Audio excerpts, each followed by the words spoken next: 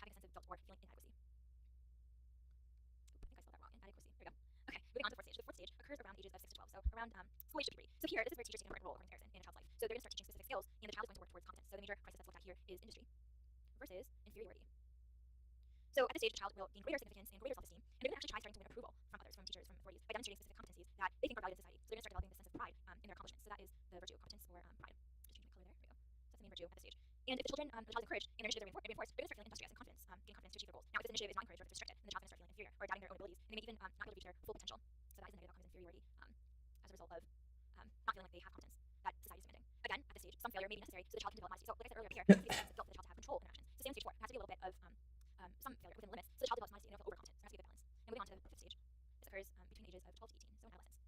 So this is a transition from childhood to adulthood, and this is probably one of the most important roles in Erickson's personality psychosocial development theory. So here, the child or teenager now is actually becoming more independent. They're trying to look at the future in terms of career, relationships, families, whatever. So they want to start feeling as if they belong to society and if they fit in. So this is the major crisis looked at here: is identity versus role confusion. Now, in this stage, the child has to learn the roles to occupy as an adult. So he may or she may actually reexamine their identity to try to figure out who they really are. And body image plays a huge role in this because the body is changing during this time. Who am I? They explore possibilities and more.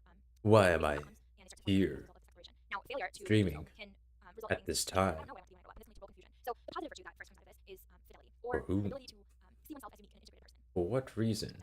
What function do I serve society? It can cause rebellion and feelings of unhappiness. So those are the hallmarks of an outcome at stage 5. Now, stage 6, we're moving into young adulthood. So around age 18 to about 40, young adulthood to adulthood. So here the crisis that's being looked at is intimacy versus isolation. And I'll explain that in 1 second. So in young adulthood, we begin to share ourselves now more intimately with other people. We're trying to find love. So we explore relationships leading to longer-term commitments, and completion of this stage can lead to comfortable relationships and a sense of commitment, safety, and care. Avoiding intimacy, avoiding this stage can lead to negative outcomes such as isolation or loneliness or even depression. So here we're forming close personal relationships, and this is characterized by love. And the negative outcomes can form to an inability to form relationships that could lead to obviously isolation. I always find these different stages of development interesting across different theories. Seems decently inconsistent. So usually adults, they feel as if they give back to society through raising their children or being productive at work, becoming involved in community activities and organizations. I'm curious about what the data actually looks like regarding each of these stages, and how accurate an assortment of raters would, you know, determine it to be. You know, for a while that Freud was pretty far off the mark. Pretty much everything. The interesting thing about Freud is how far he was able to push psychology into the limelight and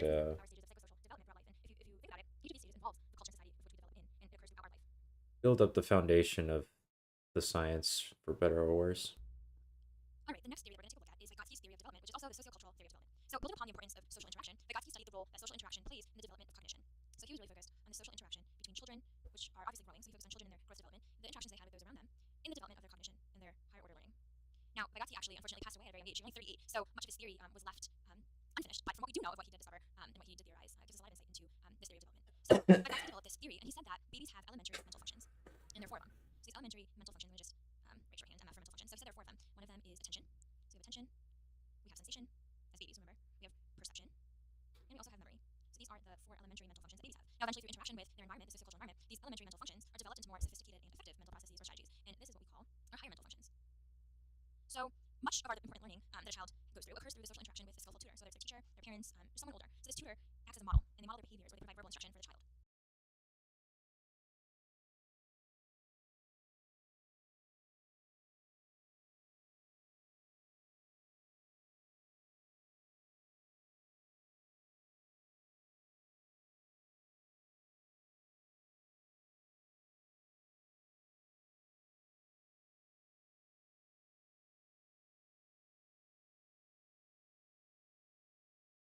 So the child often tries to understand the actions or instructions provided by the tutor, often the parent or the teacher, and then they internalize it, and they use that to actually guide and regulate their own performance. So let's take a little trip down memory lane. Think about when you were a little kid and when you were given your first puzzle to put together. I remember when I had my first puzzle and I was trying to solve it all alone, I had a really hard time. But I also remember my dad sitting right next to me and describing and demonstrating some basic techniques and tips and strategies to solve it. So he first told me to put, or actually find all the corner and edge pieces and to separate those from the middle pieces. And he gave me a couple pieces to put together and kept on encouraging me as I went along. So eventually I became more competent. And my father didn't have to sit next to me, and he was able to watch me solve the puzzle. I was able to learn, I was actually able to work more independently. So higher mental functions are characterized more by independent learning and thinking, but that can only be cultivated by elementary mental functions, which involve a tutor.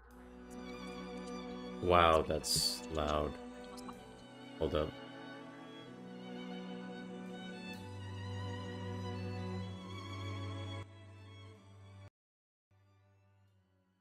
Okay, there we go. We're good. Oh wait, I have this. So in this example I was telling you about, my dad was an MKO. Does that actually help on your guys' end? MKO stands for more knowledgeable So the more knowledgeable learner is basically someone who's better It does. I think it does help a little bit. So this MKO has a high level of understanding and ability with respect to whatever the task is. Alright, So nice. my dad is an MKO because he had a better understanding of how to put the puzzle together than I did. So an MKO is someone else. But then we have to add in that sociocultural factor. So the interaction of myself, which is right here, with the MKO, the other person, is what leads to learning. This lecturer has some kind of like buzzing thing in the background that's making it feel like like some kind of immersive experience, even though I can barely hear what they're saying. Zone of proximal development is the part where the most sensitive instruction or guidance should be given. So in my puzzle example, I was in that zone of proximal development because I was most sensitive to information my father was giving me. I was between the ability of being able to do something and not being able to do something, and in that zone. Oh, zones of proximal development. Ah, yeah. Going beyond what I had already known.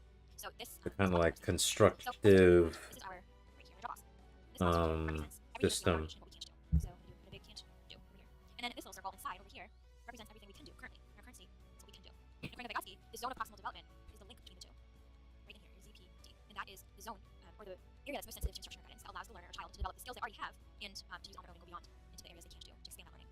So for example, I couldn't solve the jigsaw puzzle by myself when I was little. It would have taken me such a long time to do, or at all. But I was able to solve it following an interaction with my father. So the ZPD involved an interaction with the MKO. And eventually develop that competence of that skill that I can also use in the future. So this arrow right here, just going to show you, is what represents all of our learning and our development. Now, another important part of Vygotski's theory was the importance of language. So I'll put that right over here. Number 3 is language. So according to Vygotsky, he said that language is the main means by which adults transmit info to children. And it's also a very powerful tool of intellectual adaptation. So he looked at private speech. Now, private speech is also called internal speech. It's when people talk out loud to themselves, which happens most likely with what type of population? Do adults speak out loud to themselves a lot, or do children? Well, it's actually children. Most children engage in private speech. And Vygotsky sees this as a way for children to plan activities and strategies in the stage of their development, this act of speaking to themselves, talking out loud. So he said that language is therefore an accelerator to thinking and understanding. So children who engage in large amounts of private speech are actually much more socially competent than children who do not use it that much. So he believed that language develops from social interactions and communication purposes. And later language ability becomes internalized as thought. So as we grow older, it becomes more internalized, which is called our inner speech. So basically, thought is a result of language. An ability to think for ourselves and develop that independence of executing skills comes from this importance of language, according to Vygotsky. So there you have it. These are 3 main parts of his theory. Thoughts as inner speech, but not everyone has inner speech, which is really interesting. Let's take a look at Lawrence Kohlberg. So Lawrence Kohlberg developed the moral theory of development. Now, this is much different than the other 3 theorists that we talked about. It blows my mind that a person can read a book and not have a voice that says every word when they're reading the book. That's just my natural experience. I'm just like, when I'm reading the subtitles, I'm hearing someone's, like, a voice similar to mine repeat the words, development, emotional, physical development throughout life. Like, damn, how do you even, you know? And then, sensory deprivation, well, sorry, sensory-related disabilities also present a very interesting cognitive question of, well, how do you represent thoughts and imagery if you don't have access to speech or or hearing or vision, you know? Fascinating stuff. We're not covering anything cognition based, are we? Oh no, we are. It's gonna be perception. Perception's interesting. Actually, no. I totally bombed that class regarding perception. It was interesting though. Sure was interesting. Just way too much information.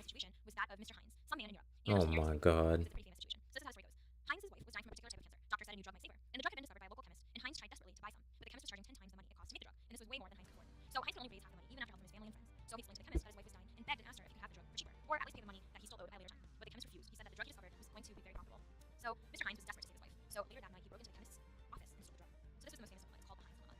And after he told this story to the children, Kohlberg asked them a series of questions, like, should Heinz have stolen the drug? Would it change anything if Heinz did not love his wife? What if the person dying was a stranger? Would it make a difference? And should the police arrest the chemist for murder if he died?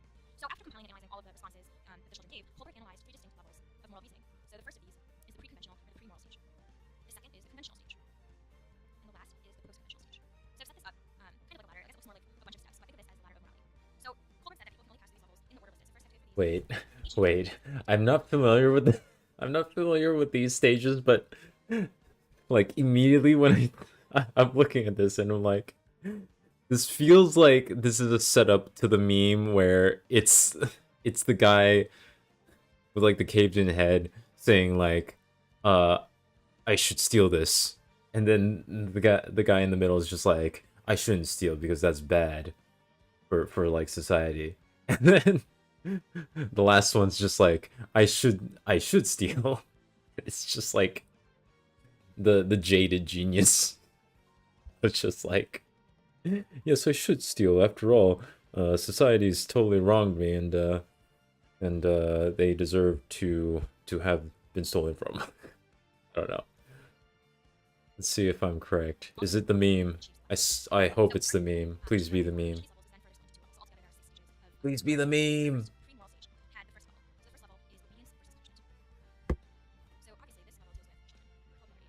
Oh, is it just based on...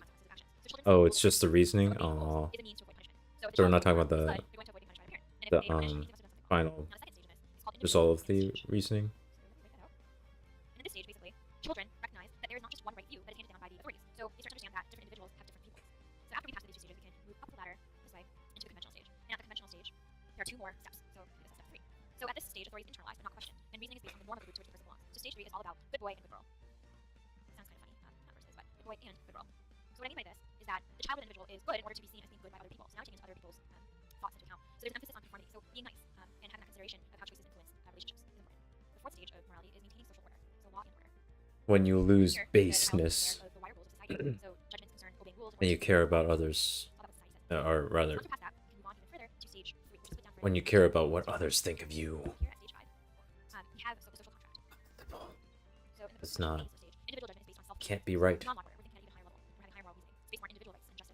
social contract step, the individual becomes aware that even though rules and laws exist for the good of a greater number of people, there are times that this law and order still may work against the interests of particular people. So the issues aren't always clear cut. So for example, Heinz's dilemma, was the protection of life more important than breaking the law against stealing? Well, according to people that reach this level, level 5 of the social contract, yes, the protection of life is more important than breaking the law and stealing, which is down here at level 4. So the rules of law are important for maintaining society, but members that reach this level realize that society should also agree upon these standards, and that sometimes the law must be broken to uphold these higher morals. And the sixth step, the last step of moral reasoning according to Hilbert, is based on the universal ethical principle. So over here, people at this stage develop their own set of moral guidelines, which may or may not fit the law. So the principles apply to everyone, such as human rights, justice, and equality. And the person who upholds and believes in this wholeheartedly has to be prepared to act to defend these principles, even if it means going against the rest of society in the process, and even if they have to obey consequences. I mean, that makes sense. I don't think, I'm not seeing any age specifications for these moral development stages, though. So I don't think we're talking about babies in this particular case. Although that is valid for the previous, couple theories. So in this video, we're going to take a look at how imitation, roles, reference groups, and culture are all Oh my god, now it's extremely loud. Holy shit. How individual thoughts, actions, and feelings are influenced by social groups. So here's our individual, and these houses represent the social groups or society in which the individual interacts.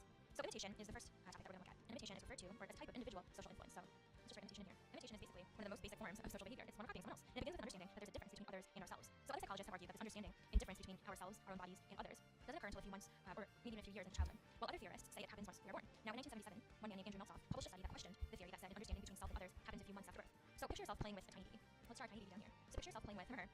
And picture, and now to be more specific, babies between 12 and 21 days old. Okay, so now stick out your tongue at the baby. What happens? Well, I'm sure the baby copied you and stuck out their tongue. That's the experiment that Meltzoff did. And he found that babies were really imitating the experimenter. So there was this connection, this imitation between individuals.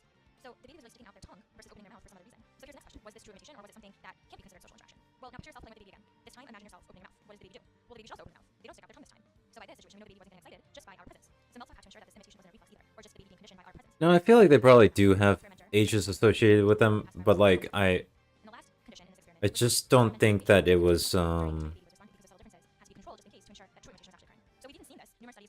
don't think it was necessarily about like very, very young children. It must have been children being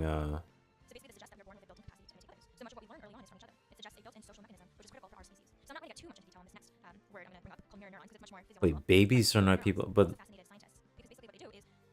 under Nietzsche's definition of person, but I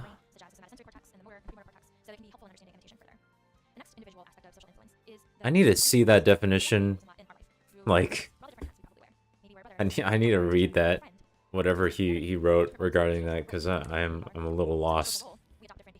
Because I mean, sure, that makes sense to an extent, but I'm not clear on when the cutoff is and how you determine the cutoff or when personhood is attained.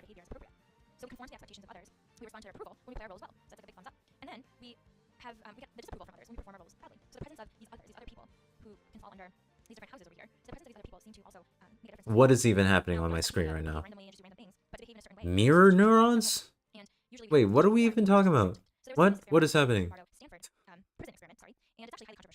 Okay, now it's Stanford prison experiment. Hold up. Whoa, wait. Where did this come from? What is this thing at the bottom? That trumpet sound just now. That trumpet sound just now just sounded like Among Us. My brain is dying.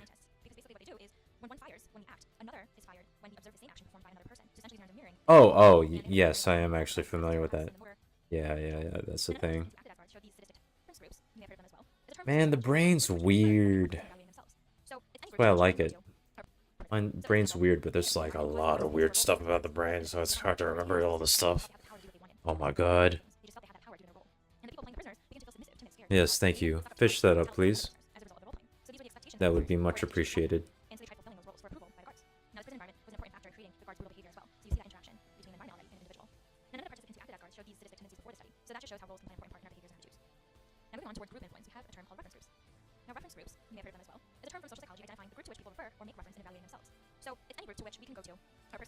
Feel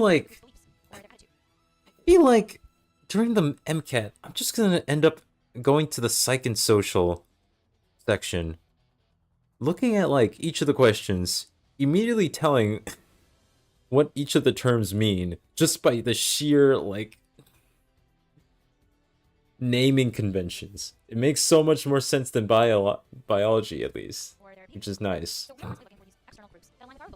But it also feels like it's harder to keep track of for some reason, because there's nothing like super outstanding amongst all the weirdness in psychology.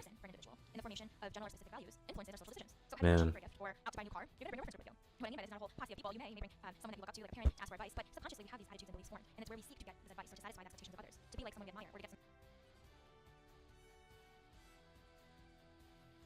Do we get to cover psychopathology during this section?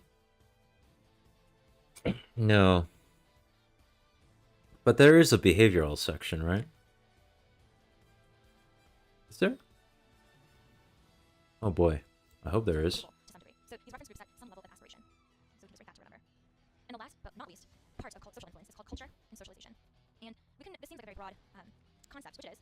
But basically, we can refer to sociocultural theory to help explain the influence that those around us have on our development. It's like culture and socialization.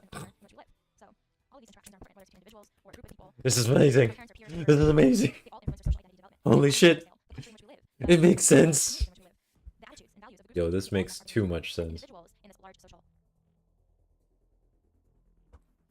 At least someone's not naming a concept based off of Sonic the Hedgehog. Oh my god. Sonic Hedgehog gene. But where's Shadow Hedgehog gene?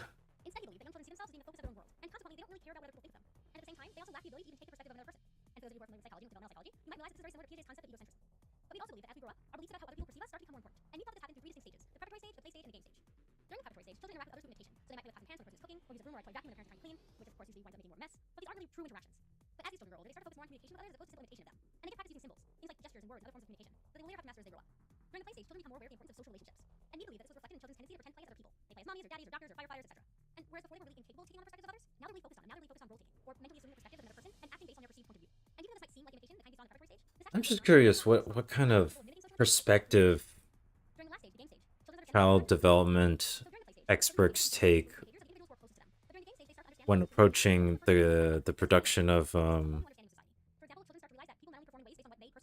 TV shows or television targeted for a younger demographic. Isn't a very young demographic. Particularly like educational shows. I guess I could search up the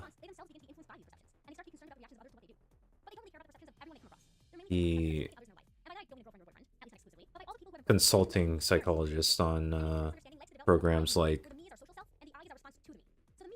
Mr. Rogers' The Neighborhood. That's what I'm most curious about. Blue's Clues is interesting too.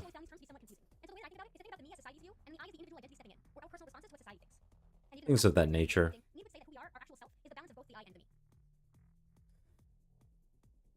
Socialization describes the process in which people learn the attitudes, values, and behaviors that are appropriate and expected by their culture and community. And it typically occurs through the observation of and interaction with the people we are surrounded by. And this can include those who are close to us, like our family, friends, and teachers, but it can also include everyone else that we come across in our daily lives. Our doctors, nurses, celebrities that we see on TV and in movies, even the people standing in line next to us at the supermarket. They all have something to teach us about how we should act in our community.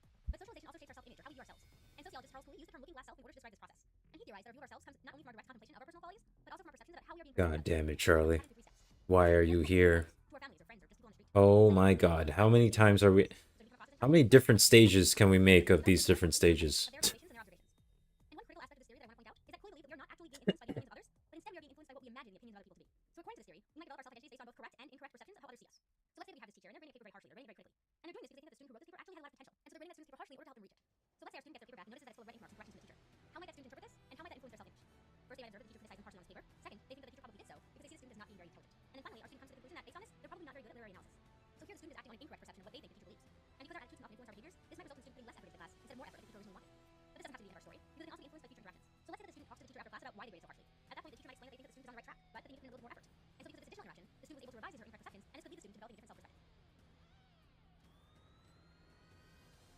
So how do we go about trying to explain the behavior of other people around us? Nice. A few different ways. One of the things that we do is try and break down our understanding and explanations of their behavior into factors about them and factors related to their environment and surroundings. Oh, YouTube's struggling. More like Firefox, I guess. And also external, and another word for that would be situation. And what we're really talking about here is a theory called attribution theory. And this is how we find explanations for the behaviors of others. Hmm? Oh wait, isn't this just locus of control again? It's on a spectrum. There may well be a combination of internal and external factors. So what bits of information can we use to determine whether we think that someone's behavior is attributed to internal dispositional causes or is related more to external factors in the situation? And one of the theories we can use is the covariation model. Oh, or is this like an actual model to determine this in a quote-unquote objective sense? And when there's a high level of this consistent behavior over time, we are more likely to think that this is related to our finding a forever flaky friend. It's more likely related to them as a person, as opposed to the world working against them to stop them coming and watching this movie with us. So when consistency is high, we're more likely to attribute it towards the behavior towards internal factors. Now, let's consider our friends. So Jim is one of our most relaxed, friendly, warm friends. We really don't have a friend that's more relaxed and more warm than Jim. Now, one of the things we find is one day Jim goes to get pizza, and what happens is Jim becomes furious. Jim becomes absolutely furious. He gets all around, they drop the pizza on the floor. He gets so mad. It's really, really, really out of character. And damn, Jim. And really, we're like, wow, this is such an unusual situation. That must be some terrible, terrible pizza. So it's situational, yeah.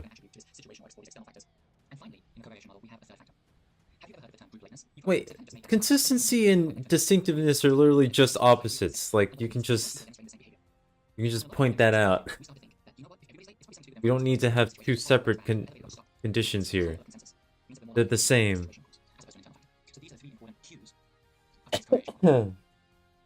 Consensus actually seems different, so that's interesting.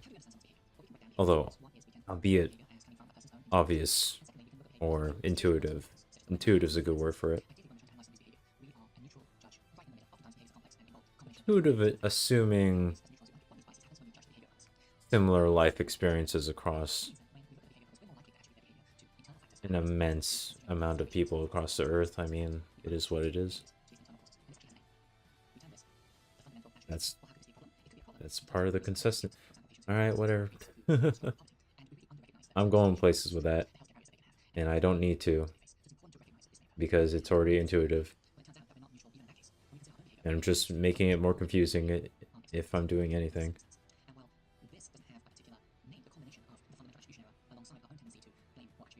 Oh my god, my music is loud and now the thing is quiet. Why? Why is it like this? Why do I have to do this all the time? Come on, man. Can you chill, baby? Oh no.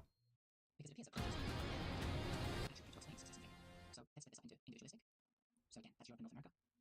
And the second set of cultures is collectivist.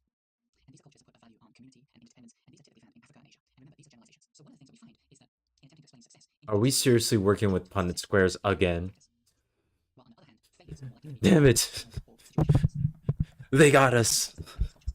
I thought I escaped. But they're back! I want you to be aware of one more bias. This is called the self-serving bias. And this bias is a way of protecting and enhancing our own self-esteem. And this bias is much more common in individualistic cultures. If we succeed, it's down to our own internal, personal qualities. But if we fail, we don't have a hit on our self-esteem because it's to do with more likely to do with things outside our own control. So individualistic societies tend to demonstrate a great degree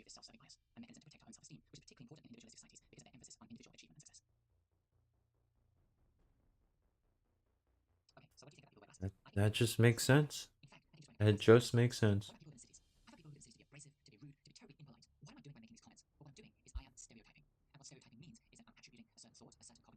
Wow.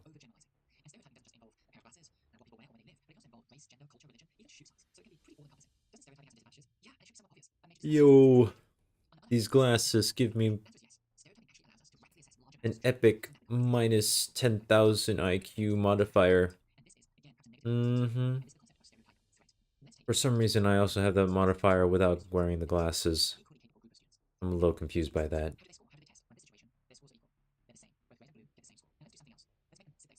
How can my IQ be so high?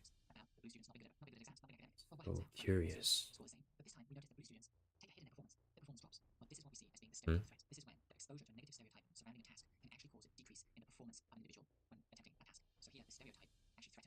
Ah, right, yeah. Fascinating effect. And something that's very relevant to today. And the way that the way that America is kind of set up right now is kind of sussy. Kind of concerning. And it's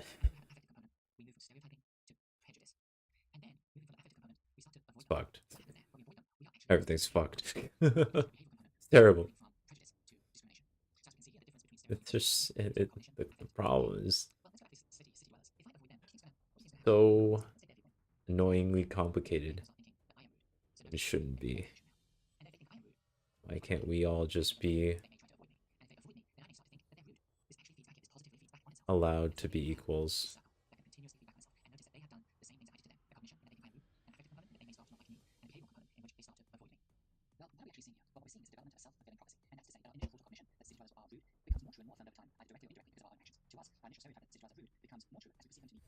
Good job, you did it. Yeah. Yeah. Prejudice is made up of several different components. The first component we have is a fundamental underlying thought, overgeneralized belief, otherwise known as a cognition. We often refer to these as stereotypes. The second aspect to prejudice is that it carries with it an emotional component like anger or a strong dislike, and we term that an affect or affective component. And thirdly, prejudice consists of a propensity to carry out a behavior, to act on a prejudice, and when somebody does that, it actually turns into discrimination. So as I earlier mentioned, a cognition, a thought can otherwise be called a stereotype, and a tendency to lead to a behavior when a prejudicial way of thinking actually leads to a behavioral change, that's termed discrimination. So we can already see that we can break down prejudice into these three areas. Well, when we think about prejudice, there is a personality factor play, and there's a that can be more susceptible to prejudice, and that's called authoritarian personality. Now, what I'm going to do here is to draw a big pair of military jackboots, lots of laces, because people with authoritarian personality, they're kind of pretty militaristic in some ways. They kind of listen to their superiors, they're pretty obedient to their superiors, I should say. But on the other hand, they don't really have much sympathy or care for people they deem to be inferior to themselves. They can actually be pretty oppressive to people that are under them. And they are pretty rigid thinkers, pretty inflexible with their viewpoints. Some of you may be thinking that's not, doesn't sound like a lot of fun. Well, one of the things that we think about, when we think about these people, we think that perhaps they actually had quite harsh upbringings. They probably underwent a lot of disciplining themselves when they were growing up. And people with this authoritarian personality, they actually use prejudice to help them cope with their worldview. It's actually protective of their ego. And prejudice avoids them having to confront the unacceptable aspects of themselves. They're always focusing on other people and how other people behave, and how other people act, and how much they hate or don't like other people. Now, this authoritarian personality, this is actually quite controversial, and I should mention that. And you have to know that not everybody agrees with it. When was this made? 7 years ago? 7 years ago. Holy shit.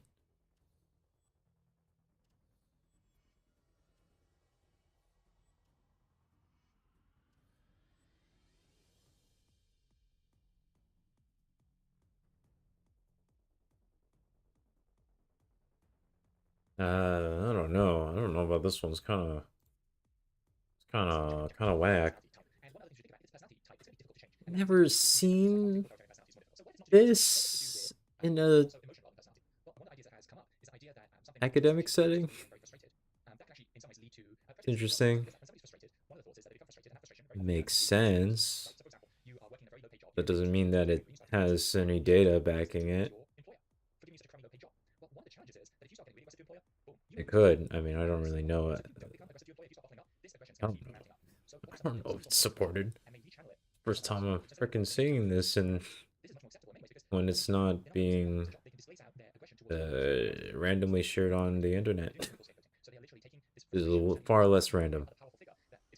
They will rechannel it towards a different group of individuals. And historically, we have seen that throughout the world, throughout the US, throughout Europe, in particular, times of economic hardship and disadvantage.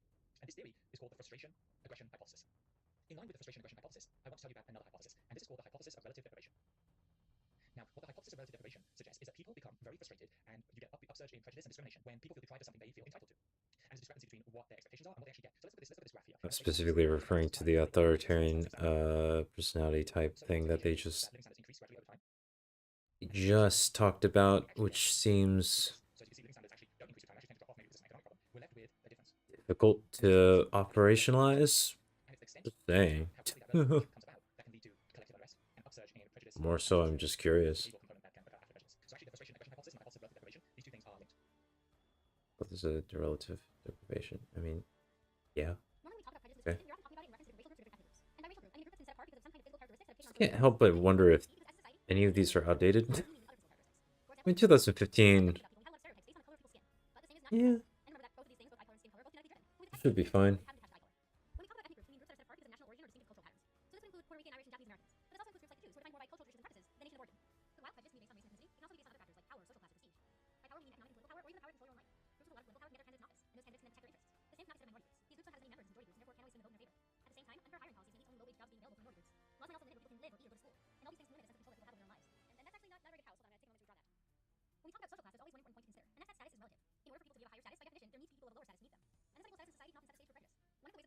Okay.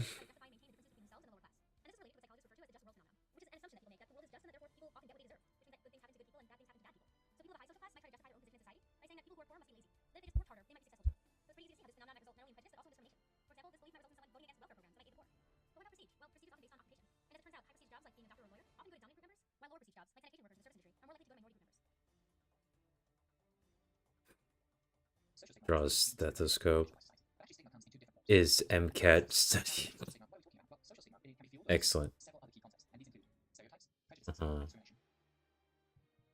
Okay.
I mean, this is just all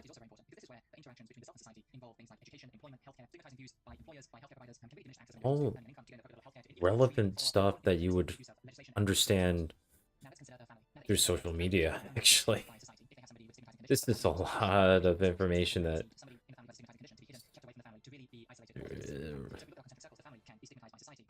kind of like taught whether we like it or not to our faces every time we open up a social media app, right?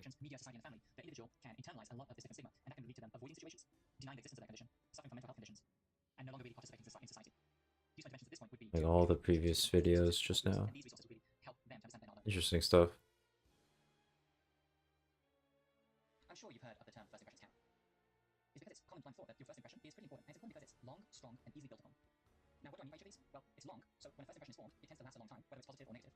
2, it's strong, so once someone has a first impression of you, it's pretty hard to overcome that. And 3, it's easily built upon. So this is a little bit more subtle. And what this means is that when someone has a first impression of you, they will subsequently really kind of put extra emphasis on bits of information that helps to support that first impression. So some of the things that are really messy, they may not put as much emphasis on the fact that your desk is tidy every single day afterwards, but if you're in your room or something else is not quite right, or your bin is overflowing, they may go, aha, look, I knew it. That helps to support my first impression that this is a messy person. And when we think about first impression, and the fact that it actually seems to be more important than other bits of data, is called the primacy bias. Now, that's the first bit of data. Let's think about other bits of data that might be useful. Have you ever heard the term, you only did your last game, you only did your last match, you only did your last cheeseburger? Well, what does this suggest? This suggests that your most recent actions are also very important, and people will place a lot of emphasis on your recent actions and your recent performance. And it appears that compared to past performances, your recent performance may have some extra weight to it. This also has a name, and this is called the recency bias. God of War winning game of the year? No.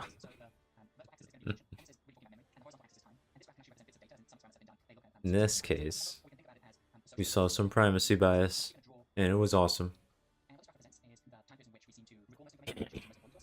Yep.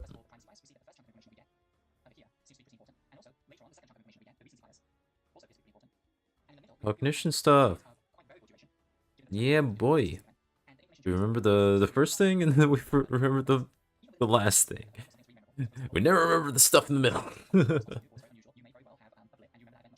The journey, not the destination? BS. I declare BS. It is official. Early and end. Most important parts. According to memory psychology. Nice.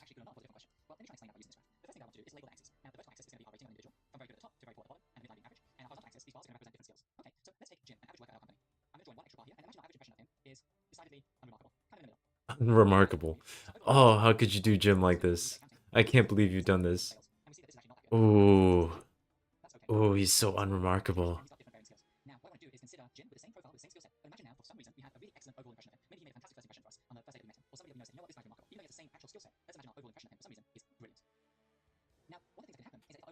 We may perceive that in the keyword perceive that the person is actually much better at other skills that have not been demonstrated than they really are. So his accounting is so very good, we might think his accounting is extraordinary. His sales, even though they normally seem to be pretty weak, pretty bad, we may actually, because of our overall impression is so good, perceive or think that he's actually pretty good at sales. Whether or not we have any evidence to support that. And in regards to leadership, instead of thinking, yeah, you know what, actually he's only demonstrated that he's a moderately good leader, we may perceive that he's extraordinary.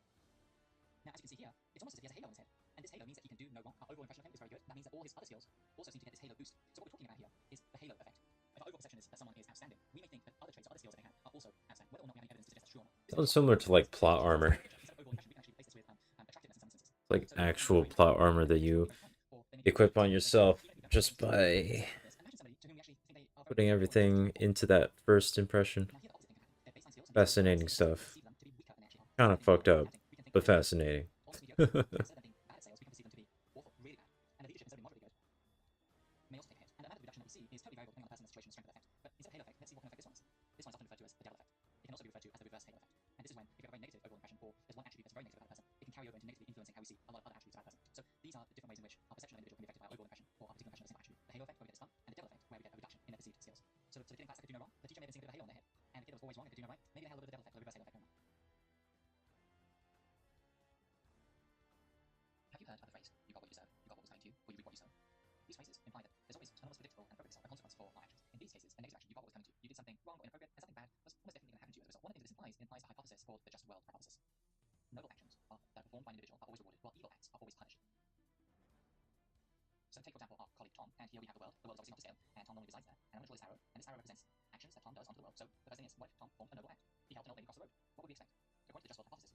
It seems like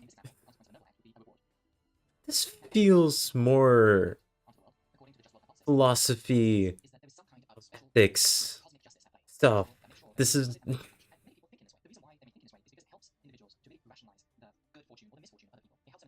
oh, okay, rationalization. Okay. It's like noble act. That's some philosophy like phrasing there. What? Okay. Perceived noble act is different. I mean, I guess the only difference between philosophy and psychology is that psychology includes the personal bias.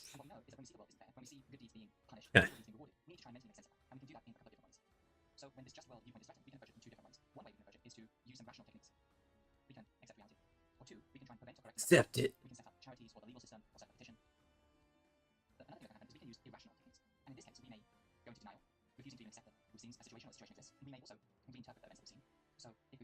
All the stages of grief, all of them.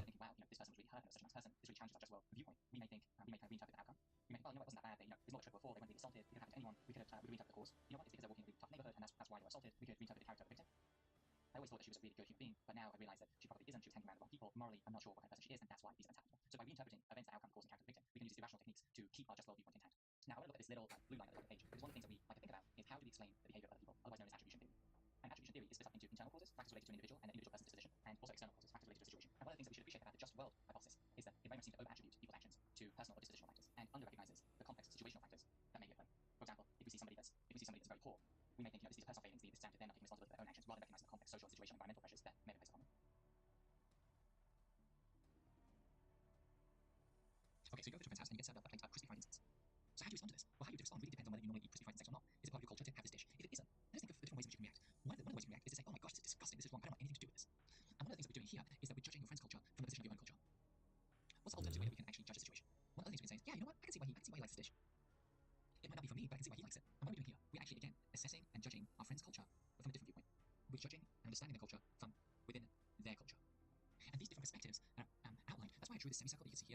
how we view these fried insects. How we view them is down to our own the kind of Why are there repeats in this playlist? I don't understand. their own terms. So one time, if we don't judge another person's culture from our own culture and really say things like, this is disgusting, this is right, or this is wrong, whether it's to do with food, religion, politics, any customs, or rituals, or anything else, what we're doing is we're becoming very ethnocentric. And what being ethnocentric means is that we're really judging our own culture to be superior to that of others. On the opposite side, as we start to look at cultural events, whether it's the food or any other cultural event or cultural phenomenon, from a perspective of the other person's culture, we start to move into the concept of cultural relativism. And what cultural relativism means is that there's no absolute right or wrong, but we have different cultures who are themselves valid. Cultural relativism can somewhat falter if someone uses it to conduct activities that really violate the rights and dignity of our fellow human beings, no matter what culture they are in or from. So that's something important for us to also consider. Now, based on our insect dish, I want to talk to you a little bit about groups. And what I want to do is talk to you about groups by mentioning how we I want to talk to you about groups and how groups are formed. So let us take this first group over here, and this group will think that insects are pests and they're not to be eaten. So let's draw a few different people that could be part of this group. And the second group really thinks that insects are dinner. And let's draw a few of them over here. Okay, so the reason why groups form is that people in groups share psychological connection with their peers. So that could be related to their love of insect dishes, or it could be related to politics, it could be related to spirituality, any other cultural issues, it could be related to anything at all. Right. So let us label these groups. So if we are if we're actually in this group ourselves, let's label this us, and let's label the dinner group them. Let's use some more formal titles. So let's take us, we actually refer to this as the in group. The group that we are in and the group that we are kind of psychologically most connected with. And then becomes something called the out group. And what we know is that people in the in group demonstrate a lot stronger interactions than people who are in the out group, than interactions with people who are in the out. So these interactions don't occur. And the other thing is that not only are these interactions, I always found it curious that we have like terms for in group and out group when it's just like it's just the people in the group and the people out of the group. Wow. Amazing. Don't give them the favors that we do to our in group. Now, there's another phenomenon where we might be a little bit faster to out, and that's called out group derogation. And in out group derogation, what we find is that again we are super friendly and super nice to our in group, but when it comes to that out group, we are not so friendly. We actually discriminate. Bruh. And this tends to happen. Out group derogation can actually happen if we feel that the out group is in some way threatening to undermine or stop our in group from achieving success. And one last thing I want to mention is the idea of group polarization. Damn. Now, this is a phenomenon where the decision Polarization. makes decisions that are more extreme. Yeah. Meanwhile, political science classes all across the country very interested in political polarization. Very similar principles. Or no, exact same principles here being applied. Hi. I'm so glad to be back. No, I'm not. Come on. Okay, lurks control, learn helplessness. Yay! This is the cool stuff. I say when talking about suffering again. It's interesting, okay?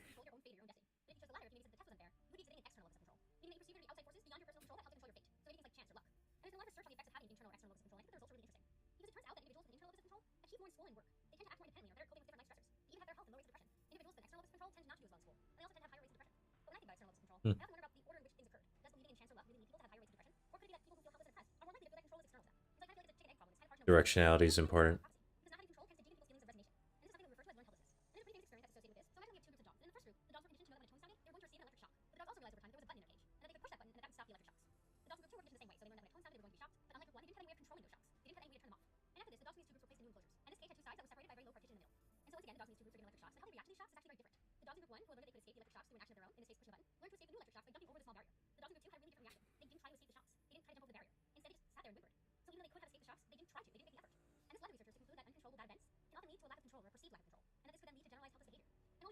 Okay, see, perceived lack of control is there now.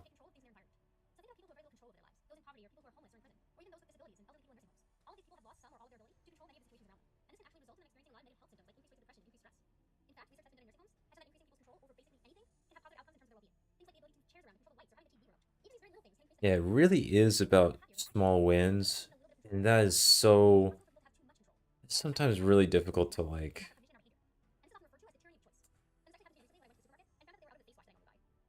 hard to explain because there's not much to explain about it. It's just unintuitive how such an insignificant thing, at least from the surface, can actually have huge beneficial effects on your well-being. I say while I'm sitting here trying to complete a self-imposed, way too ambitious challenge. Although I wasn't very specific on the challenge, I'm not really sure if I'm losing the challenge for being low energy, but I was expecting that. So if I'm expecting it, does it count?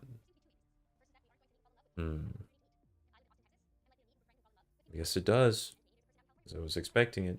So it's within the bounds of what I had determined fair before initiating the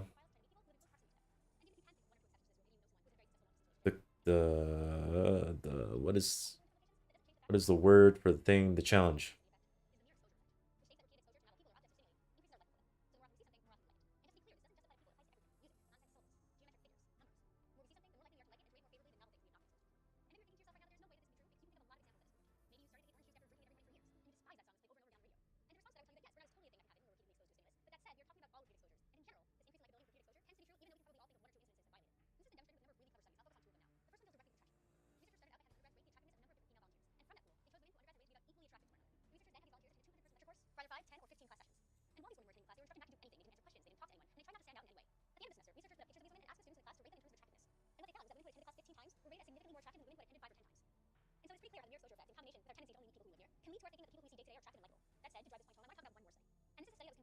Propinquity. Propinquity. Boom. Counter that. Like, is that a psych concept? Or is that just like a general thing that you say for repeated associations? Unique to social interaction. Oh no. All I know is that I watched that MatPat video all those years ago. And anecdotal experience seems to work. You just stick around. You just chill. And the more you're there, the more comfortable you get. And they get. And social interaction is just like, everyone wins. It's great. Fantastic. The only problem is like figuring out how to find yourself in a situation where you can spend time with people in an organic and chill way, but you know. So, yeah, I mentioned this earlier, maybe like 10 hours ago in the first half.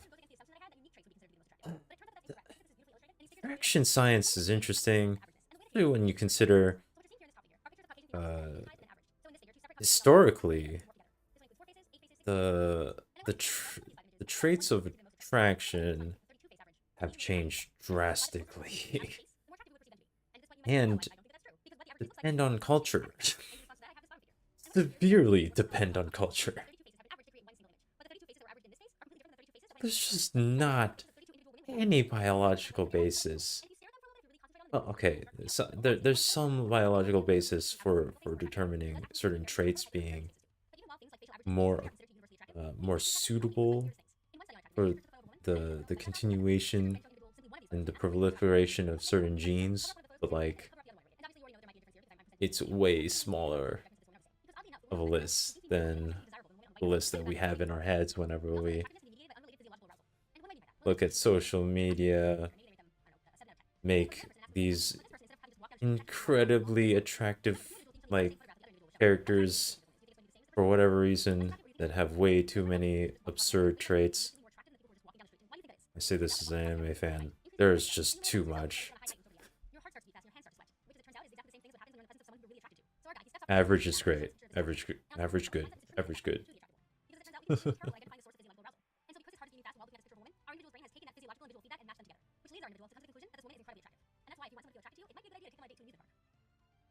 What? Wait, I missed that last part. What? I mean, amusement parks are awesome, but like, I say that, but I don't actually like amusement parks. I like them. I like the business side of amusement parks. It's really fun to monetize entertainment. I should know. I'm a streamer.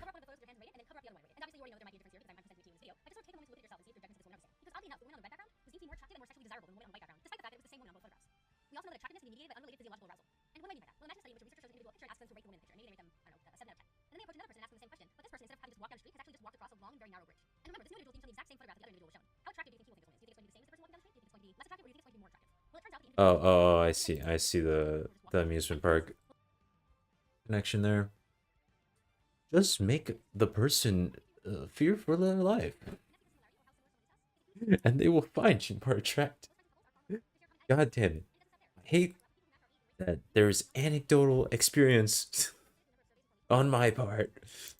That yes, scary anime girls are great. Like, bro, no. What's going on?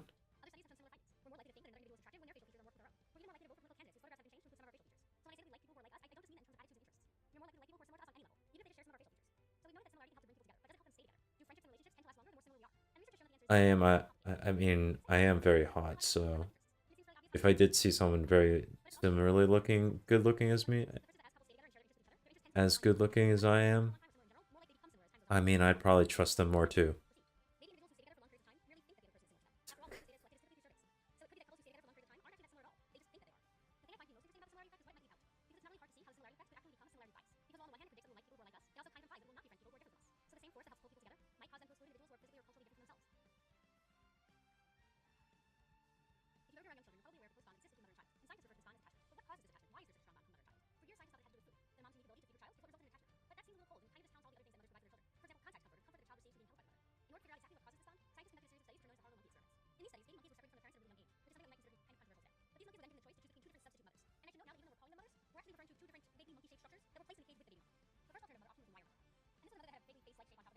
Oh, yeah.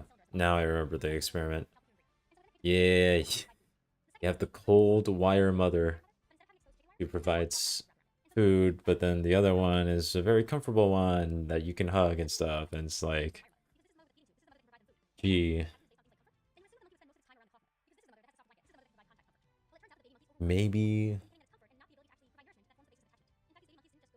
we just want comfort in our lives.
Yeah, there's a different set of possible scenarios. Oh. Yeah, if the child feels secure or insecure, then they're gonna be like, yo, it's fine. And then they're like, hey, yo, what the hell?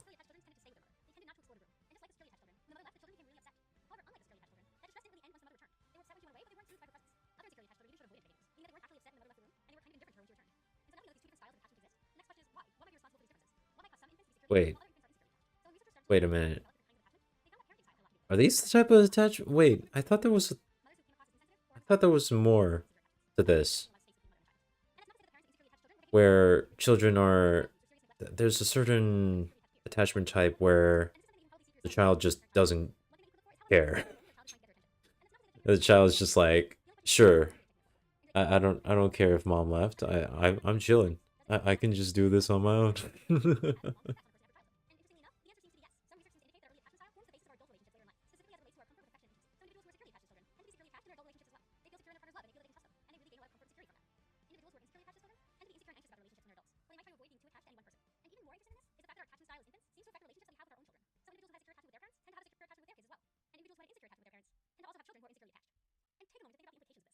The sad cycle.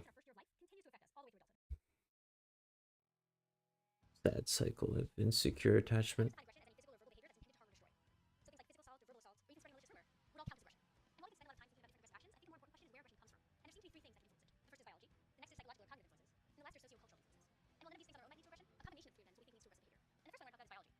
Engage the symptomatic, or sorry, sympathetic nervous system. Ah. Thump. Rage. I am so angry right now.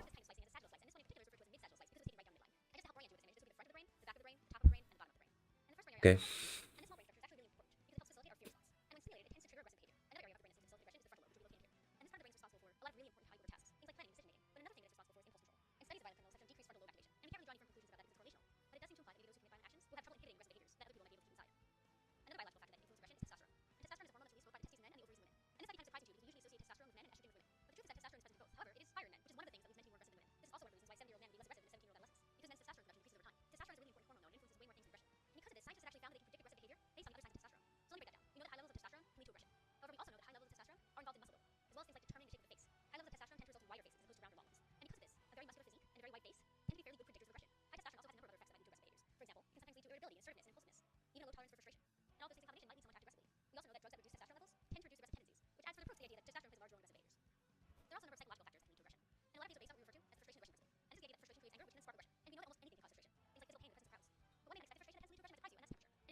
Oh my god, I'm struggling.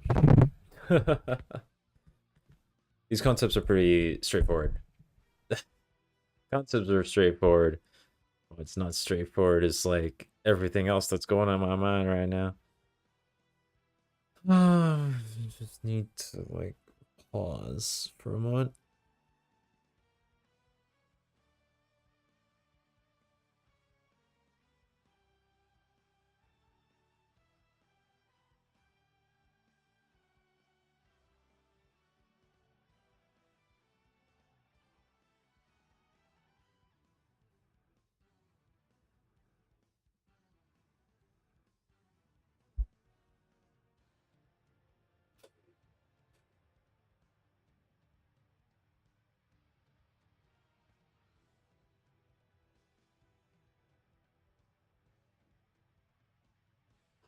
Okay.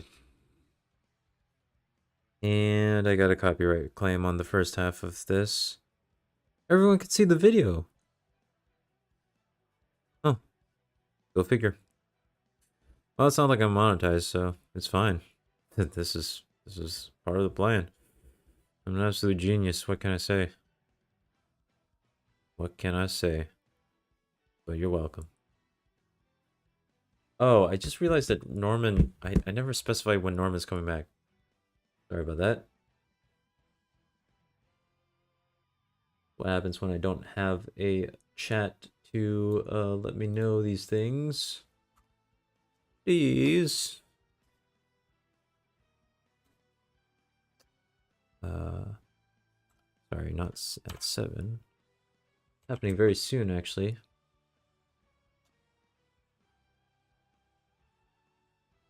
Just 40 more minutes. Then we get to play as Darwin Reedus. Yay!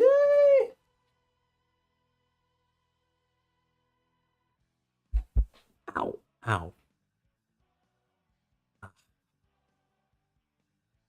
bit of a cramp on my foot because I was like stretching it, but then didn't allow myself some time to actually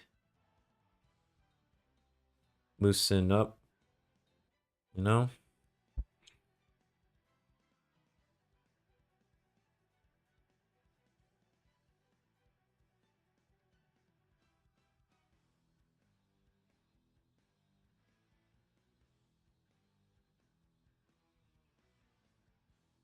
I like how all of these are just like under 10 minutes.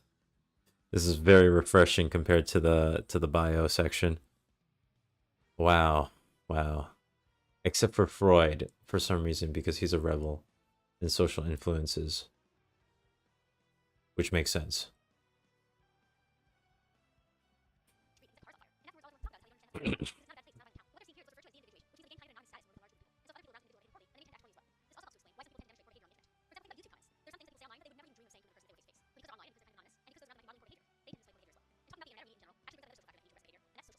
It's just like I'm not putting this on the map because a lot of these concepts are like not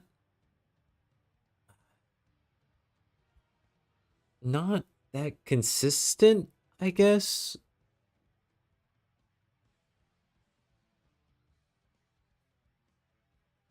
I'm very biased towards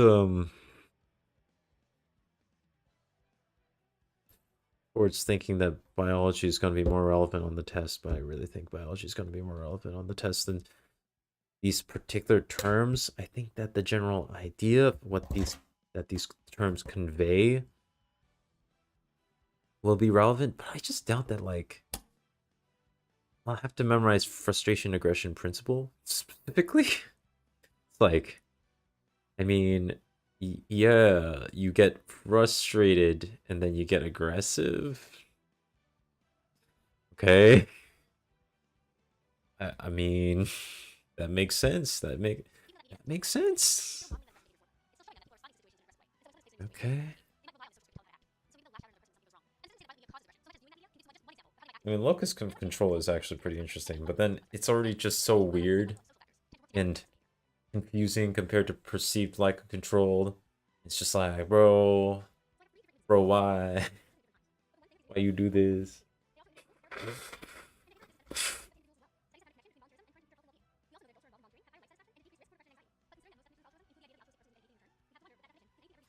Altruism, good.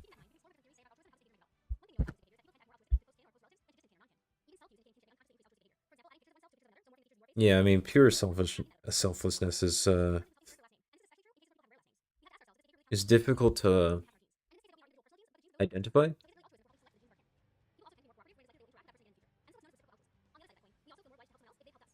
Yeah. I mean, a lot of these are like transactional rationale for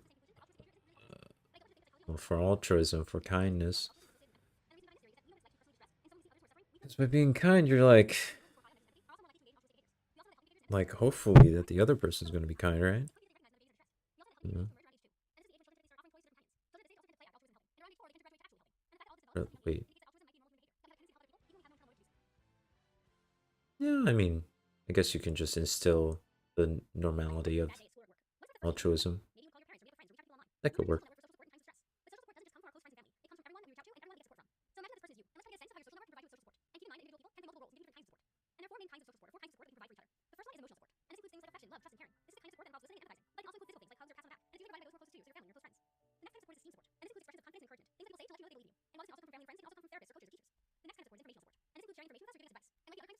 Information. Dun, dun, dun, dun, dun, dun, dun, dun, dun, dun, dun, dun, dun, dun.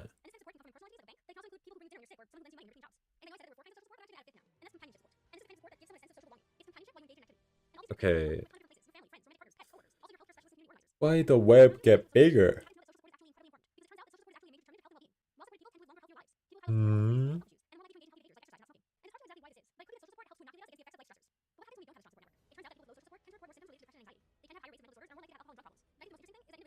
Okay. It's just Yeah, yes, I understand this. It is incredibly important, especially in the treatment of certain psychopathologies. Like, yeah.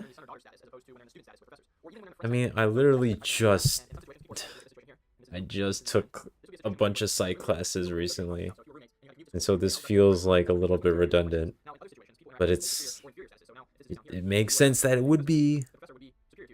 It's just, I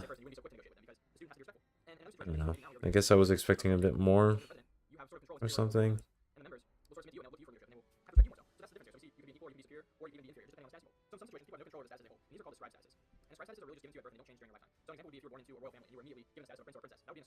Now, that is very different from the other type of status that we see, and that's called the chief status. And the chief status is, you can think of it as earned for your own effort and decision and your choice. So an example would be this guy right here. If he went and he sacrificed everything, he homeschooled his whole life just to try and get a shot at getting on the team, and he worked very hard and makes it on the team, that's a chief status, because he chose to do that and worked very hard, and it was earned. He worked it being earned.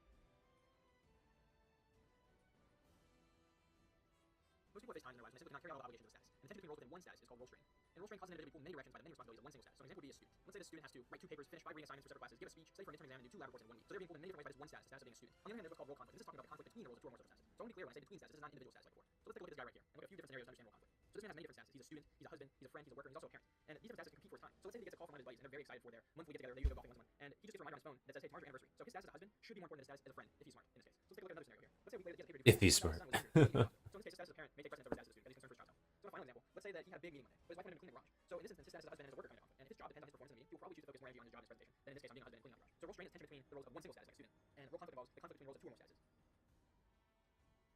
Okay. Okay. Understandable. Have a nice day. First, let's look at primary groups. An example that we understand primary groups is a way. And as you can see, there's a running room here. And think about groups has to be a running rooms. Usually the running room's closest friends are the really close family members. And that's an example of primary group because in primary groups there's a sense of belonging and shared identity. And group members care about you, and you care about other members of the group as well. And you have a sense of loyalty to each other. And belonging to the group is the whole value of the friendship itself. You're not in it to gain any sort of goal or anything like that. So individuals in primary groups, they provide sort of an anchor point. You were born into a primary group, your family, and you meet with members of your primary groups face to face, and you know a lot about their lives. And these close relationships are often seen as a source of close feelings and emotions such as love, cooperation, and concern. Now, another type of group is called secondary groups. And secondary groups are those with formal, impersonal, and business-like relationships. And they're often temporary, and they on the other hand are based on a specific limit of circle. So these relationships are usually short-term, as you only do a few well-directed activities with these people in your secondary groups, like maybe attending a lunch, meeting to talk business. So people in secondary groups often see them as a means to an end, meaning that they're only part of the group to accomplish a task or to earn money, for example. So let's say this wedding is over now. Let's say the reception. Look at some different primary and secondary groups. So the bride and groom are going to stay with their bridal party, as we said. These are the close friends they've known for a very long time, close family. So let's say they both play football in college, and a lot of his teammates are staying away. So they stay close to him as well because they are in his primary group. They put countless amounts of hours in practicing with each other. And they really grew up learning how to live in college. So their example, one of his primary groups. Sitting together in the primary group, we also have the bride and groom via family, like brothers and sisters and moms and dads. Let's say the bride grew up in a really great neighborhood and was friends with everyone on the street. Everyone grew up together, hang out on the weekends, and they often would take trips to the beach and have cookouts as a neighborhood, as a community. So this is an example of her primary group. So you can say that all these people, the neighborhood friends, the close family, the teammates, these are examples of primary groups within the bride and groom's life. But as we make our way around the reception, you can see there are many different secondary groups as well. Over here, the bride and groom's family invites some of their important work partners. And over here, there's some distant family that's only seen once or twice a year, or big family gatherings. And let's say there's some acquaintances, they're close friends, but they're well connected, so maybe they help the bride and groom in the future. So they invite them away. So these secondary groups are more formal and goal oriented. So looking around this wedding reception, there are a lot of guests who are there to keep strong relationships in case they're needed in the future to make money, or maybe the distant family members also there to keep everyone happy and to avoid family drama and hurting anyone's feelings. So these are all examples of the bride and groom's secondary groups. They're close relationships and more informal. So we just ask for secondary. So the big takeaway from this video is that primary groups are close, intimate, long-term relationships, and that secondary groups are short-term and often goal-oriented relationships. Wow. Again with the, that was basically in group and out group, but like with slightly more nuance. It's like, yo, what if you're the primary in group? Ooh, oh my god, holy shit.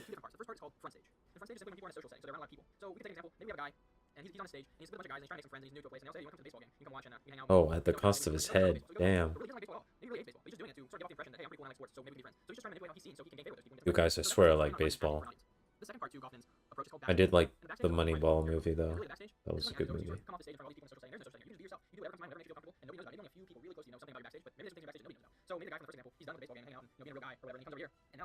Stories about management logistics are always my cup of tea. I'm always ready for that. And like statistically taking advantage of the game mechanics. As long as it's not me that has to do it, because I'm just too lazy. I don't, at some point I just don't care about the game enough. I'm here for the story. It's just like, I don't feel the need to write the story through your story that you wanted me to write anyway. Like, it's weird. It's confusing. I don't like it.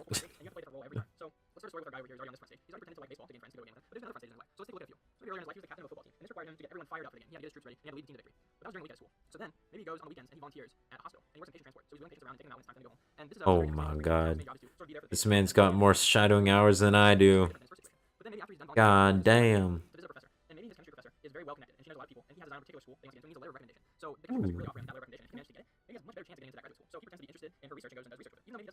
Pretends.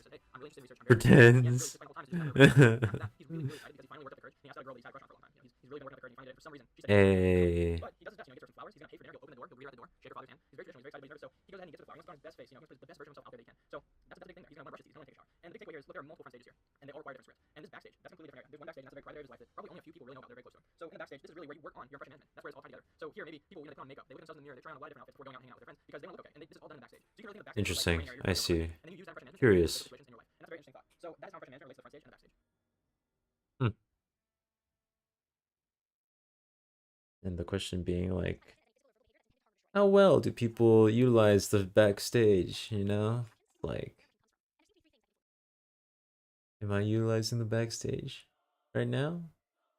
Or is this an impression that I'm trying to make? Discrimination is differential treatment and harmful actions against minorities. The key word here On being one hand, discrimination can be based on a ton of different factors, including race, age, religion, the list goes on and on. And discrimination can occur at the individual no. level and also happen at organizational On levels. both hands. So first, let's take a look at an example of individuals. Yes, So for but instance, also he's no. a science professor, for example. He does not like women, so we will not let them in his class, no matter what. And that's how he is. You know, he says, hey, no women are allowed in this class. So because he's an individual person, he's acting against a certain type of people based on sex in this case, based on age, race, religion, whatever. That is individual discrimination. So he's taking action. It's him, one person. On the other hand, we have institutional discrimination. So institutional discrimination is really just organization discriminating. It's not individual anymore. So this includes governments, banks, schools, any sort of organization. So the example we'll look at is Brown versus Board of Education. And this was a landmark court case in 1950. It's hard to say anything of depth while I'm kind of exhausted.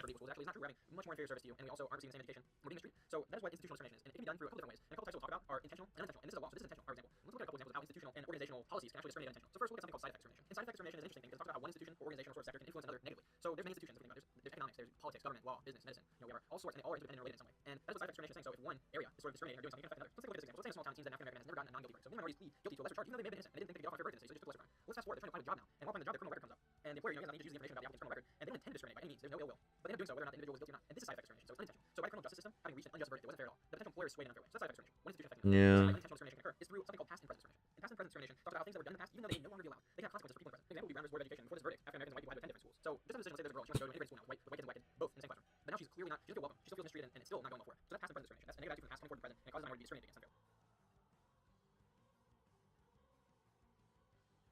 Didn't we just cover prejudice and discrimination? Oh, okay. Slightly different definition, I guess. So the example we have in my sociology class was that there's a sexist CEO, and he just doesn't think that women are capable of running an executive team. That's his attitude. That's just how he feels. So now let's take a quick look at discrimination. So discrimination is differential treatment and harmful actions against minorities. So the big differentiation here is actions, like actions being taken. So you sort of act like prejudice. I like to think of it as going a step further. So going back to our previous example with the sexist CEO, we already know that he doesn't like women. But say there's one who is very capable, she's been in the company for 10 plus years, she's extremely deserving of promotion and raise. But if the CEO decides not to promote her and give her a job instead he gives it to his buddy just because she's a woman, that's discrimination. So that's the big differentiation here. And a lot of times I find the best way to learn about these concepts is through history. So we'll take a look at this situation right here. So in this image right here, we have two women of Jewish descent during World War II. And World War II, in Germany and German-controlled lands, people of Jewish descent were required to wear these yellow stars right here. So we now know from our understanding that this isn't just prejudice, this is discrimination because they're being required to do this, and there's action being taken against them. So another event from history that really helps us understand these concepts is apartheid. And apartheid is a system of extreme racial segregation in South Africa that took place from 1948 to 1994. And this sign was put up during that period enforcing apartheid. And it says used by white persons only. So there's definitely prejudice here because there's a negative attitude toward minorities, anyone who's not white. But there's also discrimination because there's action being taken against those minorities. So just to review, now we know that prejudice is just a negative attitude which is not based on any facts, and discrimination is acting on that negative attitude. Man. Yeah. Humanity's fucked up. It's why it's interesting, but man, you're a little bit too ready to throw each other under the bus on purpose and sometimes for fun. Ugh.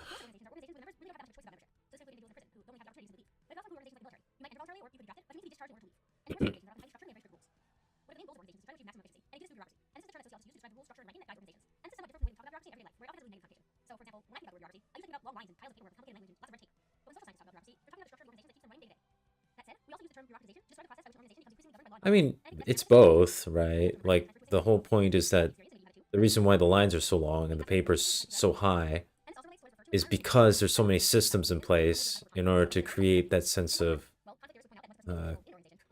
connectedness to allow for governance, essentially, right?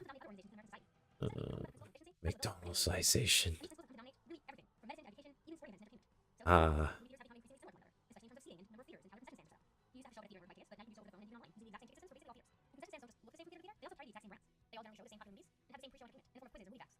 Guns and explosions.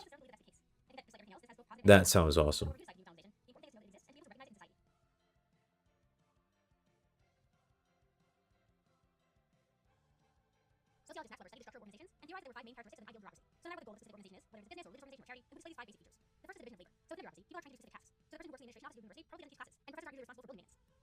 I mean, I feel like no, business is a part of psychology, basically.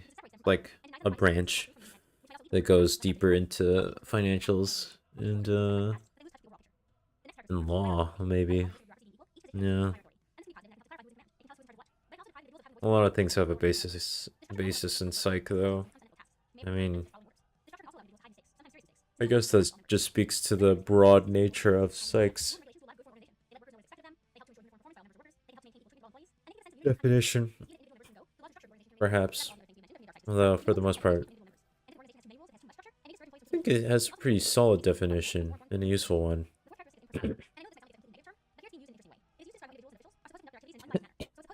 It just make it a little confusing sometimes.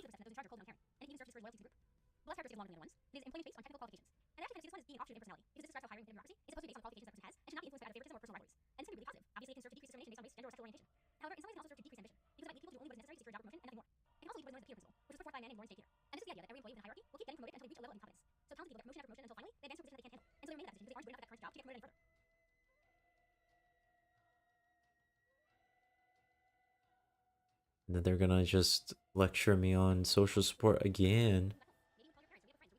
They're like, dude, have a big web.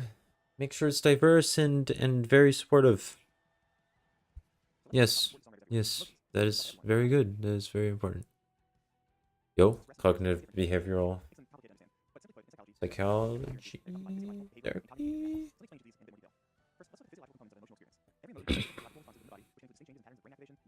Oh, we're talking about emotions. Okay, sure.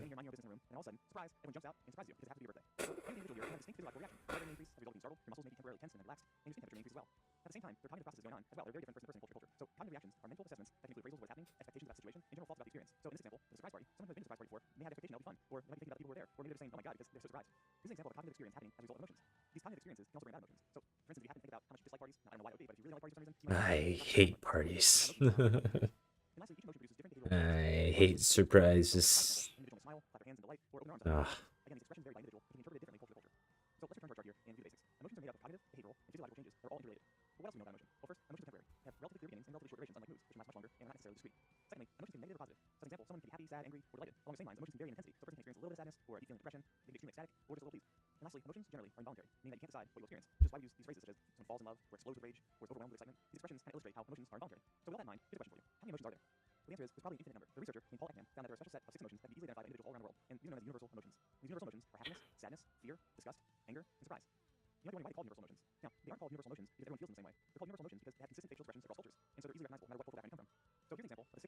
Universal behavior.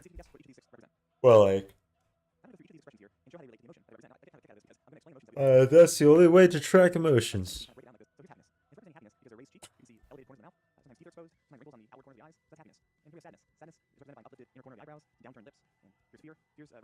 I feel like I've seen certain facial expressions listed as different emotions across certain cultures, but I don't remember the details of that, so maybe I'm just thinking of something else. Maybe. I mean, yeah, that makes sense. For the most part, most behavior is adaptive. Supposed to be adaptive in an evolutionary context, essentially, right?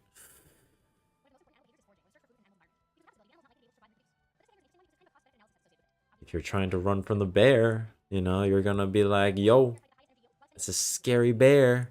Because the one who feared the bear was probably your ancestor, and the one who didn't probably wasn't. You know?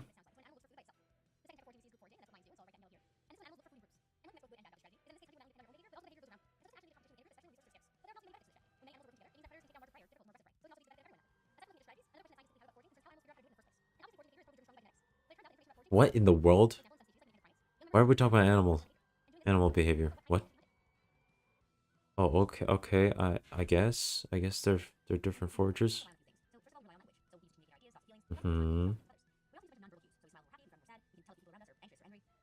Okay, this might actually be interesting. Animal communication. typically pretty straightforward though. Most animals just kind of either have the like high pitch cue, like dolphins clacking in the water and stuff like that. You know,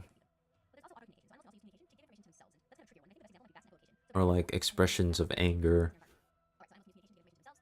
like motivate others, stay away from them, stuff like that.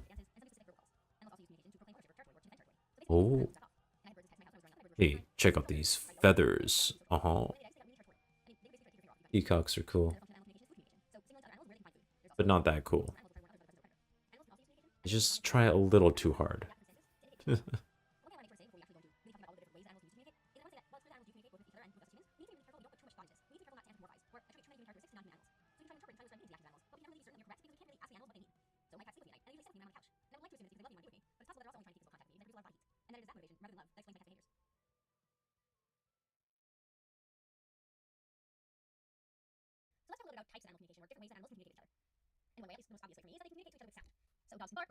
Ah. Yeah, it's the exact communication that's going to be used between the three crows as they attack me and defeat me in a great battle. I'm telling you, man, three crows are pretty strong. Steven doesn't get it though. Oh well.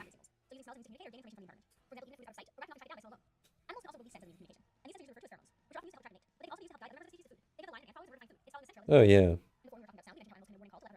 Hormones, pheromones specifically. Yeah, that's what it's called.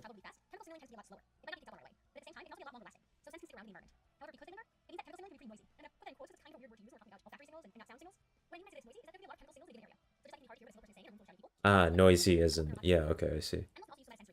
There's just a lot of smells all over the place, dude. Yo, is this tiger piss? Or is this mouse piss? I feel like the answer to this question might be important for whatever reason. I feel like I need to know the difference between it before I enter this cave.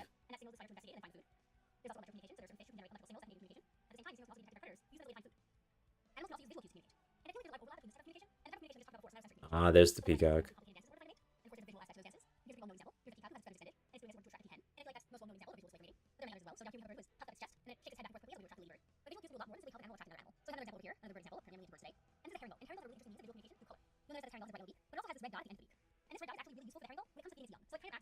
Hey yo, check out this red dot I got. Hey, very nice, very nice. Oh, that's hot, that's hot.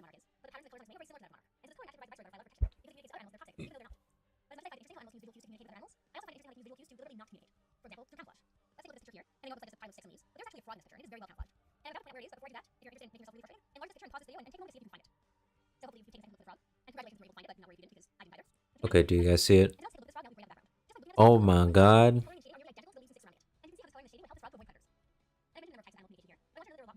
That was really hard to see. No shit. Wait, I'm sorry. What does this have to do with... I guess it's isn't that the avoidance of communication? I'm no. I'm a leaf. I'm a leaf, dude. I'm a leaf. I guess that's communication. Interesting. Superb bird of paradise. It does look like a superb bird.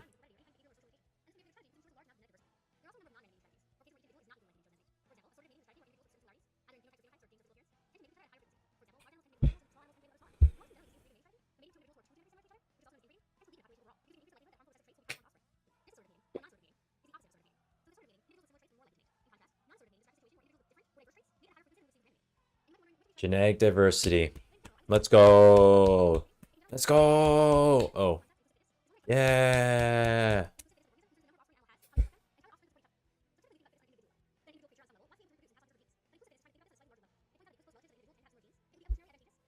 Be different.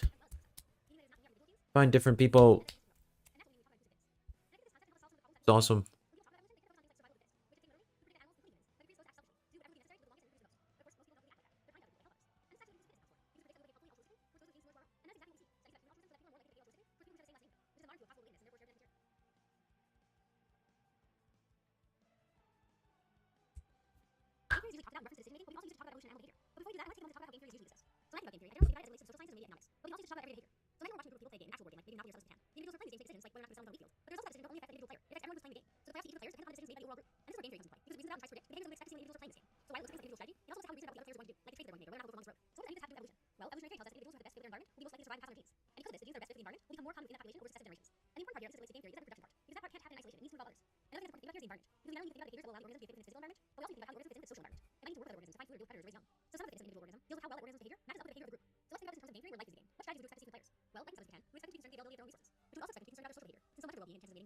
I've never played Settlers of Catan.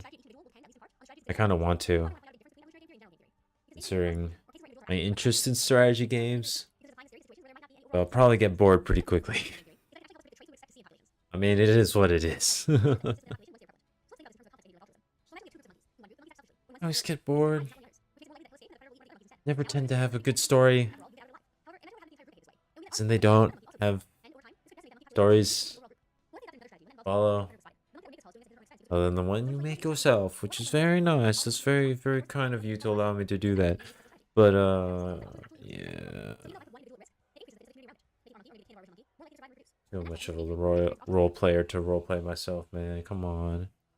Doesn't work. How am I supposed to role play myself in a world that is completely different from my own? That doesn't make sense. That doesn't make sense. Fine, you can freeze time, you can turn back time, but you can't erase time. You can't erase time.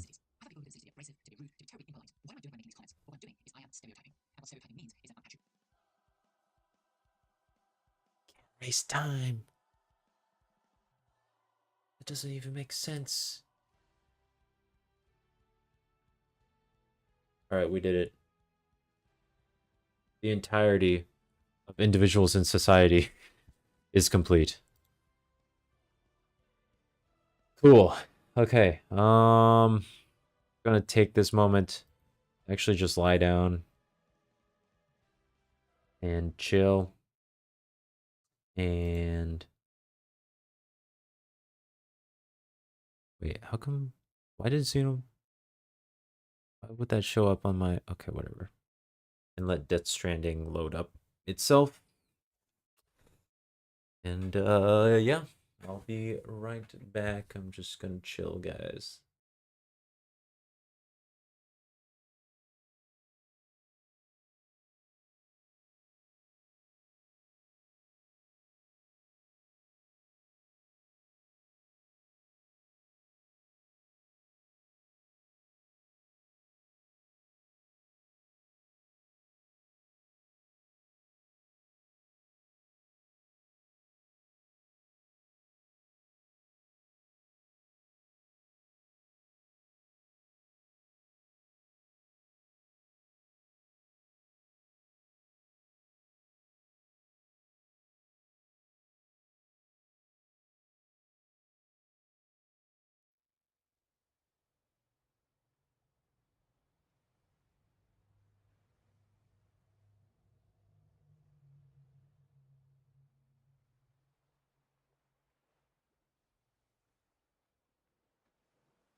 Okay, I'm back.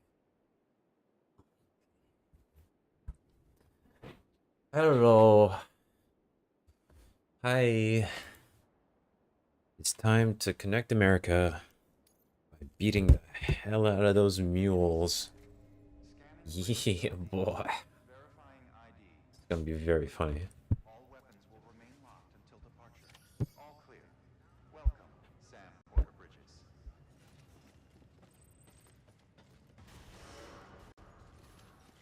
Beginning scan. Have a pleasant journey. Keep on keeping on.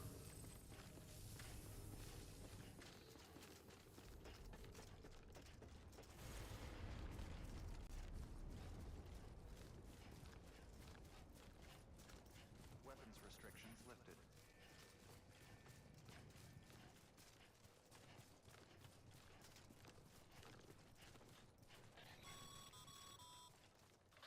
Call it a rule or a habit, but most mules almost always bring stolen shipments home with them. Find the post box, steal back the cargo. Simple as that. But be careful. These guys are armed. If this goes sideways, be ready to fight.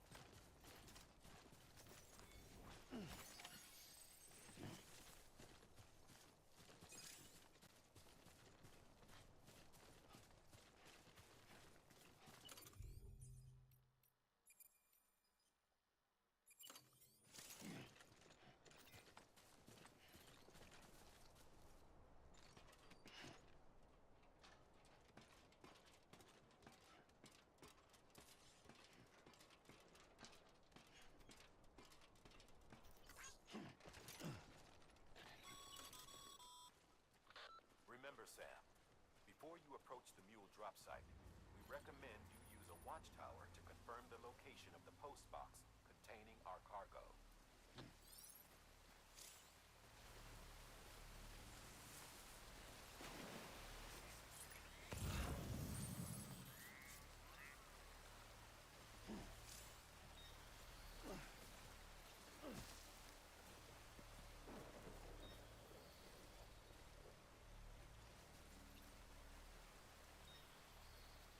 I'm too lazy to make a watchtower. Let's just do it. We got this. We got this. I don't even need a watchtower.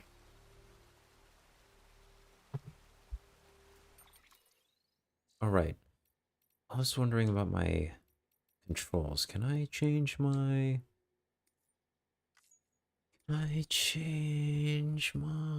vertical camera? There we go. In first person. Thank you.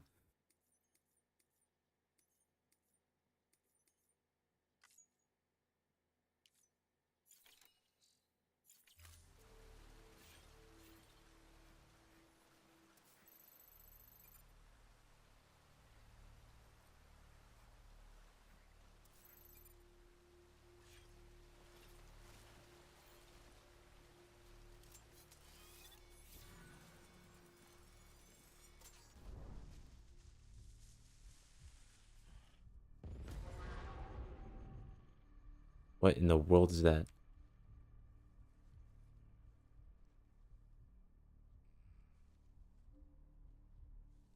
Are they coming? Where are they?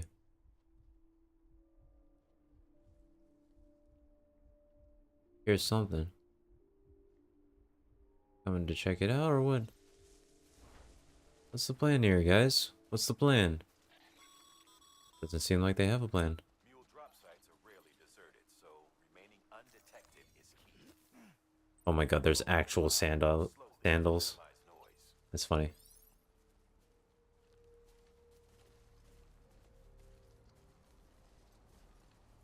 I want to fight someone though. I'm gonna go over and punch that guy in the face. Is he the only guy here? I don't see him. I don't see anyone else, I mean. Oh, there might be another person over there.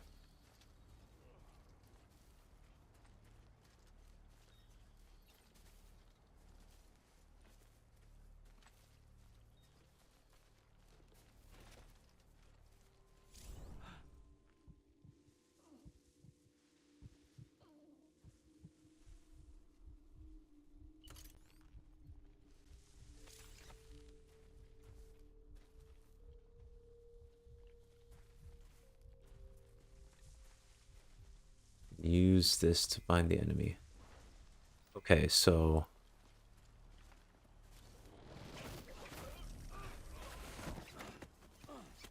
got him. Got him. Yeah, okay, cool. One down. More to come. I'm so good at the stealth thing. Too good. I'm just too good, man. Just too good at this. Okay. Let's see. I'm gonna go over there and, actually, did that use up my strand? Oh, I still have it. Okay, cool. I get to use this a lot more than I thought I would. That's nice.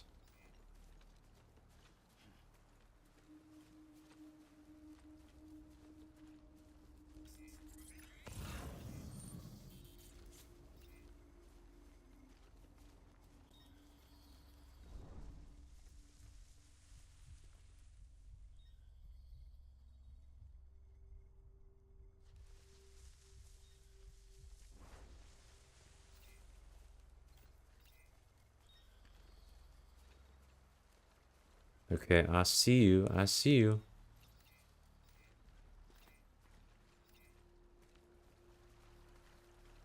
Uh-oh. There's someone returning. On their way home. Oh, shit. Okay, I gotta move. Gotta move fast. Gotta be fast. Or else...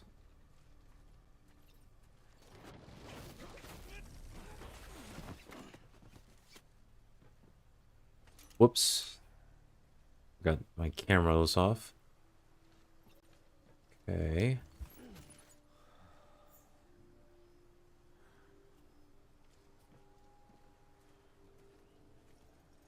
Alright, they're distracted by something else. Hell yeah.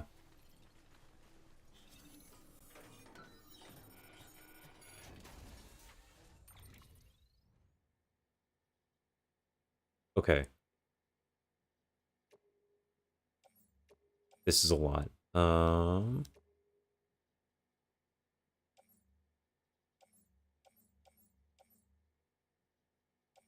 I carry all this? There's so much.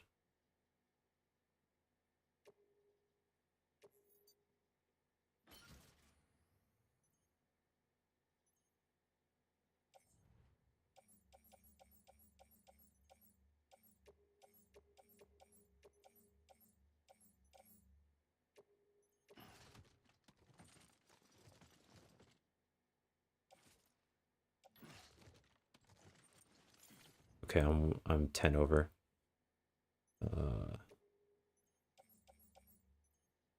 Um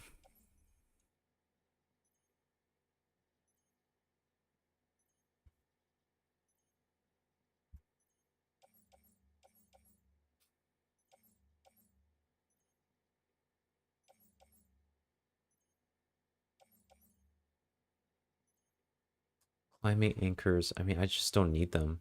I I don't need them. You know what? Well, let's go with this. It should be fine.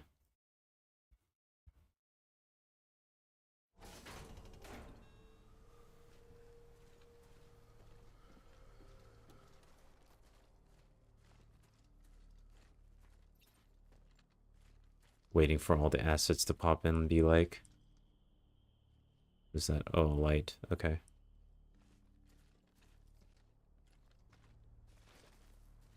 Aiming for full completion. Let's go. Let's get them. Why do I have 2 sets of boots on my back? I thought I didn't pick up the second one. That's okay. Oh shit, okay. Oh, it's because I picked it off of that guy.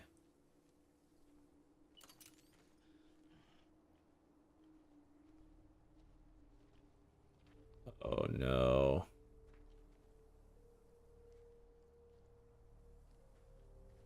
He's gonna do me like this. He's gonna stand in this corner and then randomly see me. He's not gonna move. He's not gonna even move. I have to figure out what to do. In response. Okay, there we go. This is the way. This is the way. This is the way.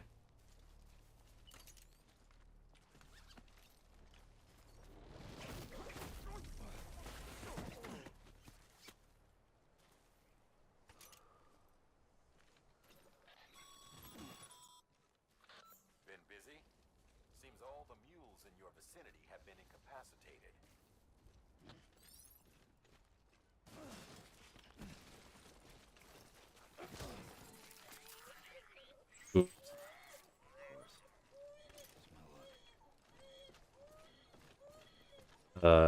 Wait, how do I...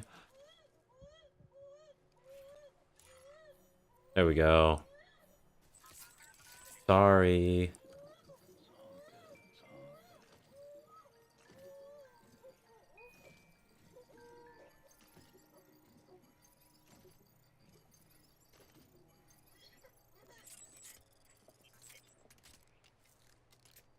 Wait, are we good? Okay, I think we're good. Sorry about that, BB. I was just freaking out because I noticed that, my stuff isn't on my person. What the hell? What's going on here? I thought I put everything... Damn. Why do they still have the chiral interface?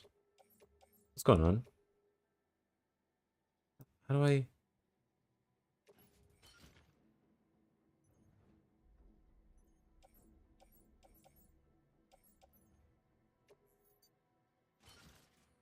Okay, there we go. This is what I meant to do.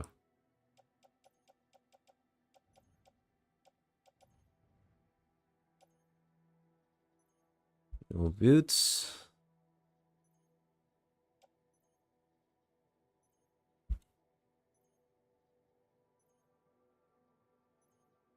They're useless.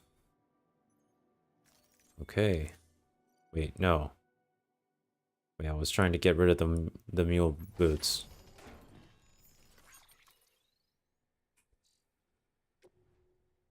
It's okay. I'll just get rid of it now. Anytime now.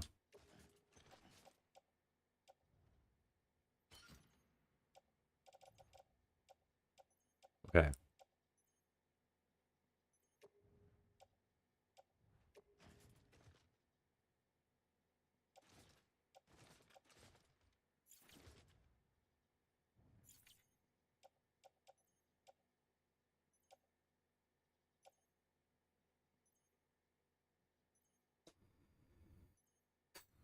Okay.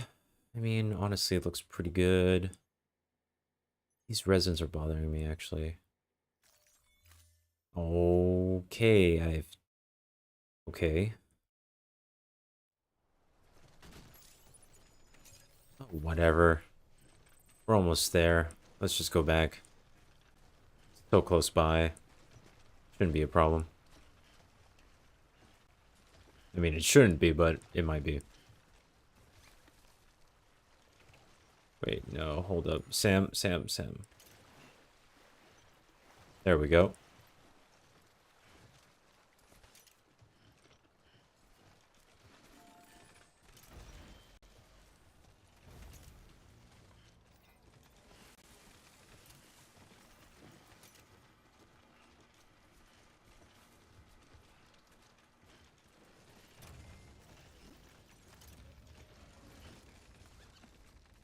Are you serious? Why do I keep using that?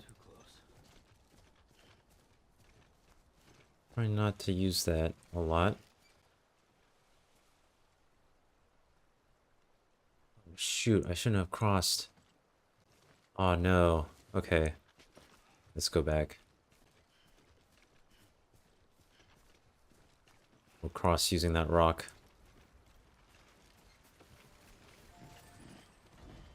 Careful. Careful.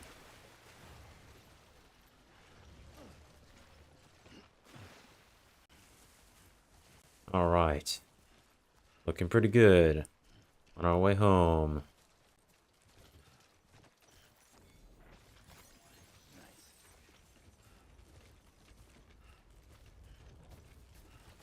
Uh-oh. Feels like...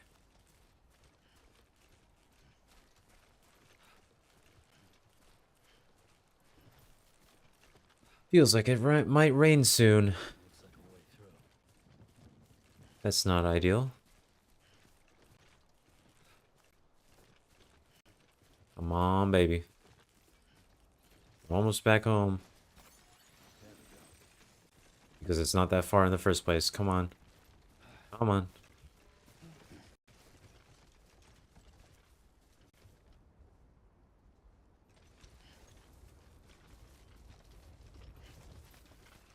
Come on.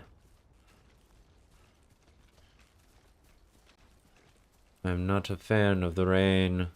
At least not in this context when it turns me into an old man. Be very appreciated if it didn't do that.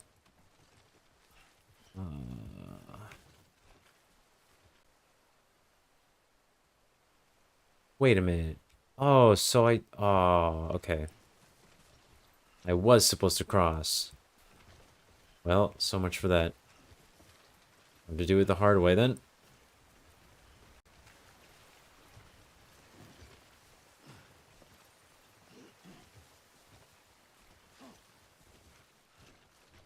There we are. Okay. Now we can just make our way back home. Let's go.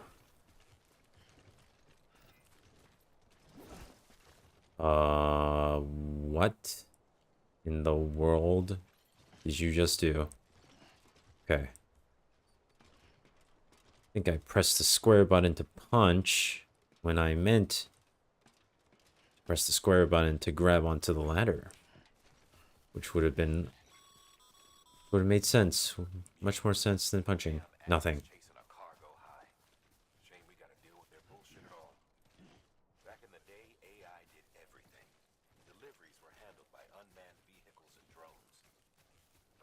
Amazon Drone Hub.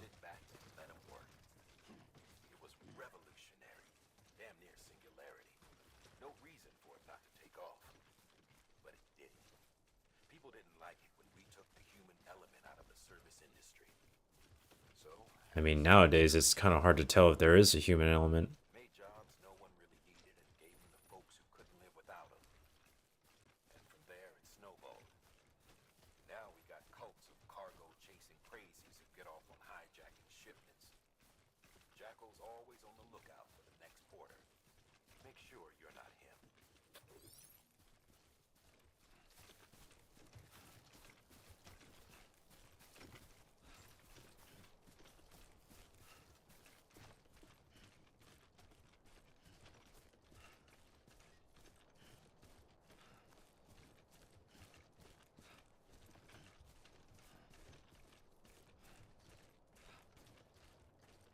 Oh, come on, man. I'm just trudging along.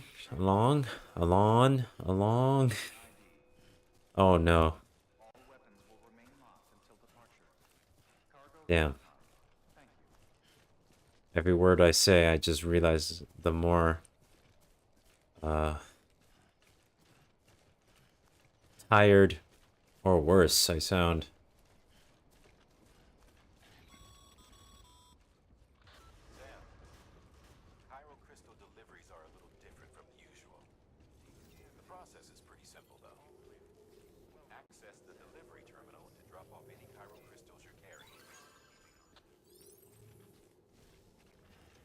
I interrupted him with the stamina boost. Okay. Worth it. I really don't need you to explain everything, Die Hard Man. It's all good. I get it. Makes sense.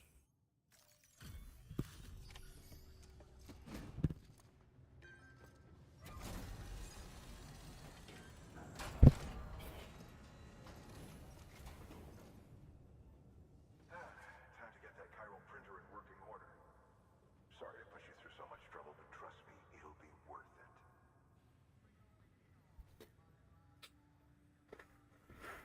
Excellent. The unit doesn't have a scratch on it.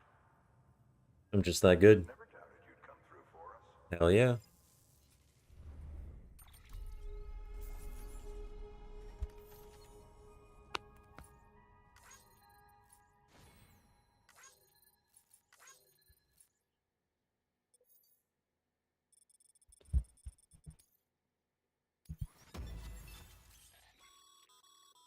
Sam, how are your shoes holding up? They're pretty well actually. Being what they are out there. They're not bad. Ruins your day like shoes falling apart while you're on the job. Carry on like that, and it's only a matter of time before you injure yourself. I've arranged for boots to be added to your supplies. Bridges standard issue, so they ought to fit you fine. You should always carry an extra pair. But if you forget or run into trouble, you can fabricate another via a terminal at one of our many facilities.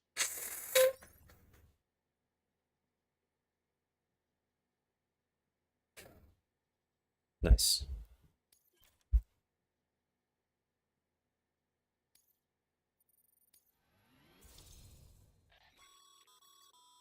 Good work, Sam. It seems your connection level is increasing.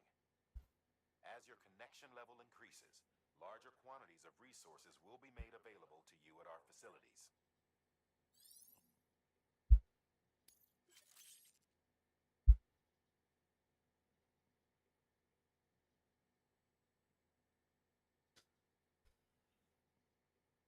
Customized structure.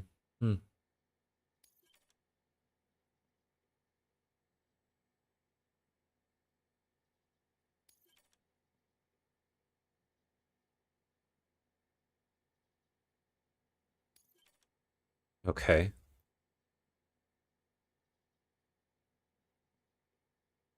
Okay.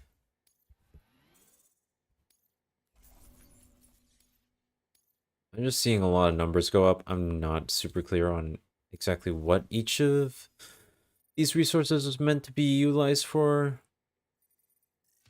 It's pretty cool though. Oh my goodness, I'm just so good at miscellaneous work. Oops, didn't mean to skip you. Sorry. Congratulations, Sam. I understand you now have access to a chiral printer.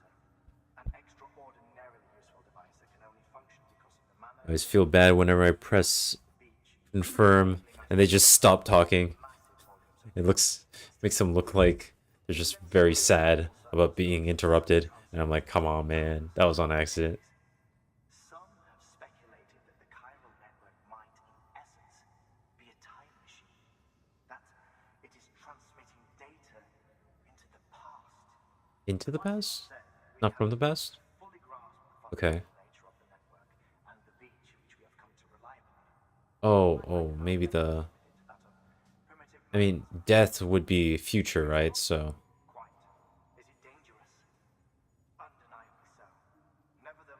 Are we the past that the future has sent data to? As the BTs are linked to the beach, it stands to reason that further study and experimentation could be of considerable benefit. The same could be said regarding you, of course. Rest assured, I will keep you apprised of what I learn. You have my word. Right. Good work.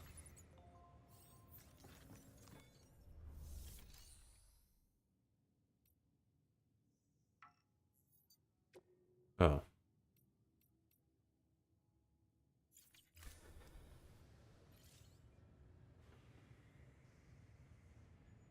What's all this then? What's on my back right now? What's going on? Man, what? I'm so confused. I thought... Can I not put the resin somewhere? Where do these go? It's these metals. Wait, where do the resources go? I'm so confused.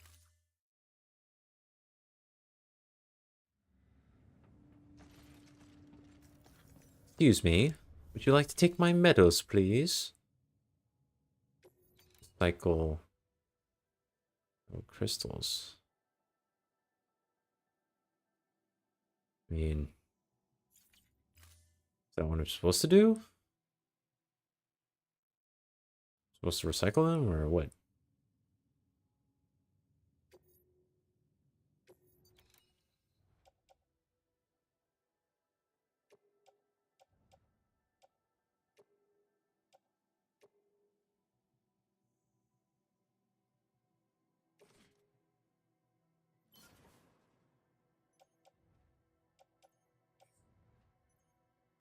I just don't need this.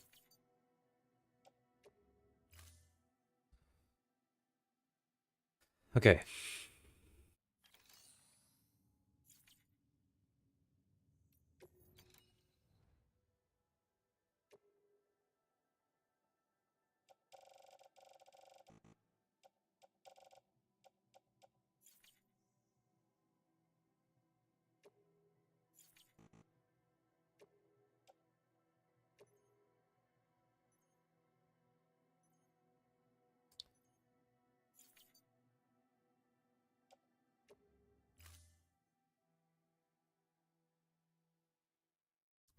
A little unclear, but it's fine. We'll just keep moving.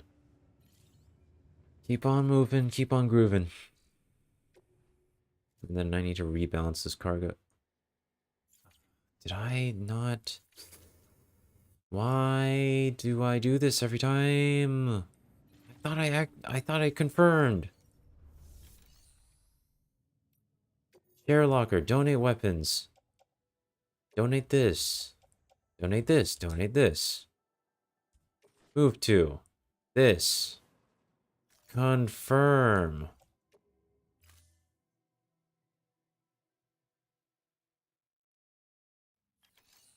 It's just so weird because there's a button that signifies that the items have already been placed into the share locker. The items are already placed in the share locker. I should not have to confirm again that it is in the correct place, because I've already clicked a separate button to move the items to the share locker. Anyway, here's his boots. That's cool. That's nice. All right, let's go.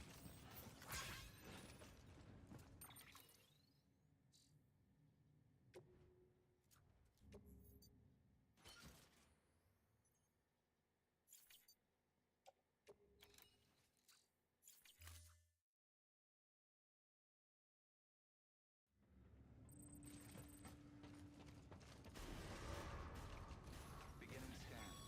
Have a pleasant journey. Still got work to do, Sam. Let's not keep people waiting.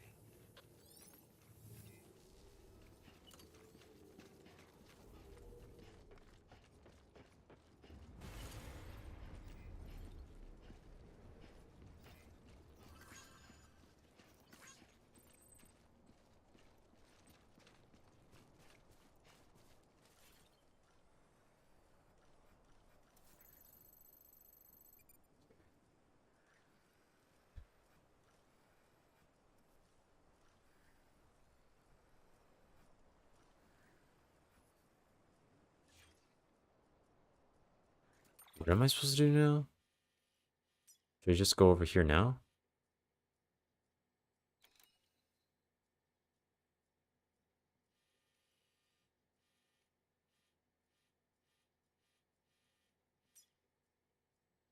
Oh, okay. So I can still recycle chiral crystals. I'll go do that now then.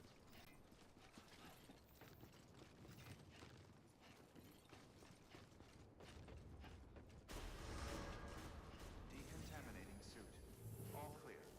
Welcome, Sam Porter Bridges. Keep on keeping on.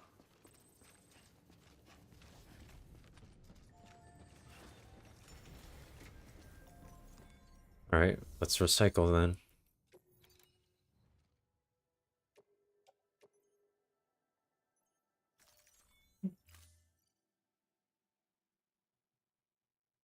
And with that, now we should keep moving. There we go.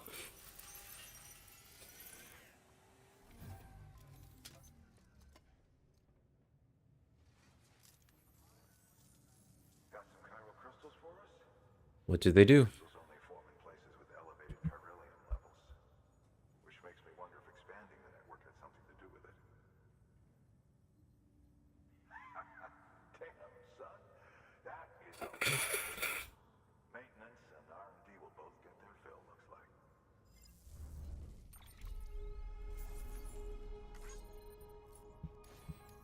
Benjamin Hancock, you're very welcome. Ooh, a bridge. Very nice. Excess chiral crystals can be deposited at any facility. They'll be added to the stores held on site. These local stores include materials that you can draw upon to fabricate equipment as needed.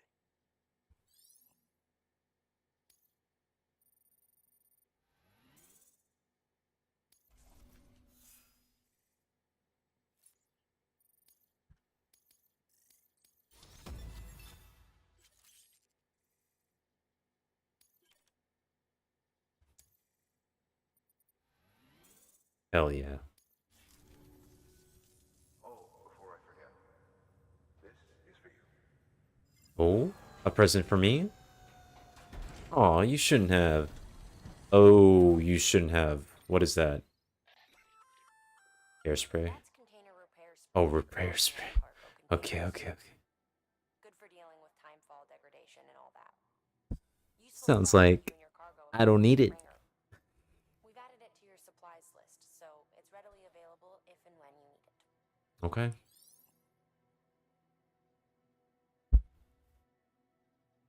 Well, I don't need it. Okay, maybe I need one. I'll take one. And that's it.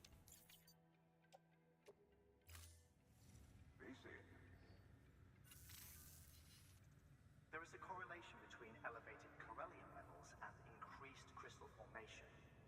This may well be the result of the network's expansion. Hmm. You needn't worry though. Local chiral density is still within an acceptable range. If you find any more, be sure to collect it. You'll be well rewarded. If you come into more chiral crystals, you can submit them at one of our facilities. And you can deposit other resources too, along with any items you don't need. Everything has its value. What we don't use as is can be broken down into components for R&D and other applications.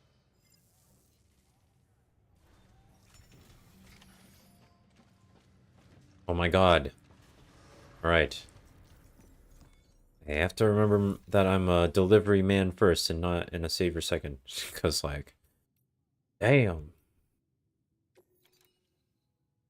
Need materials. What does that mean? Oh, so I can ask them to give me this amount of stuff so they can transport it to another facility? No. I think I'm good. Construction bridge. Okay.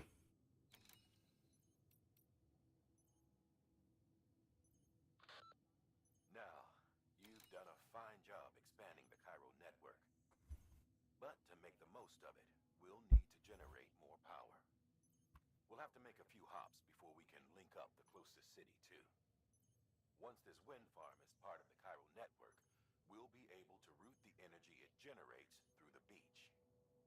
Unlike traditional transmission methods, nothing is lost. We can provide power to distant regions and utilize facilities there as electrical substations. You're to deliver a key component. Should be finished printing. Take it to the wind farm and get us in business.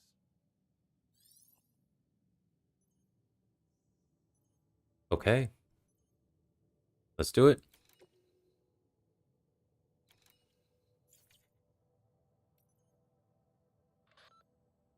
Hey, Sam, mind doing me a favor? There's a bridge that needs building over a river just outside that distro center. It's too deep to ford, and we'd like a long-term solution. The foundation's already been laid, and everything required to finish the job should be in storage. All you need to do is carry the remaining materials to the construction area and use them to complete the bridge. If it turns out there isn't enough there for our needs after all, you'll have to come up way ahead of you. Bridge schematic to your PCC. The first step is laying the foundation, after which you'll have to supply additional material. Plenty of rivers and canyons could do with a good bridge, you know. Give it a try. I'm slightly impatient.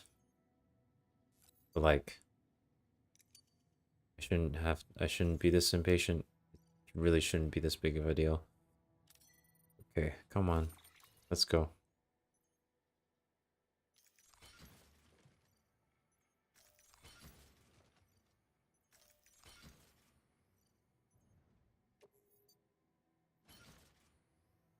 Okay.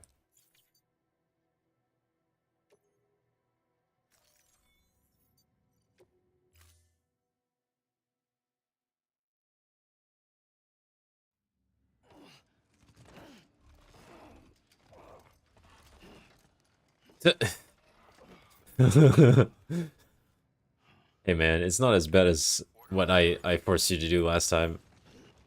I'm just being real, man. It looks more unwieldy, but it's less weight. Have a pleasant journey. Keep on keeping on. Okay, Sam. Make your way to the designated construction area for the bridge. The foundation should already be in place. With your help, we'll have the thing finished in no time. There should be a terminal nearby. Access it to submit additional materials.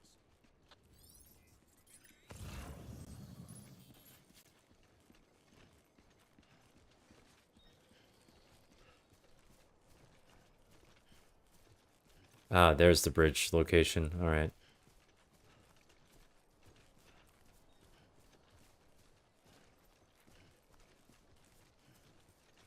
Weapons restrictions lifted. Hey man, we build bridges. That's the whole point. Well, not really. But it fits our names, so we work with it.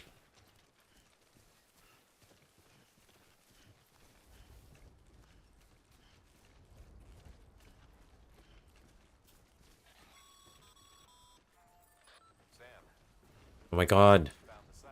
Yes, I did. There should be a terminal nearby. Oh my god. Access it to Yes. submit additional materials.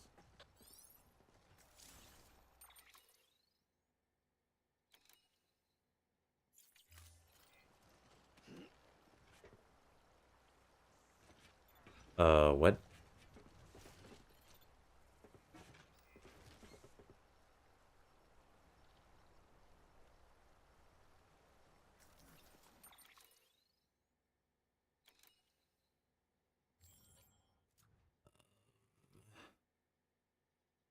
What?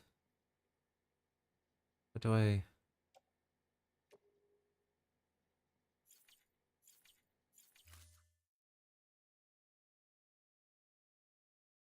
How do I...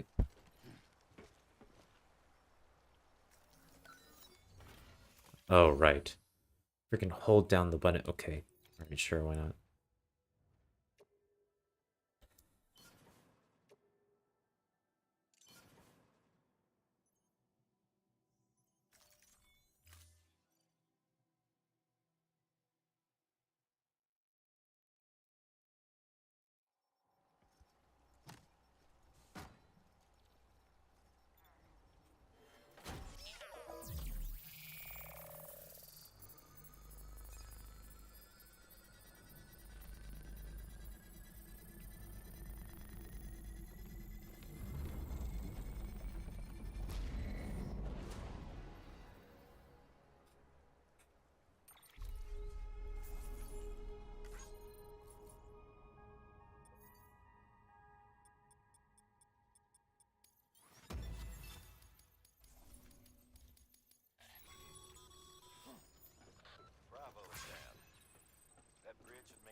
sure that every traveler and porter who passes that way will put it to good use. Keep an eye out for other spots that could do with another well-placed bridge.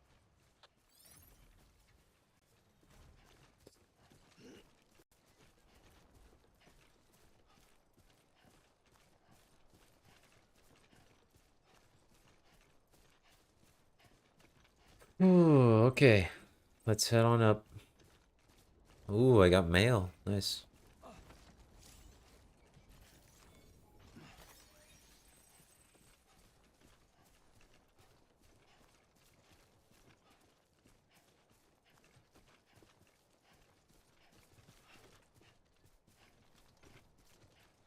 Where is my motorcycle, though? Oh, well, I know where it is, but I don't know how to attain it at the moment. You might have told me. I forgot.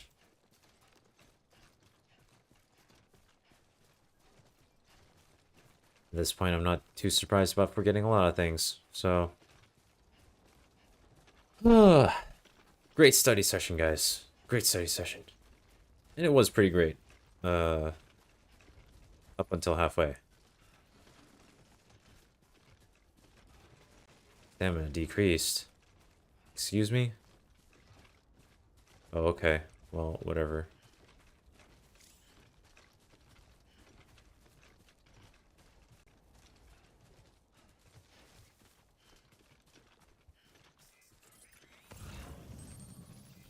What's with the sandals? What is this?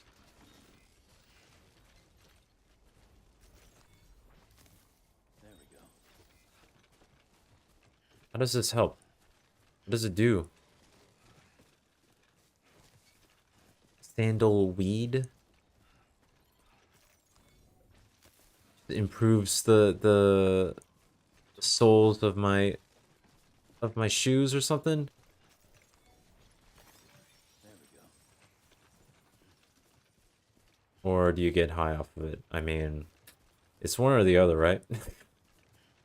Can't just name something sandalweed and not expect interesting, very interesting implications to be made, you know? There we go.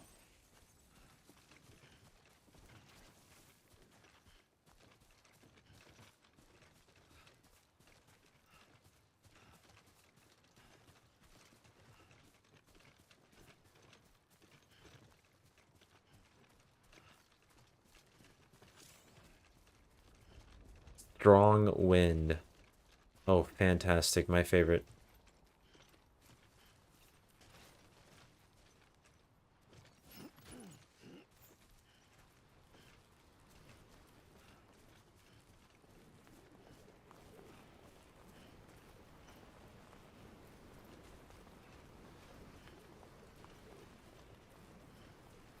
Don't do it. Don't do it to me. Come on, man. Hello. Ah, whatever. I'll use it after all. Alright. Activate. Share. I'd like to donate the medals. Don't really need them at the moment. It's all good.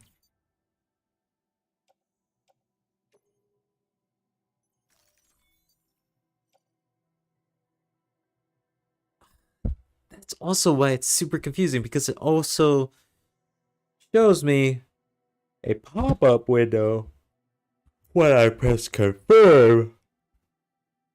And it pops up the same type of pop-up window when I press back.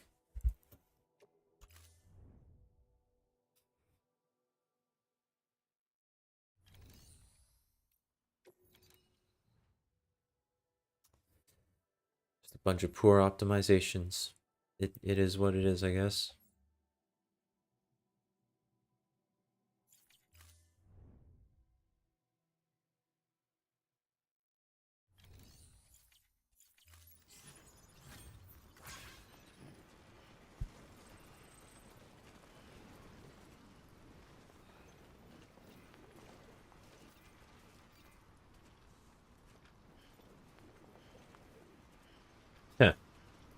That's cute.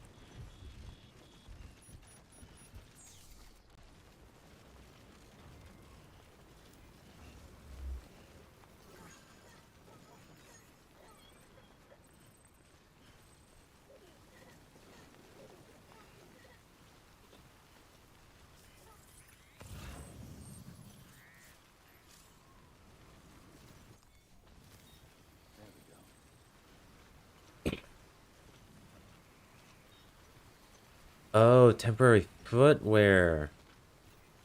Oh, okay, okay.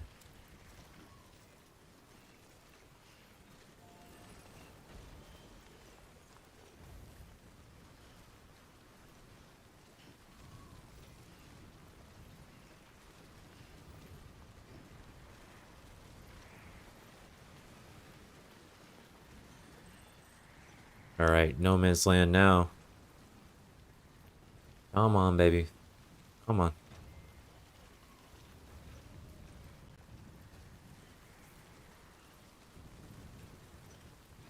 What, am I on top of a city right now? Hmm.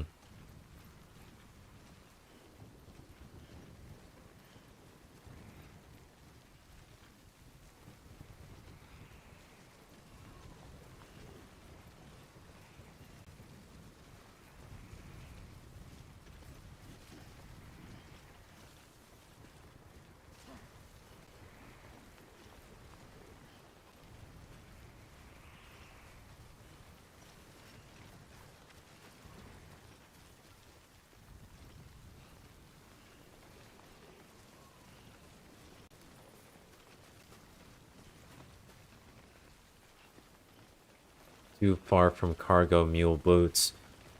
I'm sorry, I thought I left those behind way, way far back. This is way too late to tell me about that.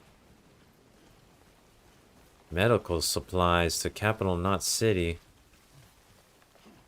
Dude. You know how far that is? Are you kidding me? No. Hell no.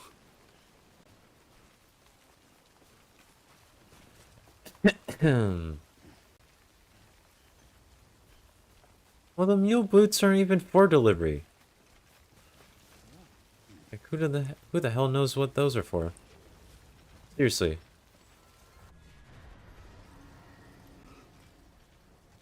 Oh dear. Got timefall, baby. Timefall, and I think B2s are coming up. Oh, there they come. Here they are. Whoop. Get them, BB.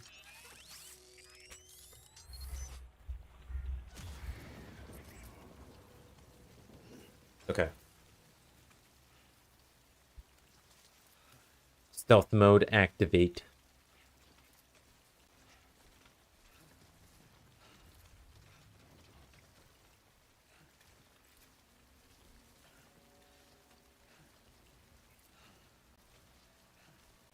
Stealth mode. Come on. Damn, you can do it. It's in your blood. The stealth. The stealth gameplay.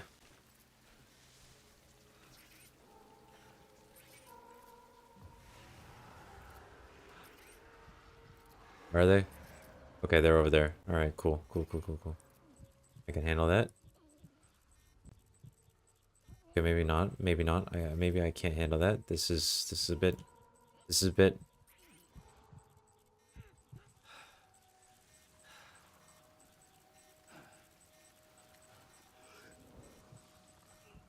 Oh my god, it's like a missile warning sign.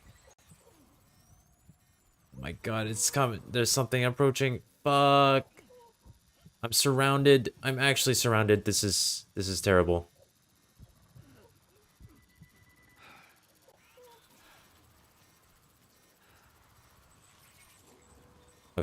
Okay. All right.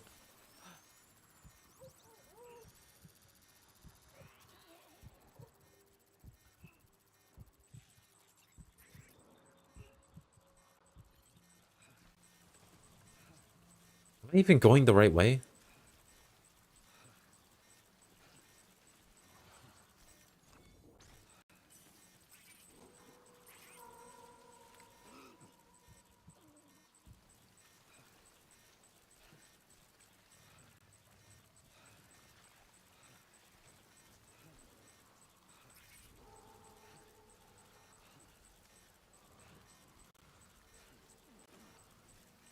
Okay, I'm trying to get over there.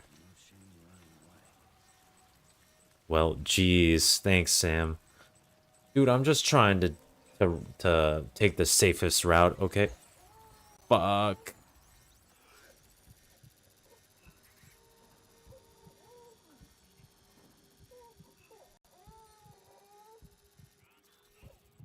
Sorry, kid.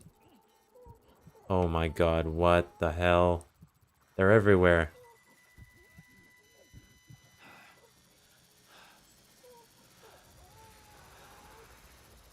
Oh shit.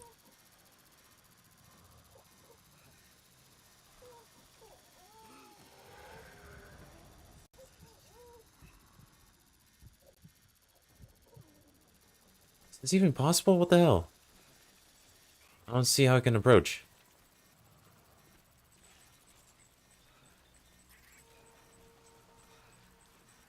There's too many of them scattered all over the place.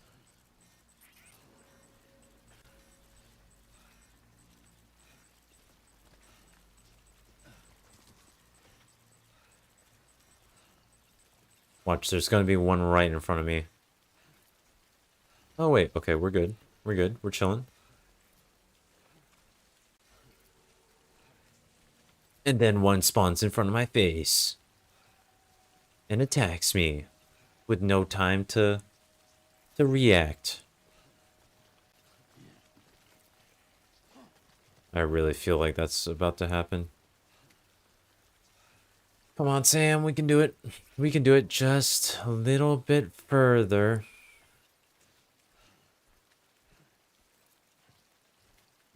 Just a little bit further. Yay. Nice. The Death Stranding's to blame for all of this. The gazers, the fall of America, everything. It warped the world beyond recognition. Well, I mean, I imagine it would do that. Sounds pretty intense. There's no future living like this. If we're to survive, we need to find another way. A way to overcome the BTs, the Death Stranding, the whole damn mess. Well, I don't know if we're able to figure that out during this game, to be honest. I don't know. I don't know if going to California is the way. Trust me, I've been there. It's not that great.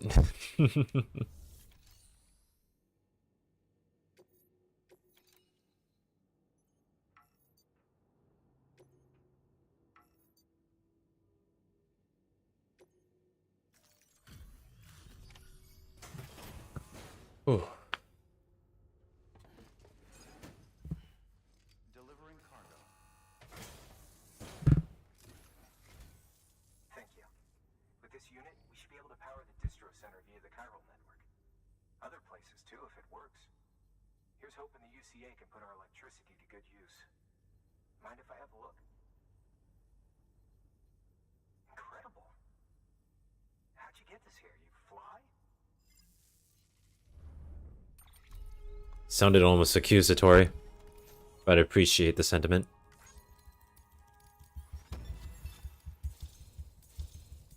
This is really satisfying, though. Just like walking there and dropping things off. I don't... This is... It's nice. I appreciate it. Good.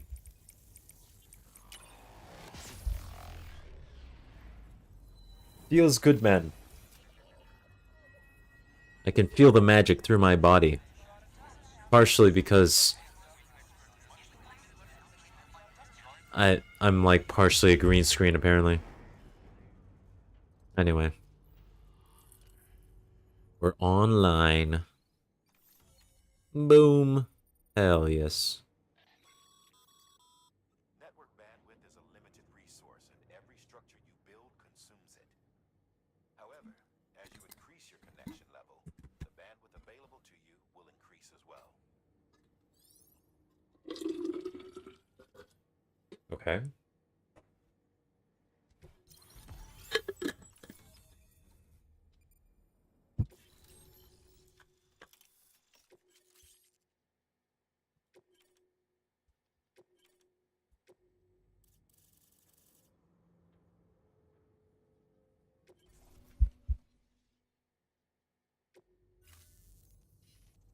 time we did our part. Thanks again. You know, I heard the rest of your team was wiped out. Makes what you're doing all the more incredible. You're a one-man expedition. Molly's doing as well as you. Wonder if she made it to Edgenot City. It was her that put us in charge of the wind farm. I was with the group bringing up the rear while Amelie led the way. I've never met her in person, but it was an honor to travel with her all the same. When you see her, feel free to tell her I said so, huh? I'll definitely remember to do that, Jake Wind. Jake Wind. It seems you were onto something. After dispersing an aerosolized sample of your blood in BT territory, we observed reduced activity. While this is hardly definitive as we have no other repatriates to whom we can turn, it does suggest that the bodily fluids of repatriates are repellent to BTs. But why? I had the idea of developing a weapon to test this theory. The prototype should But why? Oh my god, Guillermo del Toro has like the same belt that I do. Yo. He's got drip.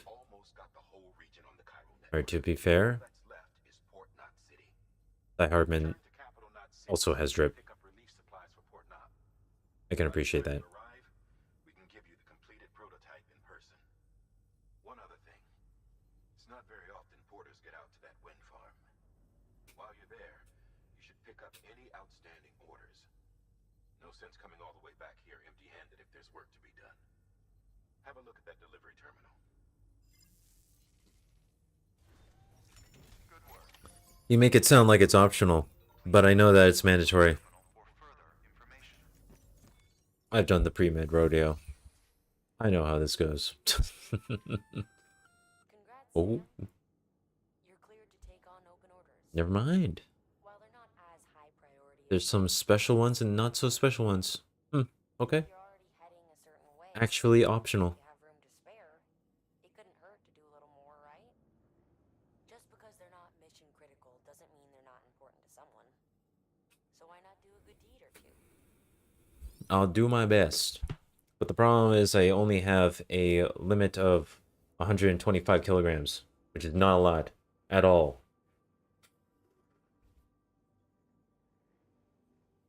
Okay, what is that in pounds?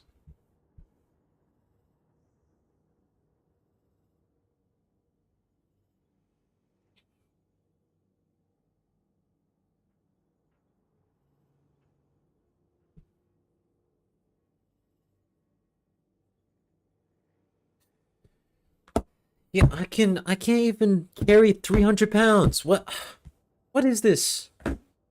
What? 275-pound limit? Are you kidding me?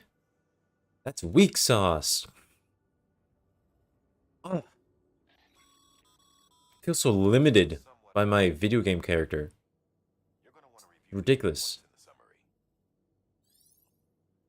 Oh, okay. What about it? Stored at the wind farm.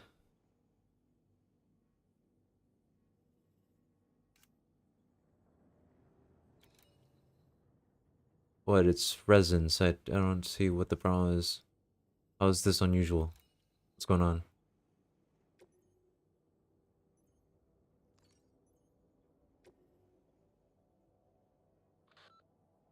Bridges has printing materials stored at the wind farm.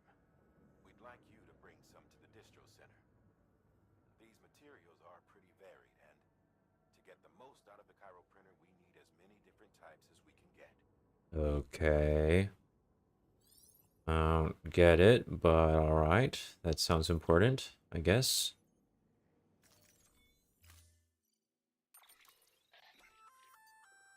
Hey, great work.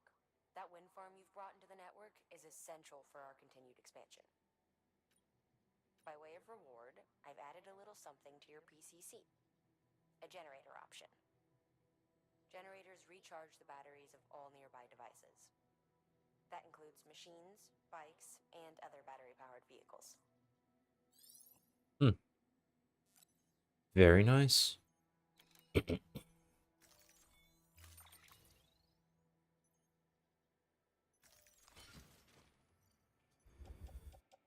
Okay, this seems like Excessive. I really need 3 PCCs? Seriously? Why?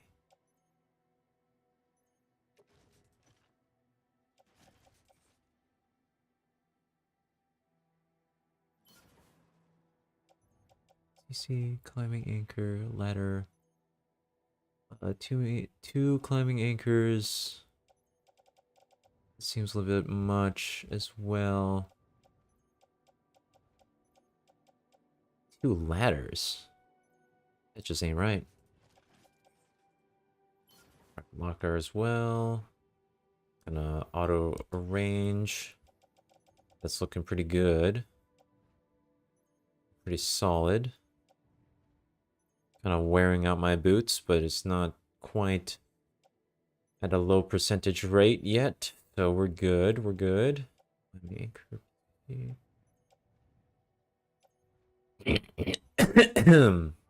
Okay. Yeah, this looks good. You look good. Can't get over that line. The way that she delivers that. It's like, okay. I don't think we've reached Alabama yet. No. I'm pretty sure that's not the intention at all. It's just... Wow. Alright. Let's see. Bring it back to the distro. Let's go.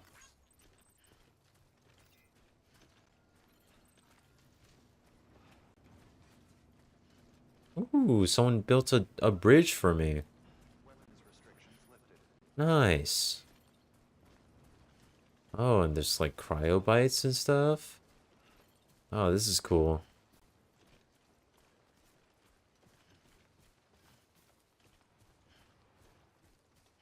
It really does feel lived in.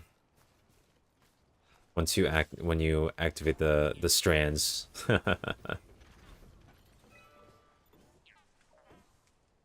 Stuff functions. I mean, I don't need to like search through the list of functions of a bridge. It's just a bridge. I'm Sam Porter Bridges, and I approve of this bridge.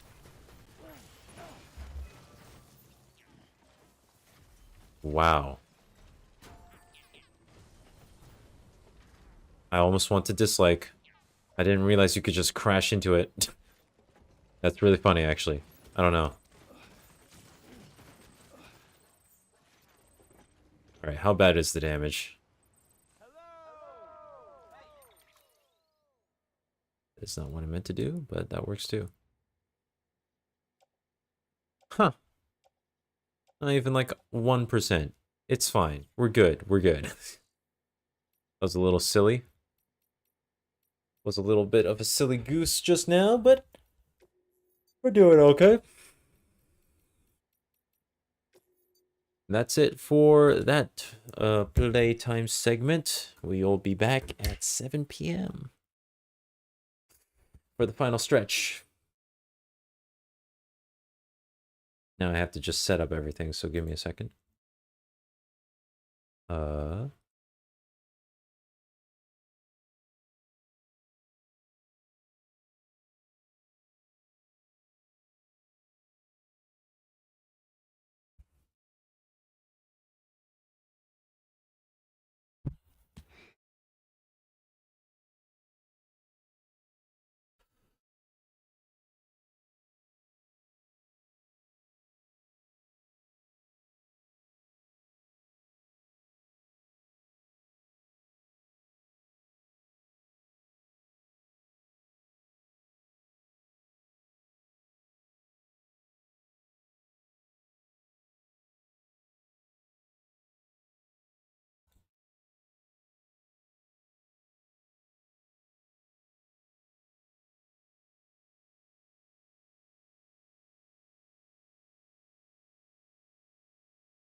Sorry about that.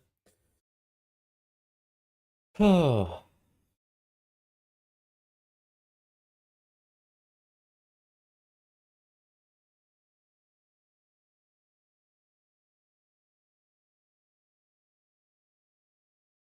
Oh, we're most of the way there. Oh. Living on a prayer.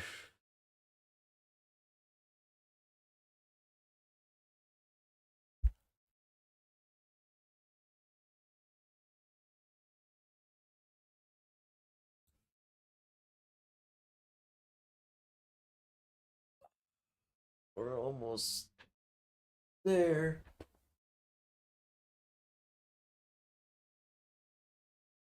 I just need to figure out why what? Why is Firefox showing up like that? Super weird. What? Okay. Not really ideal, but all right.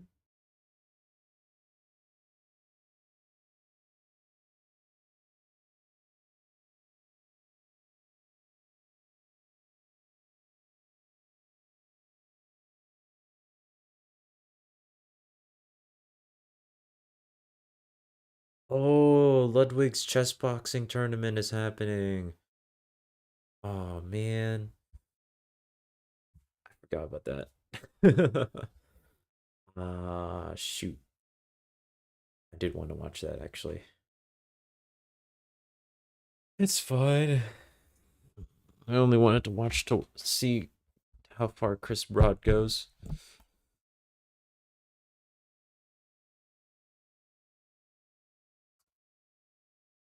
I have plenty of stuff to watch tomorrow though, which is all I can ask for really. So hell yeah.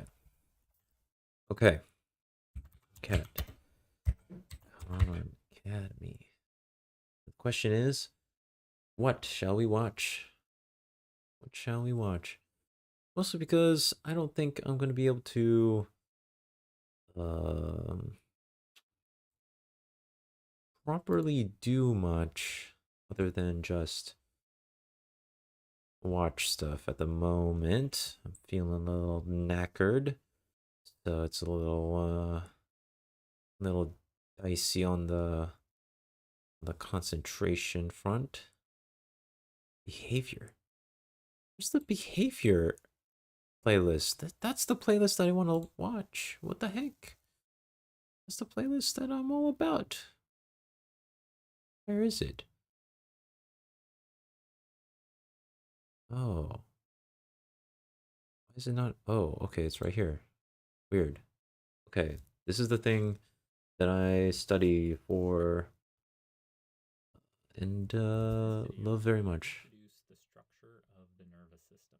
Okay, cool. And This the looks nervous pretty good. system is divided into two main structural parts. The first is called the central nervous system, and the second is called. This looks to be another set of very long videos, or very short videos, but a very long playlist. Cool. And it's all right up my alley. Perfect. Perfect. Perfect. This is the way. This is what I need right now.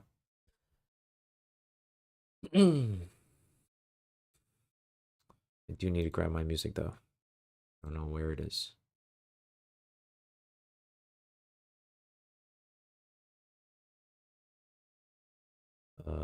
Xenoblade? Noah, quick. Use your Xenoblade. Come on, Noah. Use the Xenoblade. Do the thing, Noah. Use the Xenoblade, Noah. Oh, no.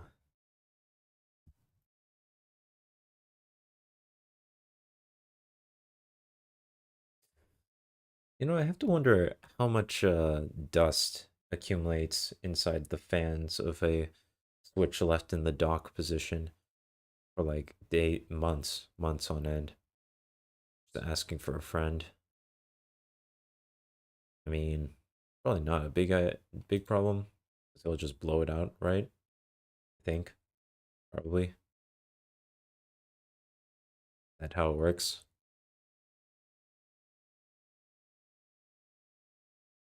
I don't know how it works, so I'm assuming that's how it works. Oh well.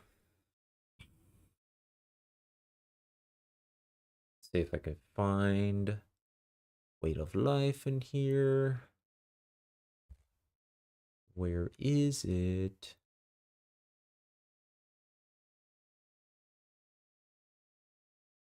Boss battle music. Phase 1 and Phase 2. Oh, come on, guys. Where is it?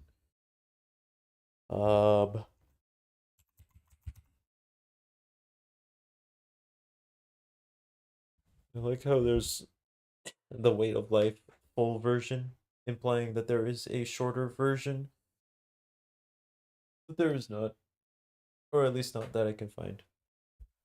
Okay, wait. I'll be right back anyway.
Okay. You know what? I'm starting to think behavior might be a little bit too easy. Like, literally just. Oh, wait. Behavior. Somatosensory. Oh, okay. This includes perception.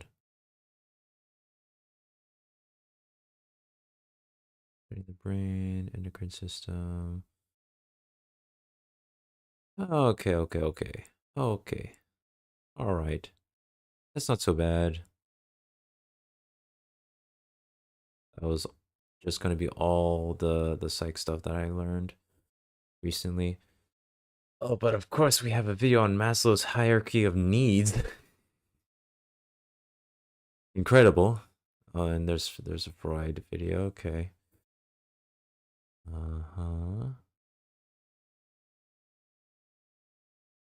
Okay, and then we have actual interesting disorders here. So there's that.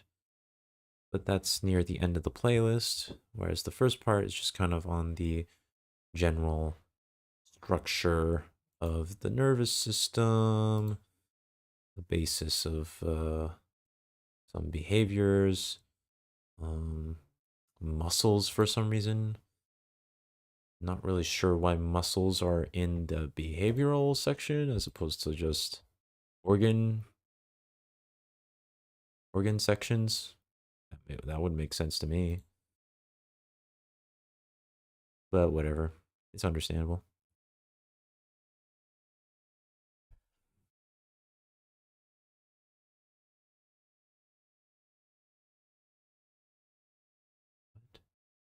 Wait. What?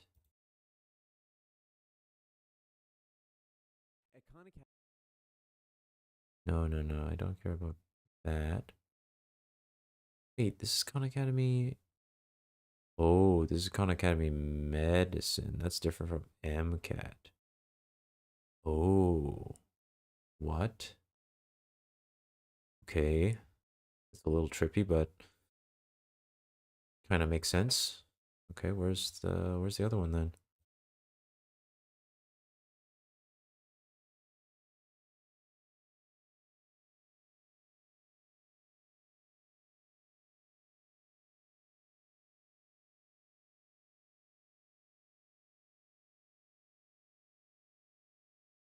Oh boy.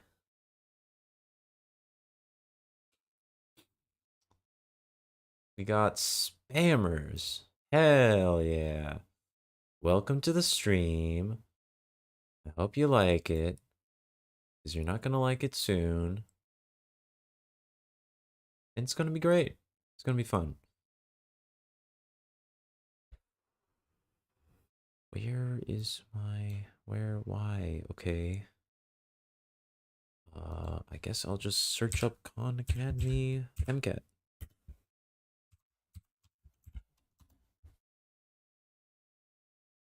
While my stream decides to load or not. Come on, you can do it. I believe. Believe in you.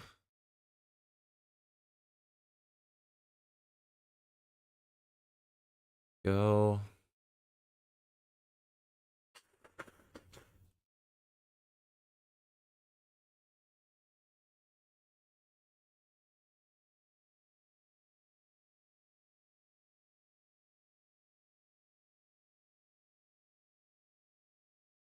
Yeah, processing the environment is a completely different playlist. Okay.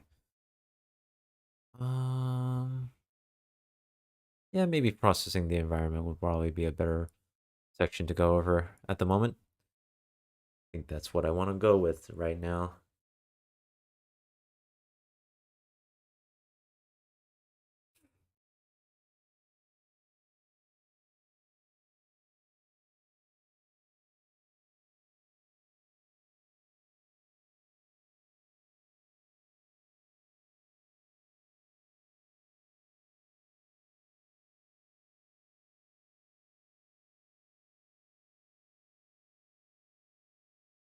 Okay. So.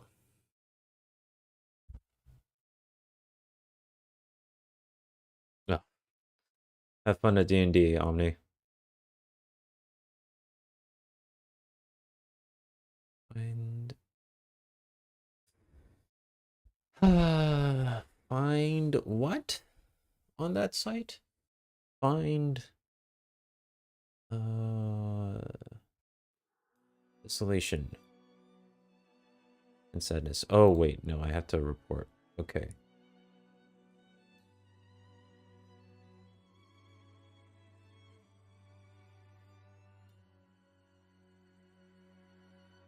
I am reporting all of the unwanted spam. Oh, wow, it's loud. It's kind of loud. It's kind of loud. Yo, chill! The flutes can only go so hard. God damn. Have you no mercy.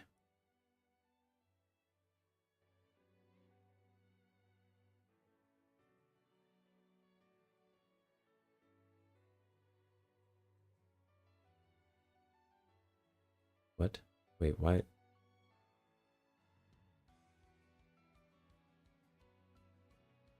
What, if I report a message, it doesn't get deleted? Are you kidding me, YouTube? What? Okay. I'll just let it figure it out later.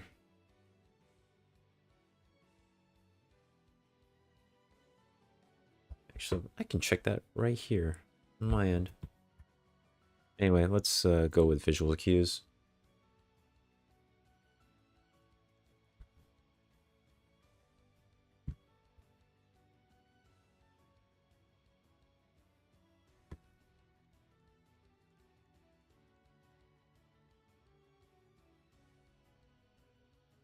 How is perception organized? Well, whenever we look at anything, we need to make inferences. So one of the things that we can do is take into account depth. And depth allows us to get an idea of how far away something is, how close something is, and just it adds to our perception of objects. Yep. So in order for us to And so we calculate the distance between our two eyes and the object in front of us and the angle in which we look at it. Yep.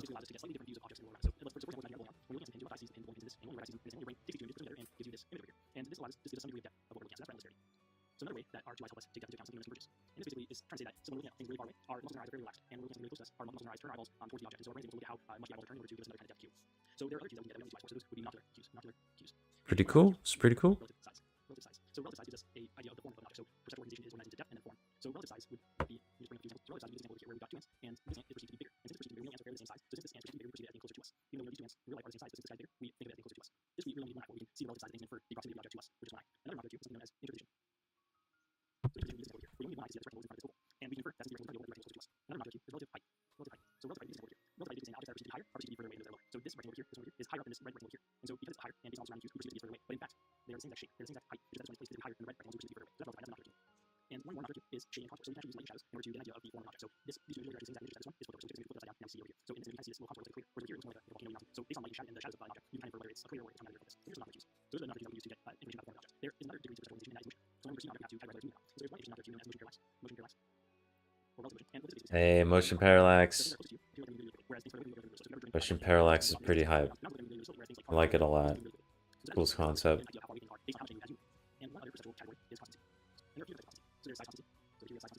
Constancy. Okay. Yeah, hell yeah. We're covering all of perception today, I guess. That's fun. That's fun. Cool. Very cool.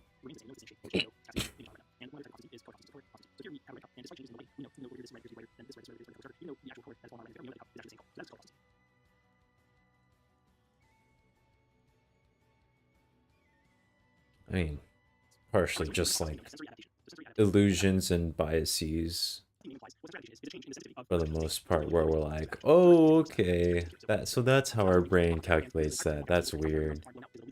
Yeah. Very cool, though. Very cool. Another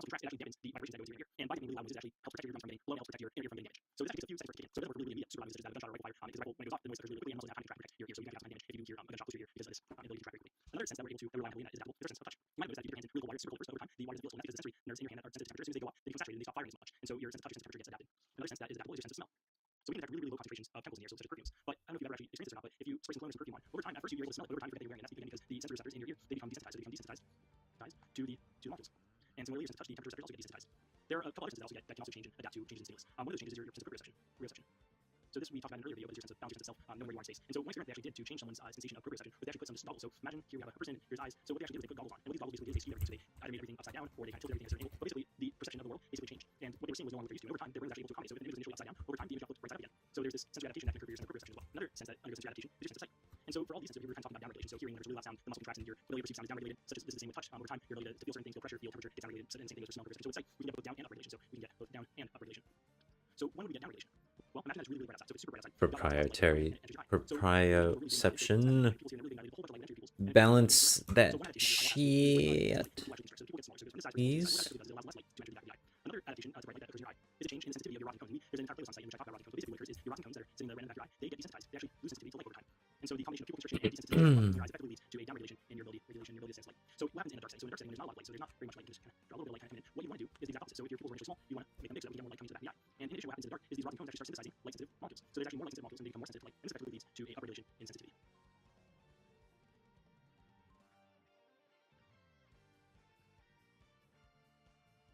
So imagine that we've got your arm here and you've got these nice big strong muscles and you're holding your hand. Oh wait, so let's say that you're holding a 2-pound weight. Okay, so you're a 2-pound weight. And let's say that you're holding your hand and you want to lift it up. So as you lift this 2-pound weight, you kind of notice that there's some resistance and you definitely are able to notice that there's a weight in your hand. So let's say that we took this weight and you didn't know, let's say I grabbed it out of your hand and I replaced it with another weight that was 2.05 pounds. So I got this 2.05 pound weight. And it's the same exact shape and everything, it's just 0.05 pounds heavier. Let's say that we replaced this guy with a 2.05 pound weight. Let's say that I asked you to lift this new 2.05 pound weight. And you might lift it and you may notice that it's different, but most people in general would not notice any difference. They would just think it's the same exact 2-pound weight. So basically what I'm trying to say is that this 0.05 pound increase in the weight for most people probably would not be noticeable. So let's say that instead of giving you a 2.05 pound weight, let's say that I gave you a weight that was 2.2 pounds.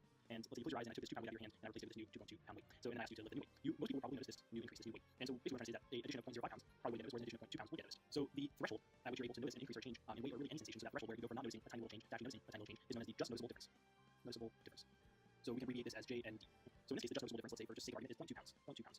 Okay. So let's imagine that instead of starting with a 2-pound weight, instead we started with a 5-pound weight. So 5-pound weight. So the 5-pound weight is much heavier than the 2-pound weight. And I mean, if I replace the 5-pound weight with a 5.2 pound weight, because it's a lot heavier, you're using a lot more muscle fiber. didn't really test that out, it seems, but So whereas if I replace the 5-pound weight with a 5.5 pound weight, so 5.5 pound weight, and I can't really tell if the J and D is exactly 0.2, but okay. they're not as sensitive to small increases. They're not as sensitive to 0.2 pound increase. They need to actually be mentally aware of the change in weight.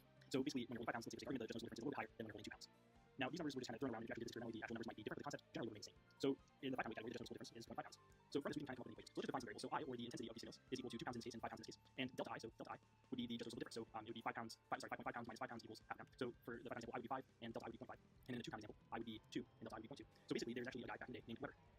So Weber noticed in 1834 that the ratio of the increment threshold, so the ratio of the increment threshold, which is this over here, to the background intensity, which is this over here, so the background intensity, is constant. So if we were to take 0.2 divided by 2, and if we were to take 0.5 divided by 5, this ratio is actually equal, and equals 0.1. And this ratio would be more or less fairly constant for a bunch of different weights.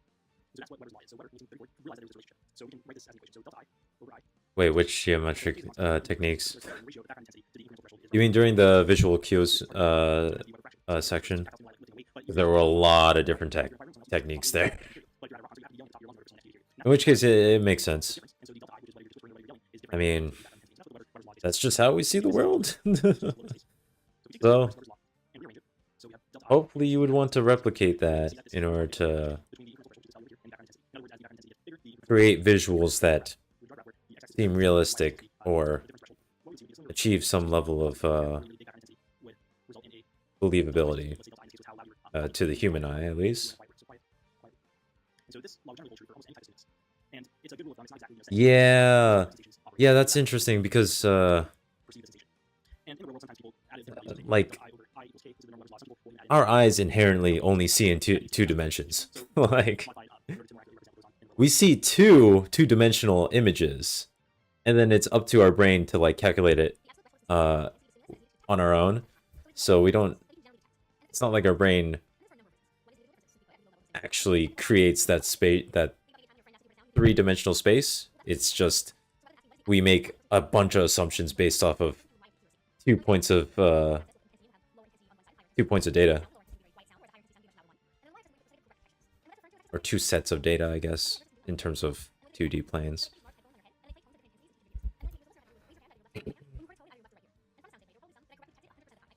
Man, they really are interested in absolute threshold of sensation. I was trying to do Anki cards of this particular section because I thought that I knew what it was about, because I took a class on this. But we did not have this much emphasis on just like whether or not you can feel a dumbbell being slightly more than the other dumbbell. Yeah.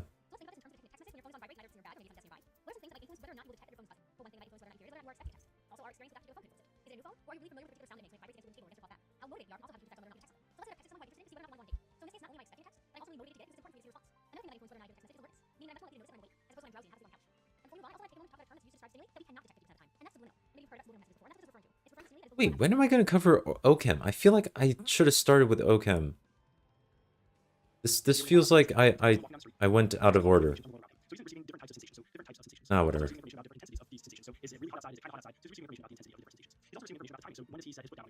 I'm already incredibly tired anyway, so we're just gonna stick with the thing that I'm interested in. processing the environment, behavior, you know. And then we already covered society. Society at large. So when does he say put down on the ground? What if somebody came by and like, said to the hamburger, how hard did the hamburger hit? So we need information about pressure. And this is also known as mechanosection. So mechanosection.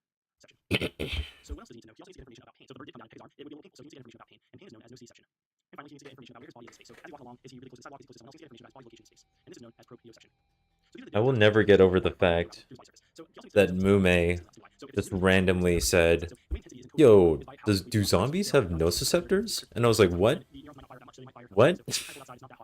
Why would you know the technical term for pain receptors? Why would anyone need to know that, other than if you were interested in neuroscience? Like, where did that even come from?" It's great. It's wonderful.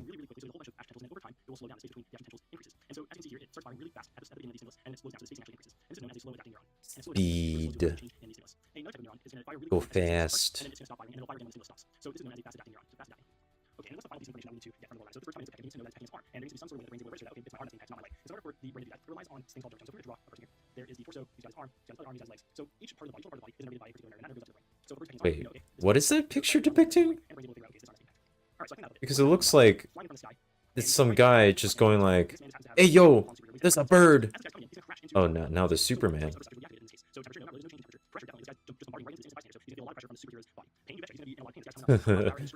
Yo, he's gonna feel a lot of pressure from Superman's body. Ugh.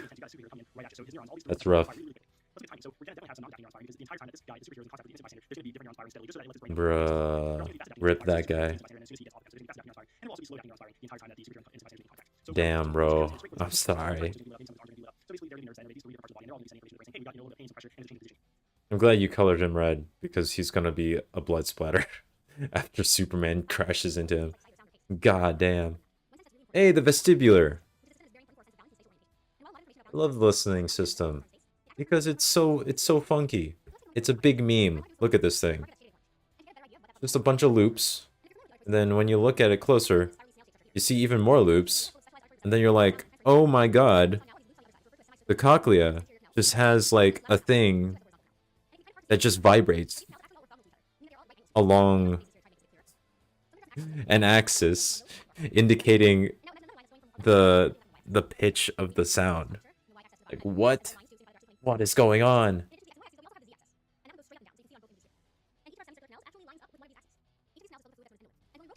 The linear eye depth in real robots. Huh.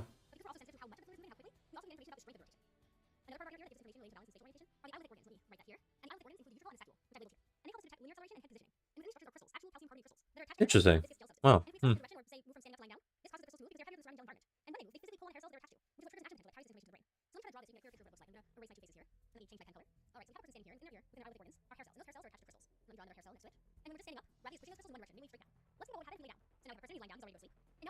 What is happening?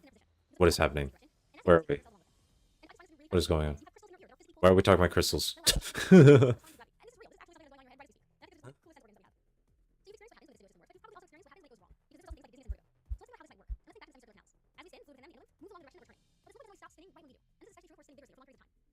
Oh yeah. That's why I leave it to my brain to figure that shit out. My other brain. My other part of my brain. The automatic part. The one that doesn't need to think about it. Wait. The one that doesn't deal with inner speech. There we go. No inner speech.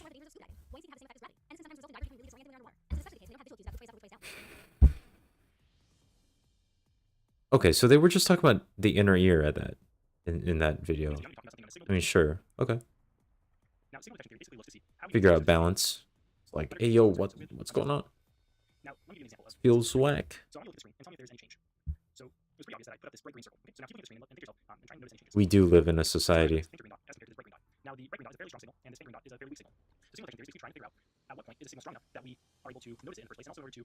So signal detection theory is basically trying to decide. One that has way too much information in one test. Like goddamn.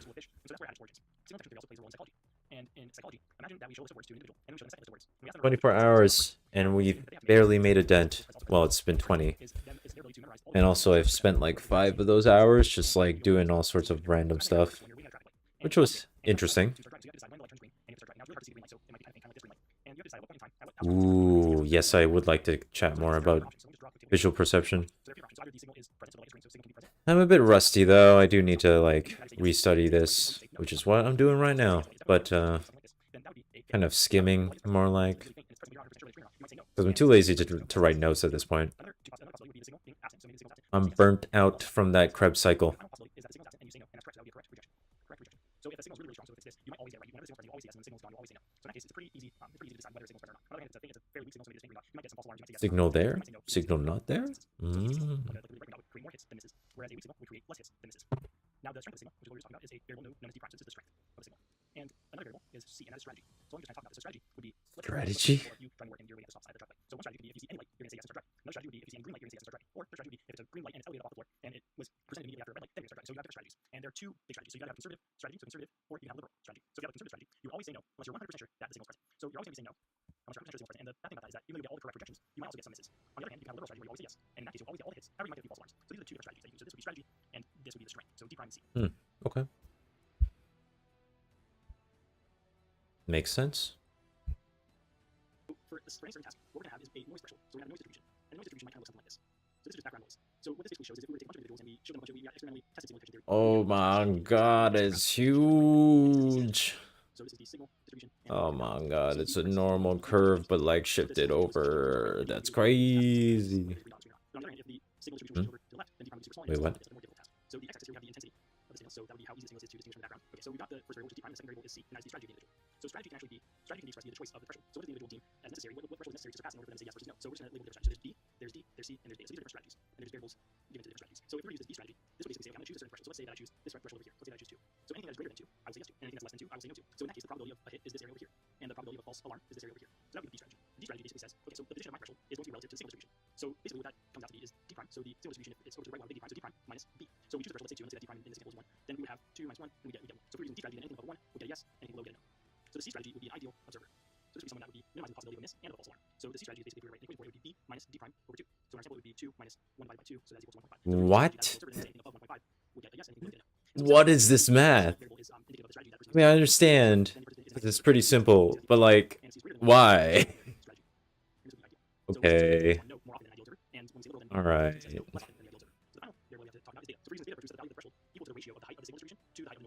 so it's easier to actually look at data in this way. So we were actually writing an equation, we would say the natural log of data is equal to d prime times c. And so in this case, it would equal 1 times 1.5, which equals 1.5.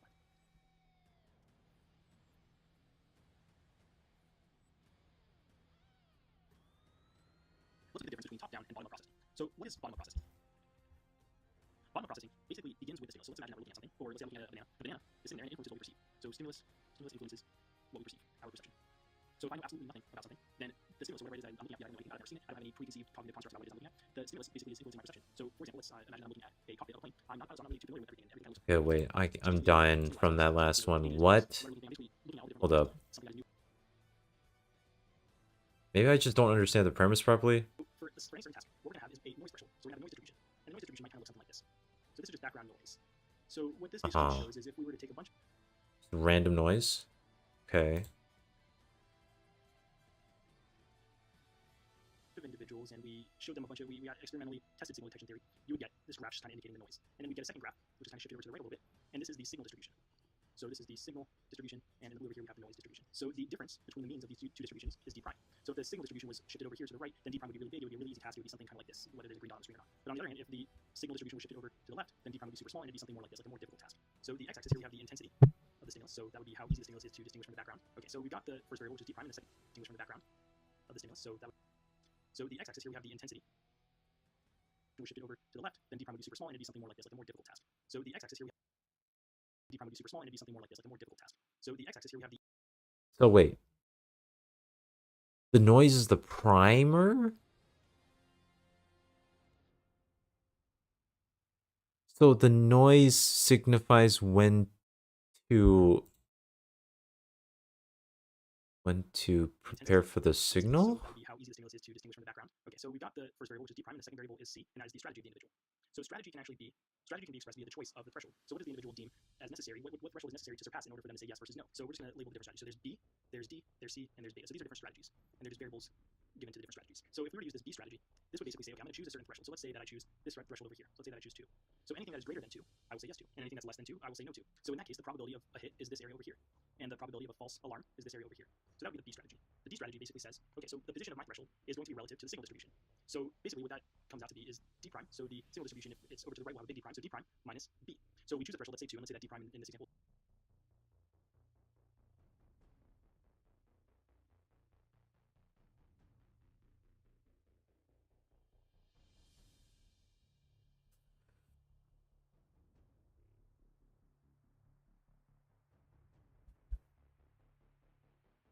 No. Wait, D prime minus B. Given that B is 2.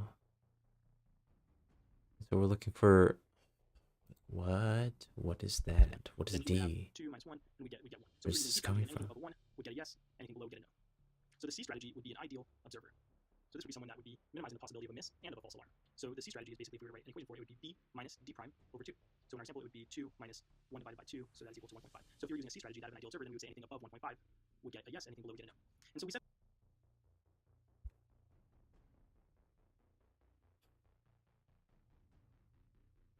over here that the C variable is indicative of the strategy that a person uses. So when C equals 0. What the actual hell is this even about?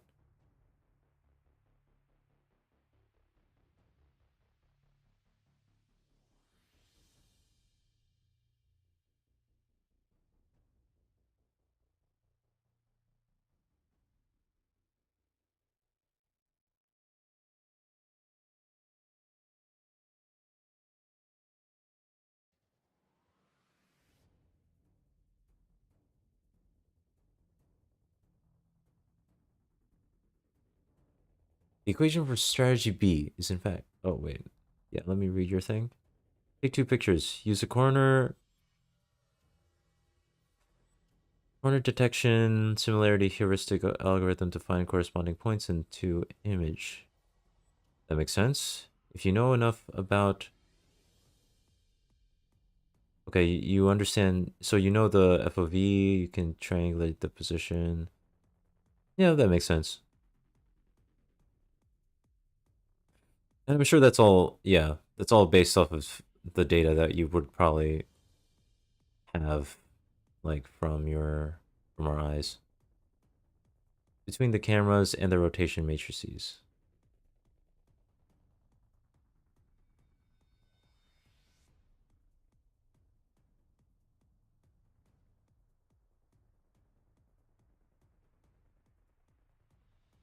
Yeah, okay.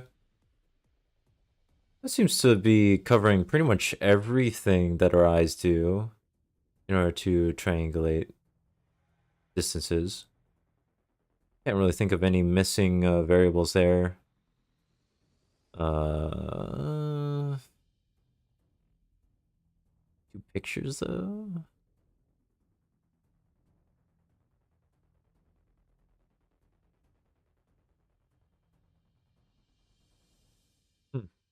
Interesting.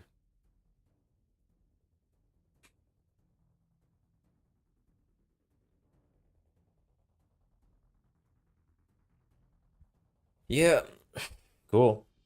I'm looking forward to the day that robots have literally every single piece of our sensory, like, capabilities down, plus all the other stuff that we can't see, like infrared, and then we just get killed off by all the robots. It's gonna be great. Make sure to send someone back to save John Connor, though. Except he apparently dies in one of the most recent movies, so... Whatever. Terminator's done. I don't know what's going on. The strategy for... The equation for strategy B is D minus B. What? So if we use the D strategy, anything above -1 What? Hey, yo, this is confusing as shit. Okay, I'm gonna skip this. I don't understand. I'm gonna take the simple route, the low-hanging fruit of bottom-up versus top-down processing. It's like top-down and bottom-up processing. So what the is most simplest of bottom-up concepts. processing basically begins with the stimulus. So let's imagine that we're looking at something, or let's say I'm looking at a banana. The banana Oh is man, sitting there and it influences what we perceive. you're at the bottom of the thing, so you can't really see the entire picture. So you're like, oh, well, I guess I have to utilize the evidence that's around me to make either assumptions or realizations about what the broader image looks like. Something that is new and novel to me, and trying to kind of comprehend what it is that I'm looking at. So this is bottom up. This is when you start with no preconceived idea of what it is that you're looking at and allow the stimulus to influence your perception of what it is that you're looking at. So bottom up processing is data driven, and your perception of what it is that you're looking at directs your cognitive awareness of the object. So in contrast, top down processing basically uses your background knowledge. So it uses your background knowledge to influence perception. So let's look at this example over here. So what we're actually seeing are a bunch of circles. There's a bunch of circles, and then inside the circle there are a couple of lines drawn. So we're looking at this set of circles, these white circles with lines drawn inside them. We're creating this cube. We're basically taking these lines and then putting them together in order to create a cube. Even though Amodal completion. actually doesn't draw a cube because there are these black spaces over here and there's absolutely nothing in the black spaces, but our brains are basically taking this information and using our knowledge of cubes and what they're supposed to look like, we're recreating a cube despite a lack of Amodal completion. your background knowledge, your learning, your expectations in order to influence what it is that we're perceiving. We're completing an image from amodal, from, you know, lack of information. So our perception, our behaviors influence Great. our expectations, which is top-down Interesting. processing. So we're using what's already in our heads in order to perceive what it is that we're looking at. Whereas in bottom-up processing, we're using the stimulus itself in order to drive. I know, yeah, I'm just not.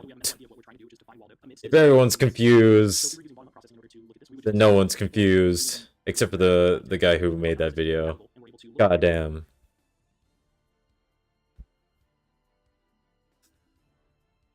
So imagine that you're sitting at home and you're watching a basketball game on your TV. What you're actually seeing are a bunch of still images put in front of one another, and what you're doing is taking those still images and putting them together in your head and basically telling yourself that you're watching a fluid, realistic basketball game. So how is that we're able to do this? And this is what the Gestalt principles basically attempt to address. Oops. Oh boy. So the Gestalt principles basically Watching it on my 144 hertz monitor. I actually don't know what hertz this is. So over here we're going to look at the law, and over here we're going to write down the definition. I think it's just 60. It's probably just like the bare minimum I need. That are similar to one another are grouped together by your brain. Grouped together.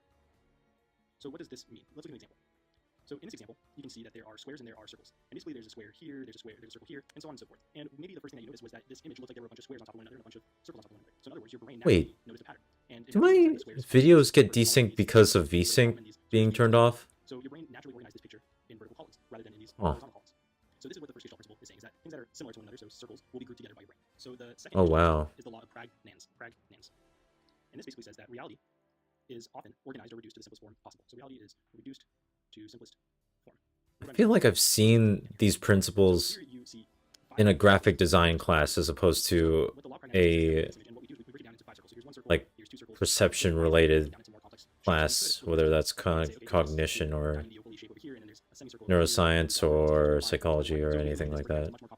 But we look at it and we just notice that, hey, here's a circle, and here's another circle, and they're on top of one another. So we're basically looking at this fairly complex set of lines and reducing it down to its simplest form, which is 5 circles juxtaposed on top of one another, rather than more complex shapes that are coming together to form this image. So the third Gestalt principle or law is the law of proximity. The neural networks. That's basically what our brain is just like doing in the background while I'm trying to determine how far away my monitor is. Where is it? Oh my god. I need the network. This set of circles and kind of put them together. Well, that's because these circles are closer together than these ones are. So there's more of a distance here between the circles than there is over here. Smaller distance. Dude, this is like, this is graphic design. The next law is the law of continuity. Hell yes, graphic design is my passion. I have definitely seen these principles in a graphic design class and not in my cognitive sci class. This is great. This is fantastic. There's this continuous flow in this set of circles rather than a flow this way. Not because the angle here. This is the way.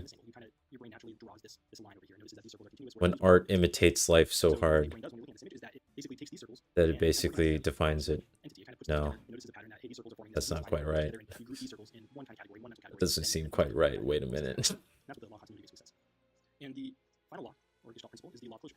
Law of closure. Closure. Basically, this is just saying that objects grouped together seems a whole. So we ignore gaps and create contour lines. So I mean, the only one that I've never heard of is like pregnance, because it sounds like pregnant. I'm just saying. I'm just saying. That's what it sounds like. semicircle thing, and your mind naturally. But like, why? There's like this triangle here. There are gaps. Okay, there's a triangle. Yeah. Yeah. Yeah. We just want closure, so we just kind of complete the image. Yeah. Hey, yo, wait a minute. I still don't know what pregnance is. I accidentally skimmed that. What was it? What were they saying? Oh no. Wait, go back. Go back. Oh my god, I am not watching a basketball game on my TV. I just want to know what pregnance is.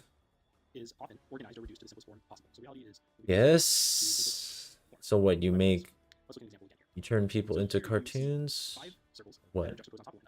So what the law of pregnance basically says is that we look at this image, and what we do is we break it down into 5 circles. So here's 1 circle, here's 2 circles. So why is it that we don't break it down into complex shape? So we could look at this object and say, okay, here's this weird circle simple here, and then there's a semicircle over here, and then we got, or you could say here's one line and then here's another line. So we can look at this and break it down into much more complicated shapes. But we don't. We look at it and we just notice that hey, here's a circle, and here's another circle, and they're on top of one another. So we're basically looking at this fairly complex set of lines and reducing it down to its simplest form, which is 5 circles juxtaposed on top of one another, rather than more complex shapes that are coming together to form this image. So the third Gestalt principle or law is the law of proximity. Okay, yeah, whatever. I'm probably never gonna remember the term for that. It's fine. Structure of the eye. You got your lens, your cornea. You got the rods and the cones. So let's imagine this is the front of the eyeball, and this is the back of the eyeball. So when you're looking at somebody, you're looking at them this way. So the first thing you look at is something known as the cornea. So the cornea is actually transparent, so you can't see it, but it basically serves to protect the front of the eye and also serves to bend light just a little bit. So let me label this cornea. So the cornea is actually protected, it's really sensitive, so it has to be protected by a thin layer of cells. So it's a thin layer of epithelial cells, and it is known as the conjunctiva. So this thin layer of epithelial cells protects the cornea from friction. So when you rub your eyeball, you don't scratch your cornea, that's because you're actually, it's actually protected by the conjunctiva. It also helps moisturize the cornea and protect it from dust and debris so that the cornea is protected. So when you're looking at somebody, when you're looking at someone's eye, you look at the cornea, and the next thing you actually look at, you can't really see, is the aqueous humor. So inside the cornea, imagine over here, is basically it's a chamber and it's filled with fluid, and that fluid is known as the aqueous humor. So the aqueous humor is basically just water and salt, and it fills in this anterior chamber of the eye. So humor means chamber, aqueous is water, so it's the water chamber, the anterior chamber of the eye. So the next thing that you would see, so let's imagine a light ray comes in, and as I mentioned, the cornea kind of bends the light ray just a little bit. The next thing this light ray would hit would be the lens. So the lens is back here. It's a biconvex lens, which means that it's actually it's curved on both ends, and so when the light ray hits the lens, it bends a little bit, so it'll bend a little bit more. And the lens actually can change shape, so it can either get thinner or thicker, depending on whether an object is nearby or far away. And so the thing that actually makes the lens thinner or thicker is known as the ciliary body, and the ciliary body is because wait a minute, I already have notes for this. I'm starting to realize that I could just reuse my notes from that one class that I really wish I did better in. Huh.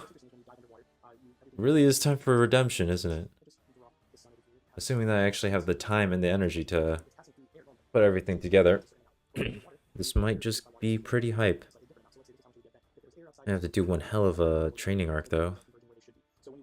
This is the craziest shit I've ever done in my life. So the next thing that we want to look at is something known as the iris. And so the iris is actually the part of the eye that is colored. So if somebody has... Okay. I'm gonna pause. I'm going to be back at 5:30. I got something that I'm just gonna be taking a break with. So I'll see you on the flip side of that. Let me know if my audio comes through because I will be at my workstation, but I will be doing some other stuff that is not related to the stream, so I would appreciate not saying stuff on the stream, but I don't plan on saying stuff that is not appropriate for the stream anyway, so it doesn't really matter too much. You know, privacy is privacy. Anyway, I'll see you in a bit.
Okay, I'm back. Hello. Oh my god, Norman returns at 7 p.m. I forgot about that. Okay. Wait. I have to do one quick thing. Let me see if I can get this. Wait a minute. I'm not allowed to do that thing anymore. What? That's weird. Why would I not have the permissions for that? That is whack. Okay. Well, in that case, I'll just leave that to something else. Okay. I have an hour and a half left of quote-unquote studying, which is really just going to be me watching videos at this point, because it's fun, and it's easy, and it does a lot of damage.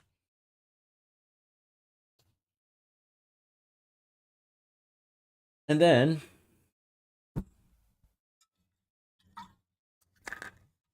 we'll finish this off with Death Stranding, and it will be glorious.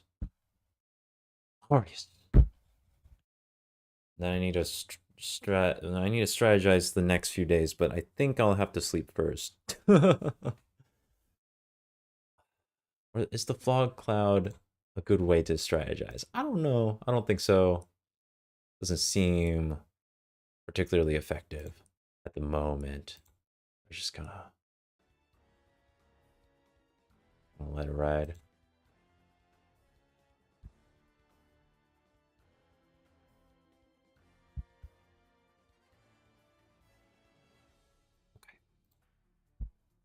Blue eyes are green eyes. That's because the iris is pigmented differently. So the iris is actually two different muscles that contract and expand. When they contract and expand, the size of the hole right here actually gets bigger and smaller. And so this is, I'm just labeled the iris, and this hole is known as the pupil. So I know there are a lot of words, but just bear with me. They should all make sense after we've drawn the entire diagram. The pupil is this just a term for the hole that is controlled by the size of the hole is controlled by the iris. And so if it's really dark outside, you want the hole to be really big. That's also the maximum amount of light rays entering the back of the eye. When it's really bright outside, you want the iris to contract so that the pupil constricts and there's less light entering the eye, so that you can actually focus on what you're looking at. So the light ray hits the lens and gets bent, and now it's passing through something known as the vitreous humor. So the vitreous humor kind of makes up this posterior chamber of the eye. So this is from here to here is the anterior chamber, and from here to the back of the eye is the posterior chamber of the eye. And the posterior chamber is composed of the vitreous humor. So humor means chamber. Vitreous is a jelly-like substance within the posterior chamber. So it's composed of water and some salt and some protein. And the main protein is albumin in this part of the eye. So the vitreous humor helps suspend the lens in place, and it also provides some structure for the eye so that the eye doesn't just collapse in on itself. So it's also transparent, so the light is able to just flow right through it. So once the light ray comes towards the back of the eye, it will hit a structure known as the retina. So the retina kind of coats the entire back of the eyeball. And so the retina is composed of Retina shout out. Shout out to the retina.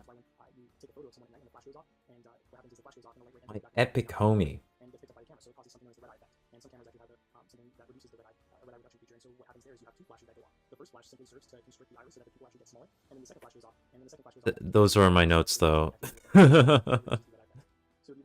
I can't work with notes as efficiently as working on the cloud. Now, of course, I'm not working on the cloud right now because I'm a bit of a mess. But I'll get back to the cloud in a bit.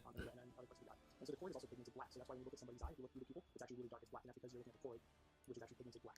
And in other species like cats, they don't have pigment, so the cord's actually shining. And what that serves to do is it gives them better night vision. So you can imagine a light ray coming in kind of off to the side over here. And in humans, if this light ray wasn't absorbed by the retina, it would be absorbed by the cord, because the cord is black and black absorbs light. But in cats, it's shiny, so the light ray would actually reflect off the cord and hit the retina again and be absorbed by the retina. So it gets two chances to absorb the light ray and actually enhances night vision in other animals like cats, for example. So the cord is this network of blood vessels and it's pigmented black. And I just wanted to point out one more feature of the retina. There's a little dimple over here, and this dimple is filled with cones. And these cones actually allow you to see in really rich detail, rich amount of detail when you're looking at something. It's known as the fovea. And the fovea is actually in the very center of the broader region known as the macula. So the macula is just an anatomical name for a particular region of the eye, and the very center of the macula is the fovea, which is rich in cones and light. Optic nerve is the blind spot. For a second there, I was like, wait, where's the blind spot again? Optic nerve.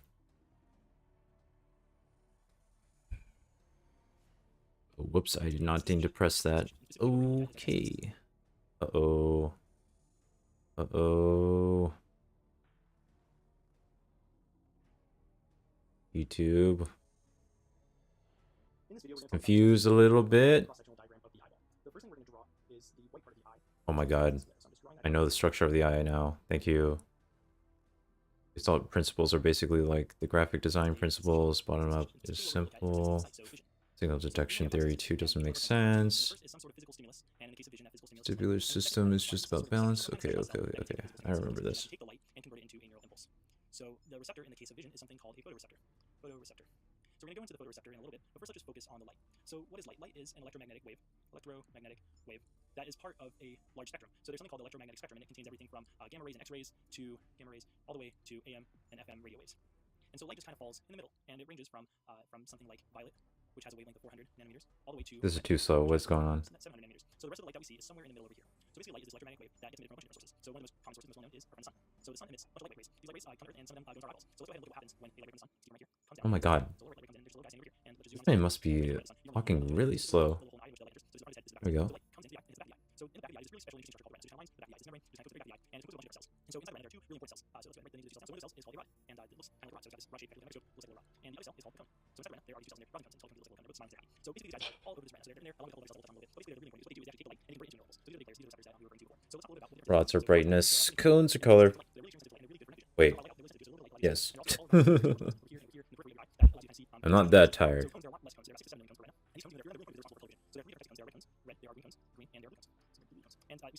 Right. I guess dimness would be more accurate. No, brightness is like a scale. The same thing.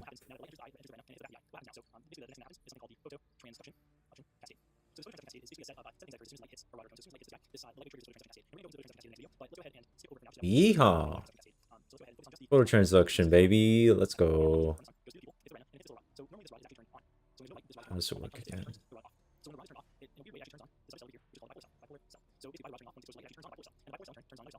Oh, we're not going to talk about the biochemical process that makes it turn off.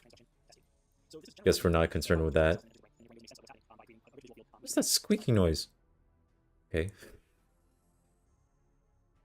Mr. Lecturer, I think you have a mouse. Randomly next to your microphone. Oh god, it's going again. Oh, this is probably not that bad at one-time speed. But it's very distinct at 4. Oh my god.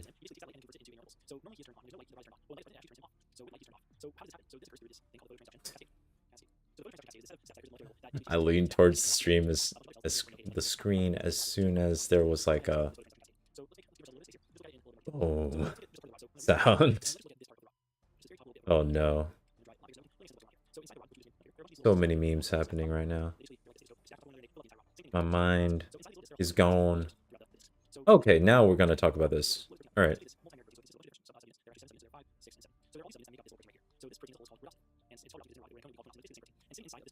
Rhodopsin! That's what you're called. And I was making a reference earlier to blue and yellow light. That's because certain types of channel rhodopsin can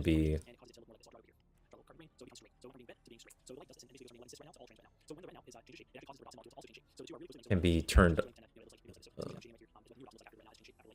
Basically, it activates genes if it sees blue light.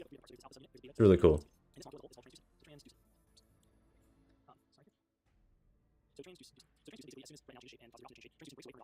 Or is it turn off genes at blue and then yellow is turn on, I think.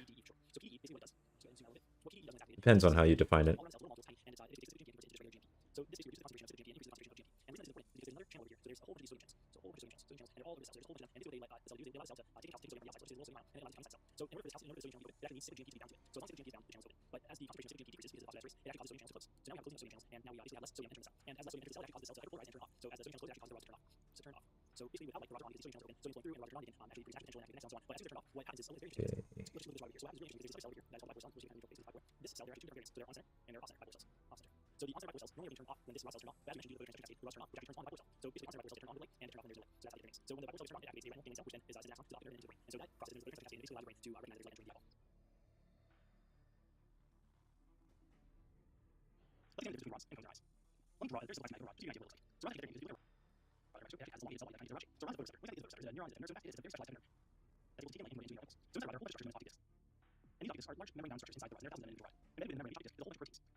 Wait. What? Oh, Dobson. Oh my god. I have never heard that before. What in the world is that? I love the input delay on pausing that video. Dobson, any class of photoreceptor proteins present in the cones of the retina.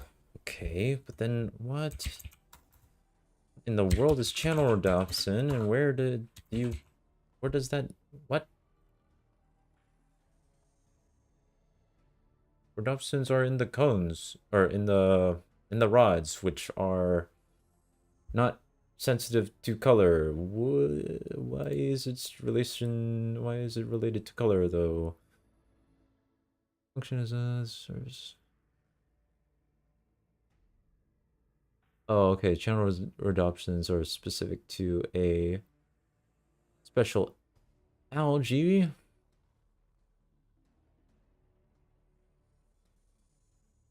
Channel rhodopsin 2 is the one that I'm thinking of. Sensitive to different colors of light. Okay. So I shouldn't get too confused. The channel rhodopsins are very unique from standard rhodopsin, even though they adopt a similar shape, I think. Wait.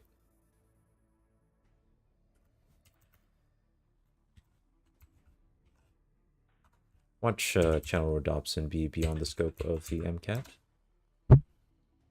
Though honestly, I don't even know what is beyond the scope of the MCAT at this point. That function as a light-gated service of sensory. I think it's just a special type of rhodopsin. Oh, channel rhodopsin is the one that's specific for... What?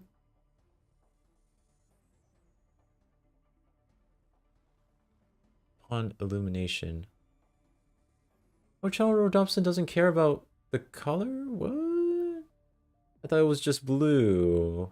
Yes, it does. Oh, but it's type 2. Oh, that's not confusing at all. Great. All right. Sorry for the tangent.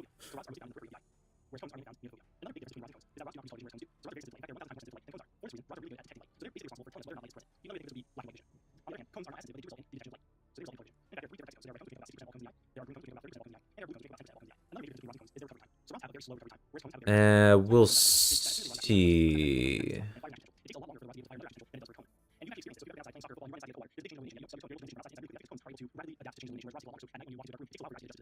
It might come into play later with more neurobiologically relevant experiments. I don't know. Because it's kind of important for experimental design.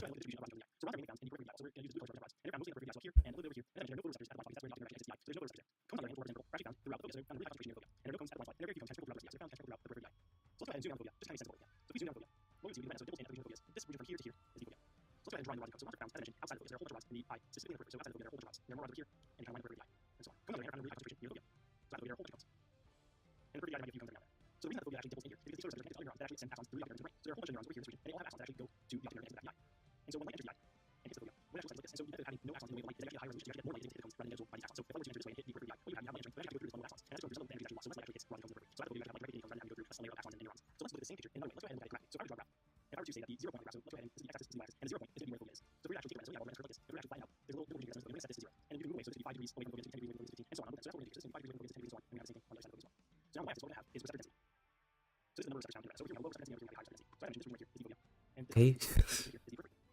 What? Okay.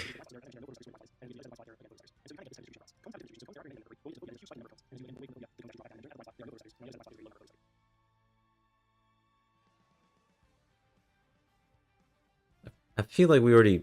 That was information that we already learned. Okay. Visual field processing. All right. Here we go.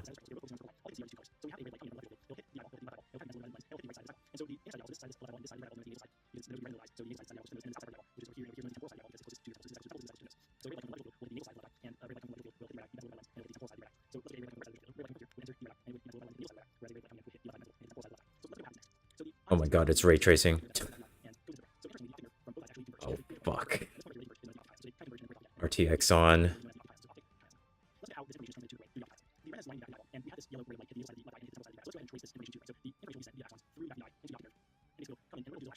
Crosses around, yeah.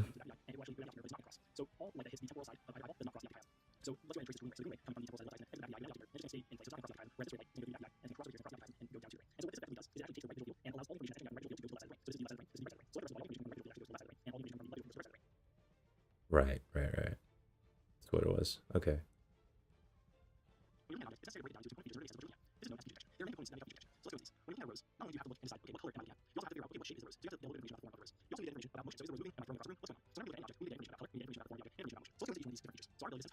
And then edge detection? Oh, okay. I'm thinking too. Oh, wait, no, it might show up in form. Wait. Edge detection.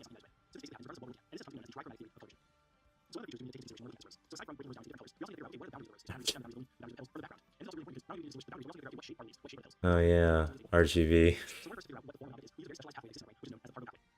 Forgot our eyes just... Everything is RGB with us. Part of us. Yeah! I recognize that! Yes! Oh, I feel so powerful. Even though I barely remember what it is. Or I barely remember what Parvo cells exactly do. It'll be fine. Wow.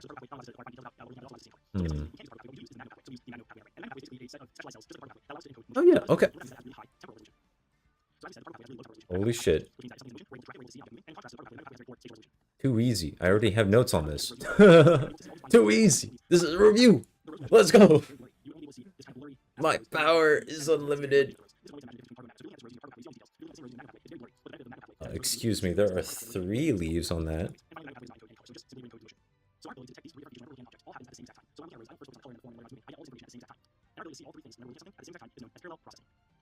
Parallel processing. Just like Intel CPU.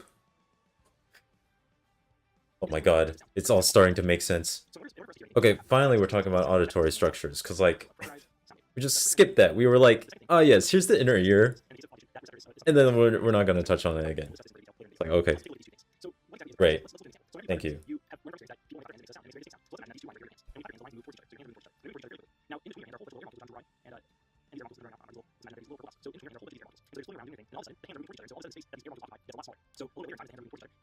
Yeah, and then hair cells are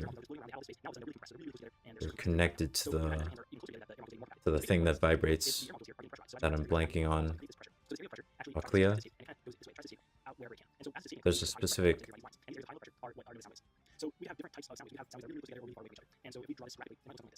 They're gonna get to it.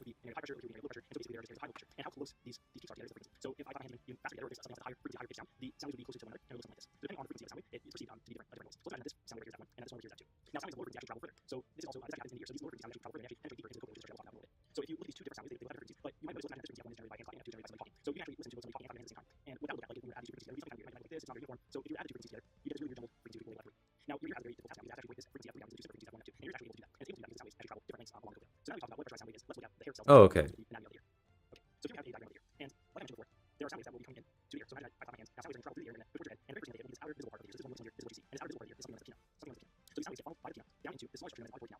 What the fuck is the thing that vibrates in the wait, what? I thought the cochlea was the like actual organ that covers the thing. That fucking vibrates. Okay, wait.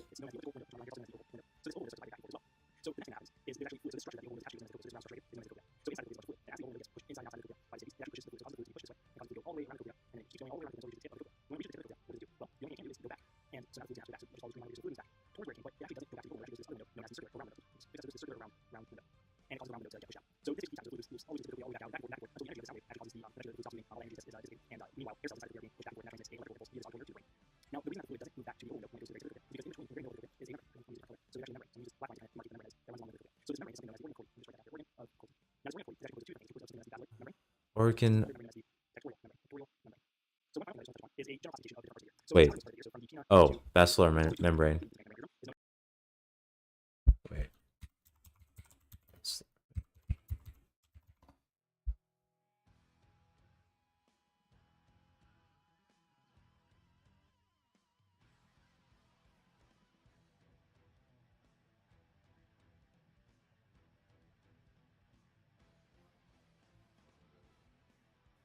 part of the ear, so from the pinna Oh, to basilar membrane. Wait. Wait, okay, wait, I think I got it. Perfect timing for boss battle music.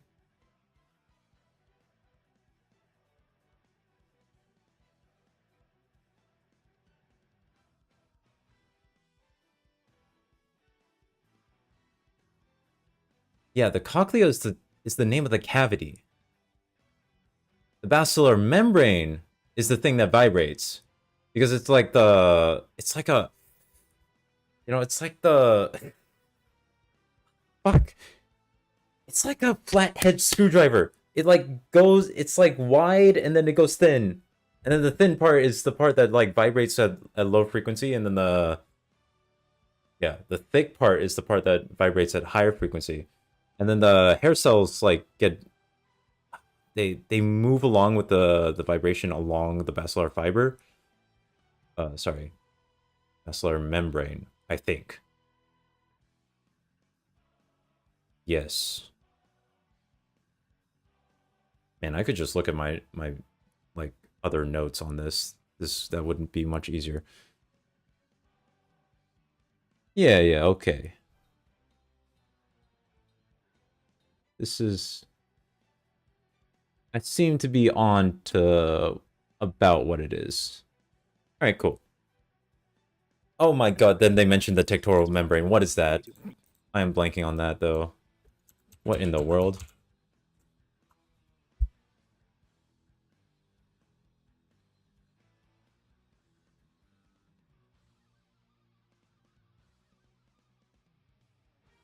Tectorial membrane... Wait a minute. What? Oh, wait, no! Wait, what am I talking... What? Wait, I'm so damn confused. Separates the wrong of the scalar and the... What's the incoming of which comes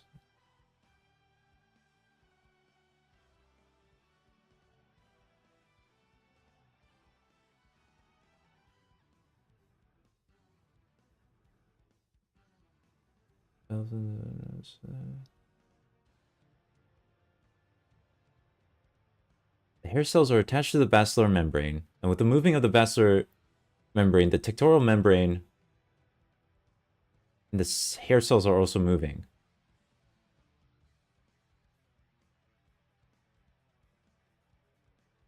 With the stereocilia bending with the relative motion of the tectorial membrane. Oh, god damn. Alright, let me see if I can find my notes on this.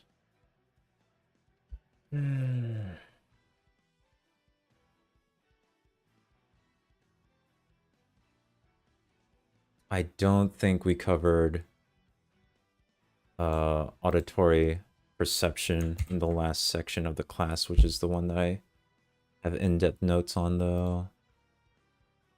I'll check it to see.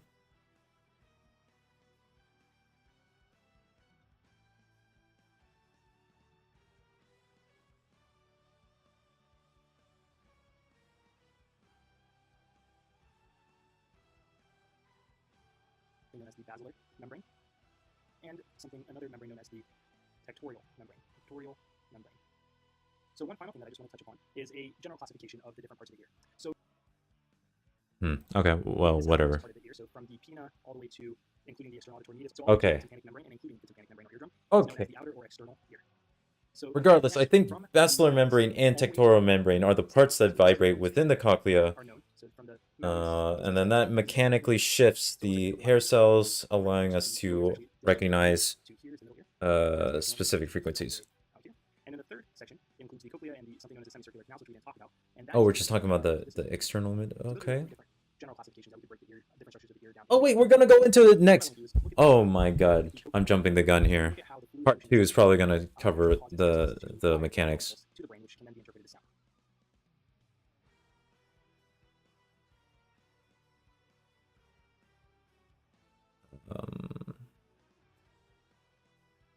Let me switch to my. Okay, so now let's take a closer look at the cochlea and the inner ear. Let me just draw a little cochlea. So it's this round snail-like structure. But let's go ahead and unroll it. So let's Nail. flat. So if we unroll it, it'll look something like I'll never forget it because of Junji Ito. And so you've got Good God. we were talking about earlier, which is called the stapes. So you've got this little bone right here. Bruh. And this stapes is connected to the other. There's a spiral in my head. What? This little oval membrane called the elliptical window, and the elliptical window gets pushed in and out as the stapes moves back and forth. So as the elliptical window gets pushed in, there's fluid inside the cochlea. So we've got fluid inside, and that fluid basically gets pushed all the way around the cochlea and then comes back around. And as I mentioned before, the reason that the fluid flows in this direction is because there's actually a structure right in the middle. There's this little structure, and we call it the organ of Cordae. So this organ of Cordae kind of splits the cochlea in two, and the fluid can only flow in this direction. So when the fluid gets over here, there's this little round window. It's actually called the circular window, and the circular window gets pushed out a little bit as the fluid kind of compresses it. So now you've got fluid flow back and forth around this organ of Cordae.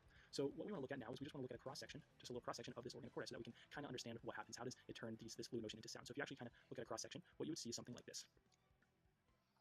So something like this. So you've got an upper membrane and a bottom and a lower membrane. These little hair cells. So you've got little hair cells with little shark fin looking things on the tops. Oh, the tectoral. So you've got these little hair Wait, cells. And basically, what? as there's fluid flow around this organ of Cordae, it goes like that, and then the fluid kind of comes around. Which part is vibrating? Fluid flow actually pushes down on this membrane and pushes up on this membrane. So you can kind of imagine how this fluid flow works. So as this membrane gets pushed up and down, it actually causes these little hair cells to move back and forth. So they're moving back and forth, vibrating. And basically, what we can do is we can blow up these hair cells. We can blow them up and look at them in a little bit more detail. So kind of looks something like this. So there's shark fin part, and then there's the cell. So the shark fin And then they go.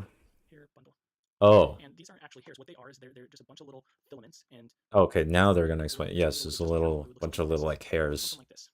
And each one of these filaments is called kinocilium. They go in like a so basically, pyramid these shape. little filaments are attached to one another, and they form the hair bundle. So each kinocilium is actually connected to one another by this little spring-like structure called a tip link. So it's a little spring-like They structure. are connected to each other with a spring-like structure. So let's go ahead and look at just this, the tip of this. So weird. So look at just the tip of this kinocilium. It would look something like Would you do that? And you've got the little tip link attached to it. So you've got Wait a minute. Where is my notes? And in fact, the tip link is Literally, where are they? attached to the gate of a potassium channel. So there's a little gate right here. So this is the little gate of a potassium channel. And so as these hair cells, as the little kinocilii get pushed back and forth because the fluid is moving in the cochlea, as they get pushed back and forth, it actually stretches on this spring. So let's say that the kinocilium gets stretched. Sorry, we're going to use this color over here. Let's say that the kinocilium gets stretched. It actually kind of looks like this. So now it's getting stretched. And as it gets stretched, it actually opens up this gate. So as the potassium channel gate opens up, there's potassium outside. It then flows into the cell.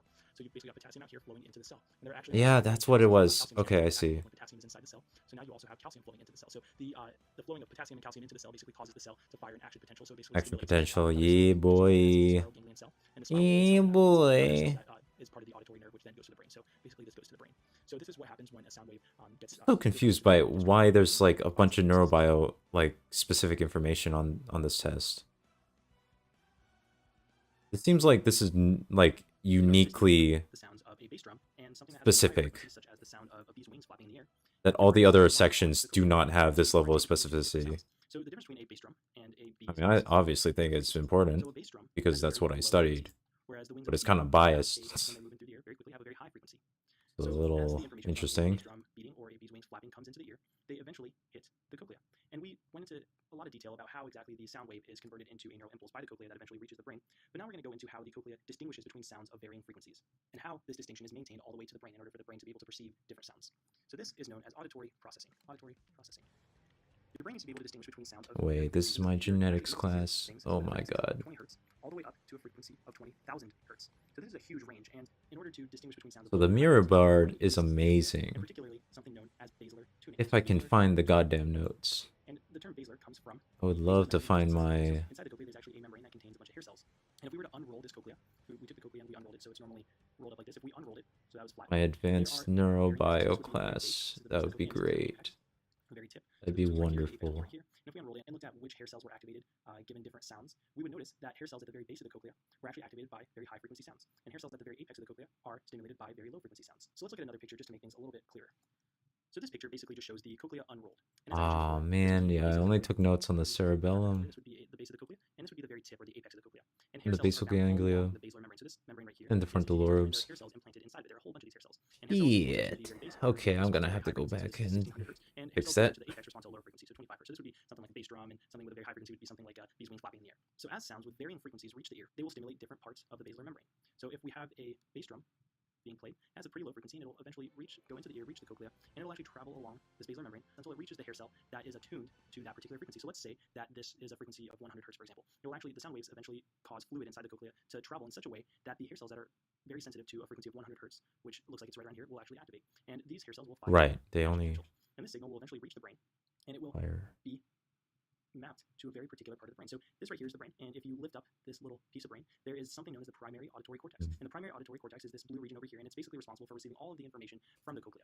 And you can see that it's actually separated, similar to how the cochlea is separated to various. And I remember trying to take this test and like so, for example, this would be a part not remembering if there's a unique name for the different cortexes, and I was like, it must be the auditory cortex that's involved in this particular mechanism. Of course, there's a primary and secondary one. So then, which one was I talking about? I don't know. The brain is able to differentiate between sounds with a very high frequency and sounds with a very low frequency.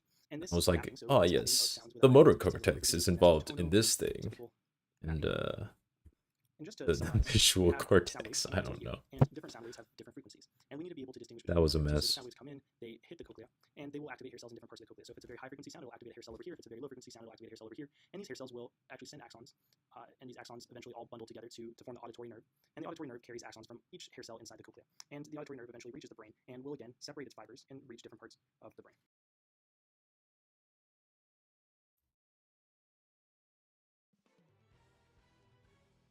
It's a 3-minute video. That's fine. I was like, I don't know if this is. This seems a little bit too specific. Maybe it's just to demonstrate the concept.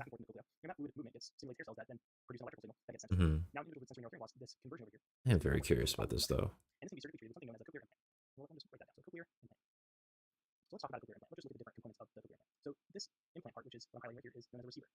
And then from the receiver extends this long kind of tube that goes all the way into the cochlear and turns around like that. And this tube is known as a stimulator. Now, what is the receiver doing? It's receiving information from this little structure right here, and this is known as a transmitter. So the transmitter. And the transmitter is getting electrical information from this thing I'm highlighting now, which is known as a speech processor.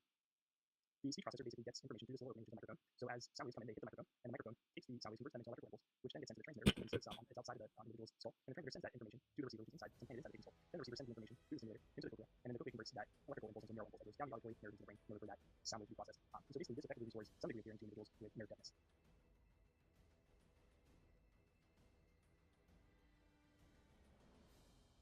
Huh.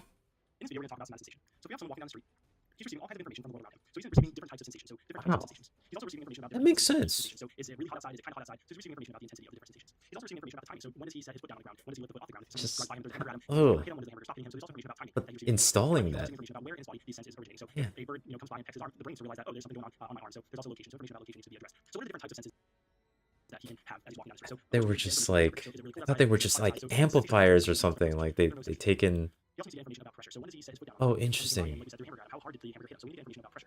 And this is also known as mechanoception. So mechanoception. So what else does he need to know? He also needs to get information about pain. So if the bird did come down, oh, it would be a little painful. So he needs to get information about pain. This is just general somatosensation. So as he's walking along, is he really close to the sidewalk? Is he close to someone else? He needs to get information about his body's Wait, location. I literally just. This is. We just covered this. We covered this like 10 videos ago. He gets hit by Superman. Yeah. Okay. There's going to be different neurons firing steadily, just so that. What is sensory adaptation versus sensory amplification? So let's go into adaptation first. So sensory adaptation is change over time. No, yeah, I thought it was just literally like you take the. Like I thought they were just like headphones basically that just like yeet the sound louder. I don't know. I didn't think that hard about it. There is pressure from the weight of your hand being touching the table is pressure, and this causes the cell to fire an action potential, and this action potential reaches the brain. Over a period of time, however, as soon as your hand is just resting on the table, there's no longer any change in pressure, so this cell is no longer sending signals to the brain. And in fact, if you started to press your hand down on the table, then all of a sudden there would be again a change in pressure. But then if you hold your hand pressed on the table, then there's no longer any change in pressure. And basically, this is in a nutshell what adaptation is. Adaptation is different cells in the body responding to a change in a stimulus. If the stimulus is no longer changing, then there's no longer any information that's being sent to the brain. In contrast, amplification is an upregulation. So upregulation of stimulus in the environment. So for example, if we take a ray of light, and in previous videos we talked about vision and how a ray of light is converted into an electrical impulse that is sent to your brain. So the ray of light hits a photoreceptor in your eye, and it actually triggers a cascade of events. So for example, we can say that it'll hit one molecule, and that molecule can activate two molecules, and then those two molecules can activate two, and so on. So eventually what happens when the cell fires an action potential, it might be connected to maybe 2 cells, and these 2 cells then also fire an action potential to 2 more, and so on and so forth. And by the time the signal that this cell started reaches the brain, it's been amplified. And so this is basically amplification in a nutshell. And adaptation is important because if the cell is overexcited, if any cell is excited too much, it can actually be harmful to the cell. It can actually die. So it's really important to have this adaptation. So for example, if this was a pain receptor instead of a pressure receptor, and if there's too much of a pain signal, so for example, one molecule that can actually cause pain receptors to be activated is capsaicin, and we spoke about this in another video. So if there's too much capsaicin, for example, it can actually cause the cell to die. And so that's why it's important to downregulate a cell. It's important to adapt to any type of stimulus in the environment in order for the cell both not to die and also for your brain to not be overwhelmed with information. Yeah. Also, the reason why glycolysis doesn't just spontaneous combust glucose. Body just wants to chill. Wants to take in information a little bit more smoothly. Sensory.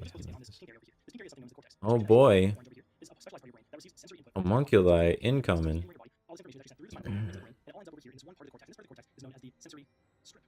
let me just clean this up a little bit. So if we were actually to take a cross-sectional look at the sensory strip, so if we get the brain just right down the middle and kind of look at it this way, what we would see would be this large orange structure that I drew here. So this orange structure is basically just the sensory strip. Oh, yeah. So you can cut it right down the middle. And so as I mentioned before, the sensory strip contains a somatosensory homunculus. And the somatosensory homunculus is basically a map of the body and the brain. And what I mean by this is that information that comes from your hand to the brain will all end up in one part of the sensory strip. So information from your finger will actually come over here, information from these fingers will come over here, information from the palm of your hand will come over here, information from your wrist will actually end up over here in the sensory strip. And similarly, if we were getting information from your foot, the information from your foot would all synapse over here in this part of the cortex, and information from your toes would synapse over here. So you get the idea. Basically, information from various parts of the body will come into the brain, hit the sensory strip, and it will always go to one part of that sensory strip. So this is your face over here, so this would be the face. And so information from the lips would come right here, information from the eyes would go over here, and so on.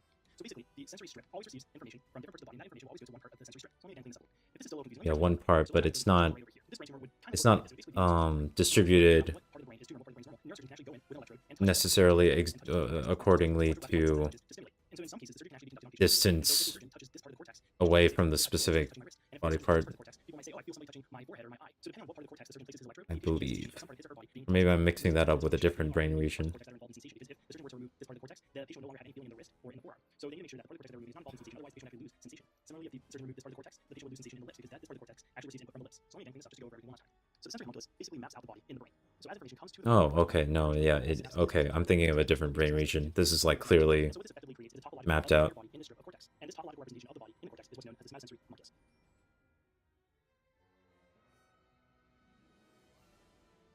Imagine if it was pitch black in your room. Would you be able to walk? As long as nothing got in your way, you'd probably be able to walk perfectly fine. But why is this? When walking in a pitch black room, you rely on your sense of balance. You know exactly where you are in space. You know whether or not you're standing straight up or if you're sitting down. And as you're walking, you know if your right foot is in front of your left or your left foot is in front of your right. So how is it that we know exactly where our body is in space? Oh, I got confused. Okay, I see. Got confused between hearing aids and cochlear implants. You're right, that makes more sense. And this sense actually originates from a bunch of tiny little sensors that are located throughout our entire body and almost all of our muscles. So let's imagine that this right here is a muscle in your leg or your arm. Let's say it's a muscle in your heart. So there's a tiny little receptor inside of the muscle. And this receptor will actually go up to your spinal cord and then eventually to your brain. And this receptor, if you kind of zoom in on it, we zoom in on this receptor, is sensitive to stretching. So as this muscle contracts, so if I was going to lift something really heavy, the muscle would contract and it would get thinner. So it would Wait, I feel like I don't think I've studied proprioception properly. the sensor can sense that the muscle has been stretched out. Oh. So it will go from this conformation to this conformation. It will actually get stretched out. And so we can draw So they're just like actually quite similar to what's actually inside the spinal. It's actually a protein inside that gets stretched. stretchy receptors that have like the most complex endgame. Well, one of the most complex endgames in-game processing that the brain can do, where it's just like, yo, you are standing. Oh wait, now you're sitting. Holy shit. That makes it sound like I'm sarcastic. The proprioception is actually awesome. It's very impressive. The more I praise it, the more sarcastic I sound. God damn.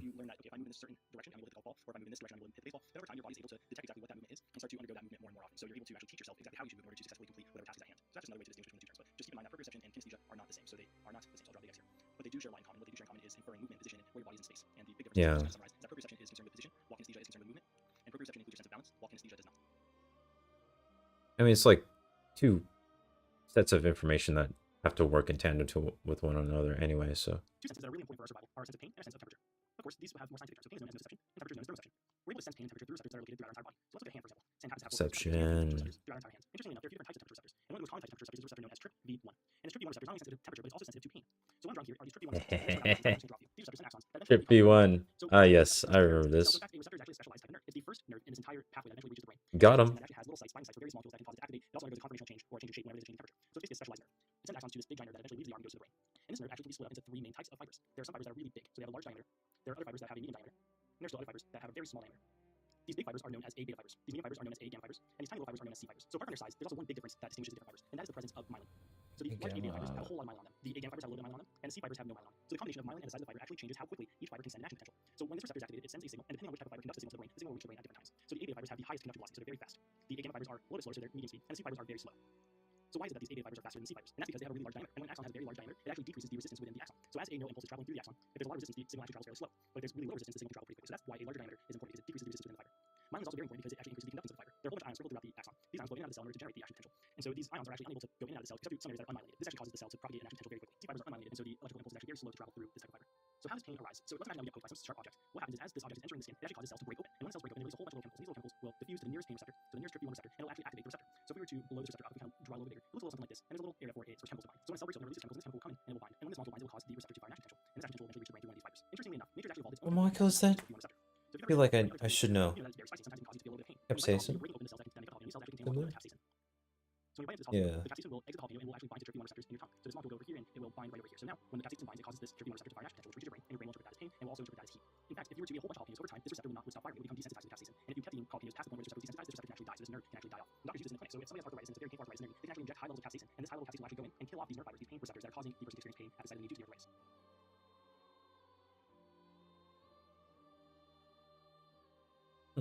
At some point in time, you see someone walking their dog, and I feel like they just said something very interesting at the very end there.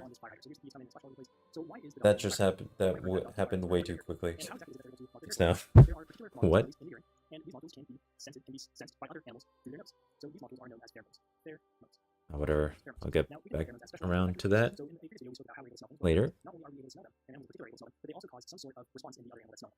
So basically, we can think of a pheromone as a chemical signal. So a chemical signal that is released by one member of the species. So for example, the dog. At this point, this entire section is just like jogging my memory. So pheromones are really important in animals, particularly insects. And in insects, they have been linked to mating.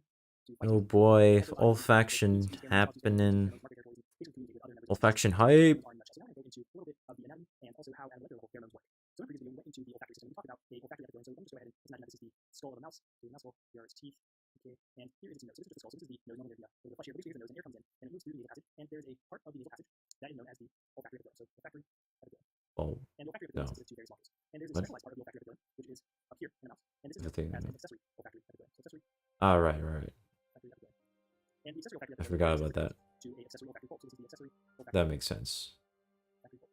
So the olfactory epithelium sends information to the normal olfactory epithelium sends its information to the olfactory bulb, which is olfactory bulb, but the accessory olfactory epithelium sends information to the accessory olfactory bulb. So let's look at the particular cells in the accessory olfactory epithelium that are responsive to pheromones. So let's look a little more closely at the accessory olfactory And you get a bonus. a structure known as a vomeronasal system. So you've got this one Olfactory zone, and then you have bulb. another zone. So this Oh, part up here yeah. is the nasal passage. So this is the nasal passage, and then over here are all the axons of the various sensory cells that will eventually go to the brain via the accessory olfactory bulb. So within this vomeronasal system, which I will label, so vomeronasal system, there are different cells. So there are some cells that are situated down here, and they actually send a projection all the way up to this top zone. Okay. So you've got these cells. These are situated underneath this bottom zone are known as basal cells, and there are other cells that are over here, and these are short little projections, and these are known as apical cells. So apical cells are known as apical, and this over here is a basal cell. And these cells, similar to Always a little weird that we always start with talking about pheromones before talking about the standard olfaction system. And when it does activate this cell will send a axon through the accessory olfactory epithelium and then eventually to the accessory olfactory bulb. So accessory Well, olfactory whatever. bulb, and then from there it will synapse onto a glomerulus and then to a microturbid cell, and that microturbid cell will send a axon to the brain. So there are many of these glomerulus systems throughout the accessory olfactory bulb. Here I just drew one. But basically, again, what we have is we have specialized cells that are responsible for one particular type of molecule that will send little axons that eventually go to the accessory olfactory bulb. All the axons will synapse into one particular location known as the glomerulus. So once these cells reach the accessory olfactory bulb and synapse onto a glomerulus, they will then synapse onto a microturbid cell. And that microturbid cell will actually send a axon to a part of the brain known as the amygdala. And the amygdala is responsible for a host of things, but particularly known for its involvement in emotion and aggression. Fear. By having gray cells respond to Oh, the and that too, yes. based on these extracellular cues in the environment. So based on these pheromones, a pheromone will bind, it will cause some kind of cell to fire, and that cell will eventually reach the amygdala and cause a behavioral response in the animal. Amygdala. Fear. His general emotion response and emotion detection. It's really interesting. Now, interestingly, in humans, we have evolved to rely very little on pheromones. So we do have a vomeronasal organ. However, we do not have an accessory olfactory bulb. So we rely very little on pheromones. Because a person with a messed up amygdala won't recognize that someone's if another person is pissed off or just having a neutral expression. Absolutely whack. So let's imagine that you're trying to eat a strawberry. So you're eating the strawberry normally tastes really good. Oh my god. And as you're chewing the strawberry, you're breaking down different cellular components. These cellular components release little molecules. These little molecules will travel through the back of your throat, and some of them will actually come into your nose. And as you're chewing the strawberry, you're actually smelling little molecules that are being released. You're actually using your sense of smell in conjunction with your sense of taste, with your ability to taste the strawberry. And so if you knock out your sense of smell, which is what happens Taste with the strawberry, strawberry. you're only on your sense of taste. And when you only rely on your sense of taste, you're not able to taste things as well. You don't taste as rich. So you can actually try this. Next time you're eating something, just go ahead and close your nose and see if whatever it is you're eating tastes differently after you're no longer smelling anything. So hopefully this goes to show a little bit about why our sense of smell is important. Now we can definitely live without our sense of smell, but it does greatly enrich our everyday life. So smell is also known as olfaction. So sometimes our sense is going to be called our olfactory sense, and we'll talk a little bit about how this word comes into play, a little bit of the anatomy later on. So let's go ahead and go into the anatomy of our olfactory system really quickly. So if I again draw a profile of someone, here's the nose, here's the mouth, and here's the chin. There's a nostril, and this nostril basically is an opening to allow air and various odor molecules to come into the nose. There's actually a region that you can't see, but this region is known as your olfactory epithelium. So this region is the olfactory Holy shit. So again, olfactory olfaction. So separating this olfactory epithelium from the brain, because the brain actually sits up here. So we've got a little bit of the brain that sits up here. So separating the brain from the olfactory epithelium in this nasal passage over here is a piece of bone known as the cribriform plate. So this little piece of bone is known as the cribriform plate. And sitting right above the cribriform plate is actually a little extension from the brain. So there's actually an extension that comes from the brain, and it sits right above the cribriform plate. I'm drawing it in here in purple, and it looks like a little bulb, and this is actually known as the olfactory bulb. So olfactory bulb. So again, olfaction, olfactory bulb. And the olfactory bulb is basically a bundle of nerves. So it's actually one of the cranial nerves that exits the brain. And so this bundle of nerves sends little projections through the cribriform plate into the olfactory epithelium. And so this projection of nerves breaks off and branches off, and there are thousands and thousands of cells sending little connections into the olfactory epithelium. So I'm only drawing a few of them over here, but there are thousands of these cells sending little connections into the olfactory epithelium. And at the very end of each one of these little cells are receptors, and each receptor is sensitive to one particular molecule. It's actually sensitive to one particular type of molecule. So for example, let's imagine that we have a benzene ring, and most things that have benzene rings are known as aromatic compounds, and normally you can actually smell aromatic compounds. So a molecule has benzene ring, it usually has some sort of scent. That scent is picked up via the olfactory bulb and these little extensions that Gotta love so we have a little benzene ring, a little odor molecule, benzene rings. to a small receptor on one of these nerve endings. So Benzenes are hot. I just want to look at the olfactory bulb, and in particular I want to be able to No, look they're at not. these little olfactory sensory neurons and their little projections. Not in terms of temperature. So what I'm going to do now is zoom into that little part that I highlighted earlier. So I'm just going to look at the olfactory bulb. So I'm just label this olfactory bulb. And as I mentioned before, the olfactory bulb was separated from the nasal passage by something known as a cribriform plate. This cribriform plate is basically just bone. There are a bunch of little holes in the cribriform plate that basically allow the cells, these olfactory sensory cells, to send projections to the olfactory bulb. So let's imagine that there's a olfactory sensory cell that sends a little projection into the olfactory bulb.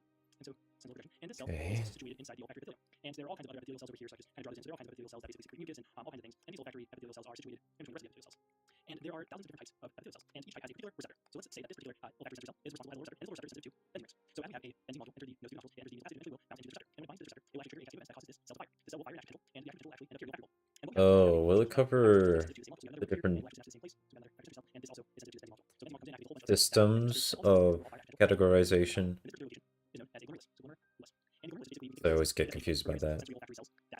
So we think of this glomerulus as a benzene glomerulus because all cells that are benzene will synapse over here. And what actually happens is they will synapse onto another cell. So there is another cell, this is known as a mitral, or as a cell, and this mitral cell will actually project to the brain. So the reason we have this type of organization is because it's a lot easier for one cell to send a projection to the brain than it would be for thousands of these cells to send a projection to the brain. So just to kind of go to this a little more detail, so what we also have are other cell types. So let's imagine that this blue cell over here. Imagine that this blue cell is sensitive to two benzene rings that are connected to one another. So if you have two benzene rings that are connected to one another, they will bind onto a receptor on this blue olfactory sensory cell, and this blue cell will go through your plate and synapse to the olfactory bulb, but it will synapse at a different location as all other blue cells sensitive to double benzene rings. They will synapse onto a double benzene glomerulus, and so on. So this double benzene glomerulus has a different mitral cell that will send a projection to the brain. So this is the general organization of various cells in the olfactory epithelium, and the general idea here is that we have hundreds of various cells that are sensitive to one particular molecule, and these hundred cells will all send all projections to one glomerulus, and that one glomerulus will have several micro cells that will then go to the brain. So now what I'm going to do is actually look at this part right here. So I'm going to look at how a molecule binds to a receptor, how it triggers action potential. So let's imagine that we have this molecule benzene over here. So it'll enter the nasal passage, and it will bounce around until it binds to a particular receptor. So what we have is a particular receptor that is in the membrane of a olfactory sensory cell. So this benzene molecule coming in will bind right here, will bind, and when it binds, it will actually cause this receptor, which is known as a G protein coupled receptor. And it's called G protein coupled receptor because there's actually a protein inside of the G protein, which is coupled to, so it's coupled, sorry, i.e. it's coupled to G protein coupled receptor. And when the molecule binds, it will actually cause this G here, the G protein will break away, and it will cause a cascade of events inside cells. It's inside one of the sensory olfactory cells that we were talking about earlier. And so one of the effects that G protein will have is it will actually bind to an ion channel. So it binds to an ion channel, and the ion channel will basically allow positive ions from cells to float inside, and this will cause the cell to polarize and fire action potential. Eventually will go through the cribriform plate, and then synapse to a microflutide cell, and that microflutide cell will synapse to the brain. So let's just go over everything we talked about really quick. So we have a odor molecule, which is a benzene ring example. Blanked for a second, but I think I'm still in it. Oh, this suddenly I can see the future because they mentioned GPCR. It is what it is. CPR, very OP, very powerful. Good receptor. Very nice receptor. Sweet compounds, sour compounds, and one more thing known as umami. And this is basically the ability to taste a particular molecule known as glutamate. So glutamate. Now these five tastes all depend on a particular receptor. So let's imagine that you have a tongue. G protein. Have taste buds throughout the tongue. So these taste buds are kind of all over the place, and for the most part, they are very, very highly localized in the more Something receptor is very good. There are taste buds that kind of look like this, and these are known as fungiform taste buds. I'll write that down. Fungiform taste buds. And these are the ones that are mostly found over here in the anterior part of the tongue. There are also taste buds that look like this, where the little buds are over here, and these are known as foliate taste buds. These taste buds are mostly found over here on the side of the tongue. And finally, there are taste buds known as circumvalent taste buds, which look like this, and the taste buds themselves are actually over here on the side, and these circumvalent taste buds are mostly found back here in the back of the tongue. Now, each one of these taste buds, if we actually zoom in, so we kind of zoom in to a individual taste bud, what we would find a little pore. And this pore would have a bunch of different types of cells. We have like one cell over here, we have another cell right next to it, we have a third cell over here, and so on. Basically, each one of these cells is responsible for one of these five tastes. So for example, we can take this pink cell over here to be able to detect salty things. And for example, we can imagine that this whitish cell will be able to detect sweet things, and so on and so forth. So the general idea is that each taste bud, so this thing would be a taste bud, each taste bud contains all the different taste cells. So every taste bud is able to detect bitter, salty, sweet, sour, umami compounds. And these taste buds are found all around the tongue, mostly in the anterior part of the tongue. So another way to say this is that we're able to taste all five of these different tastes everywhere in the tongue. So it's not as if bitter compounds can only be tasted in this region, and salty compounds can only be tasted in this region, and sweet compounds only in this region. That's not the case. Fuck, what type of coding is this? I forgot. Throughout the entire tongue, mostly taste buds are concentrated in the anterior part of the tongue. So what I want to talk about next is something like a label line model. So here we have a taste bud. Oh my god. Can't see the future. It's label line encoding. Label lines, then the other one. Olfaction is some kind of other coding that doesn't need label lines because it can be prepared for any kind of smell, basically. Because it feels like being completely